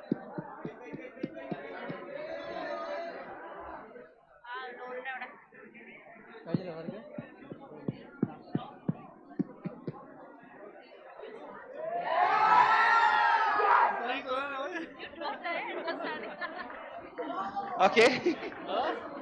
Thank you, Dr. Razak. Alisha അടുത്ത robotics അല്ലേ? Robotics അല്ലേ? അല്ലേ? ഏതാണ്ട് അല്ല ഇത്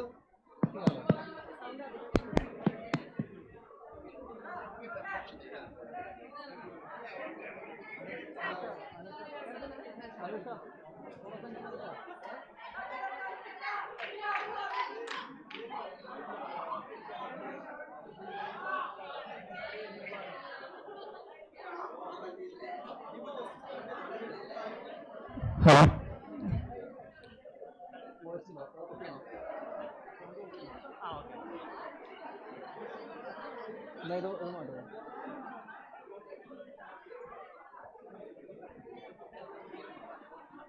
Good afternoon, everyone.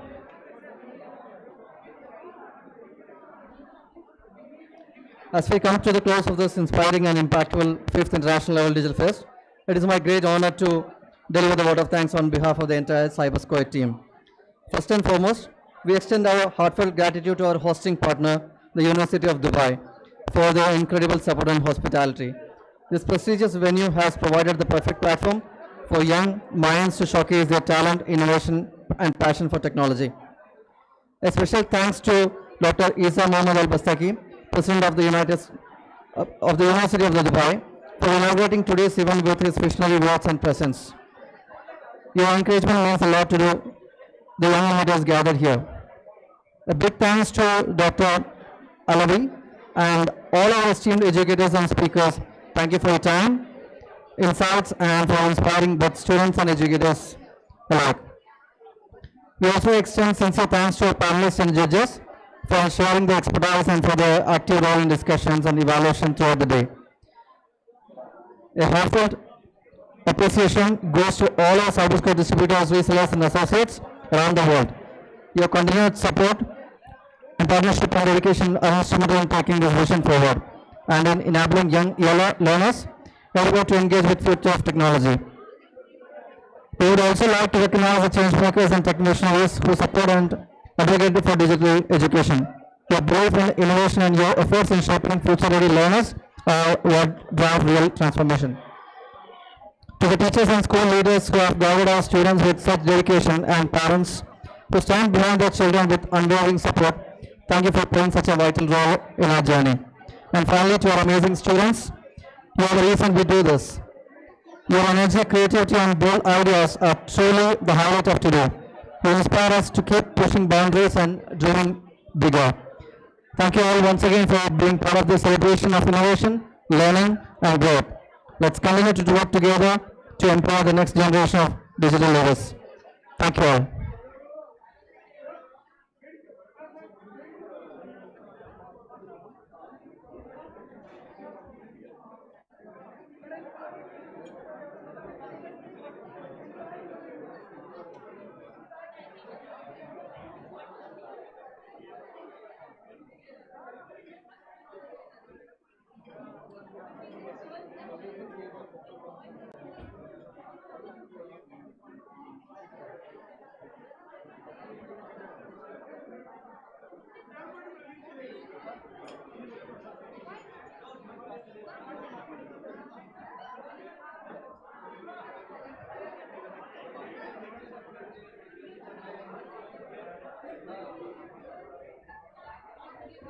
Okay, sir. Thank you.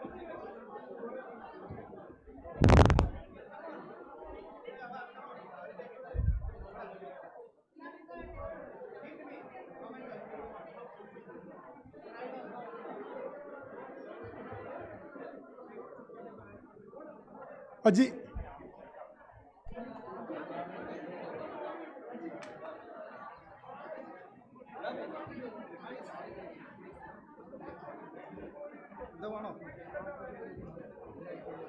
Kerala principals, please.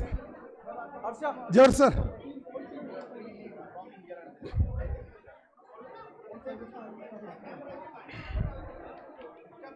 So the principals from Kerala, please.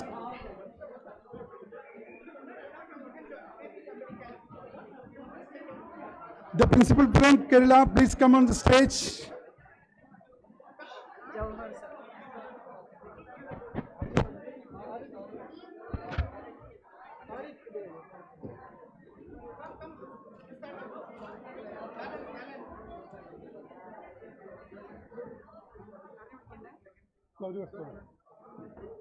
George sir. George sir. Sir. Sir. അല്ലല്ല അവിടെ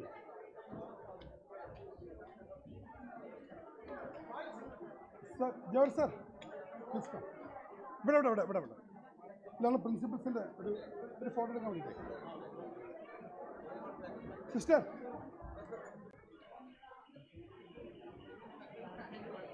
അവിടെ അജിത് നമ്മുടെ team H K.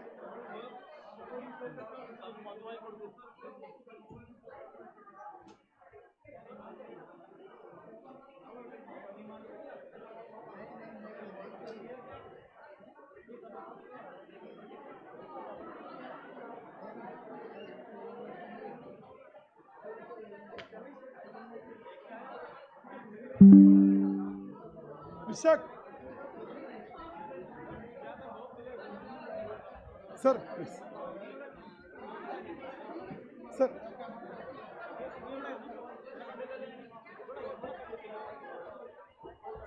Oh, sir.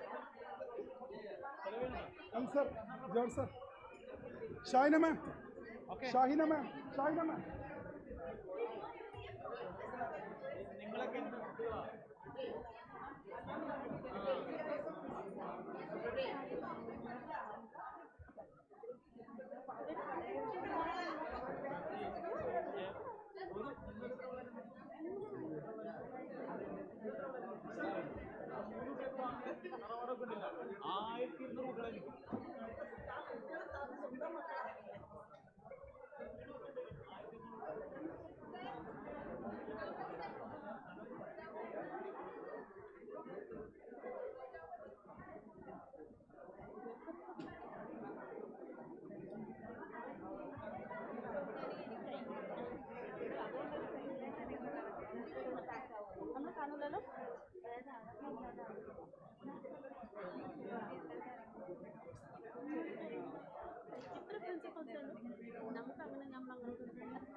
ഒരു മിനിറ്റ് ഞാൻ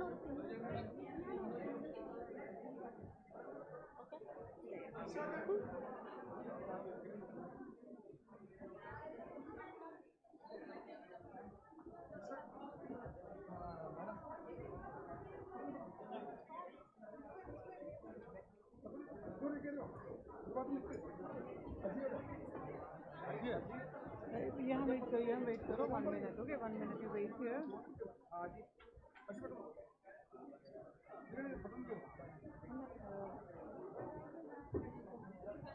Stand here.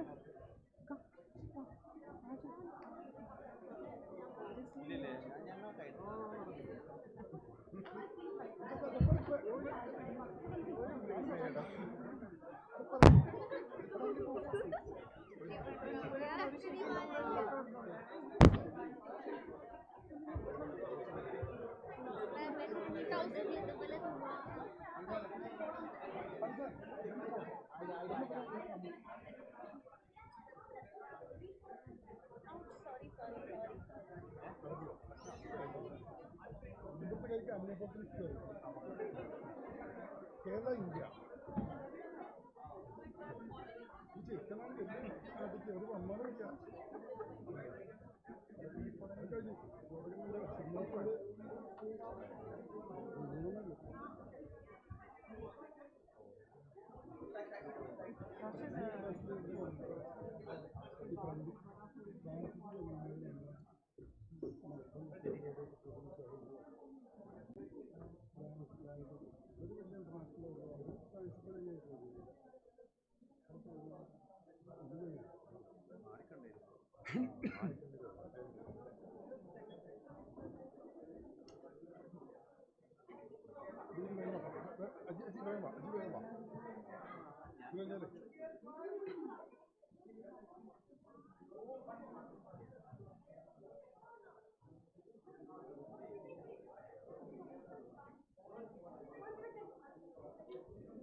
Fast. Gobi, you are okay. I'm going to go to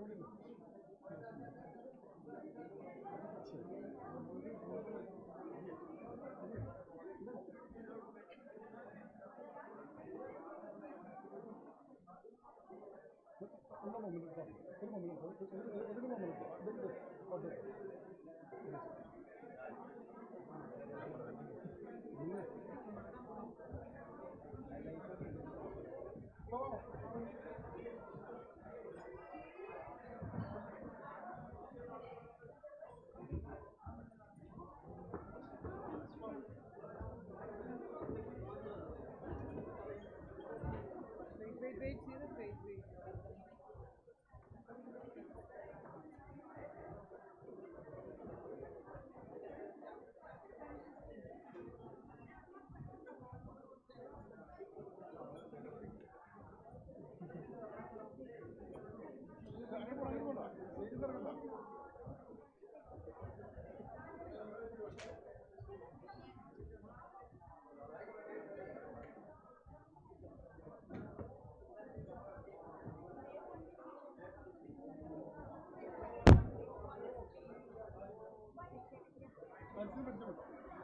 പരിചയപ്പെട്ടില്ല just സ്റ്റേജിൽ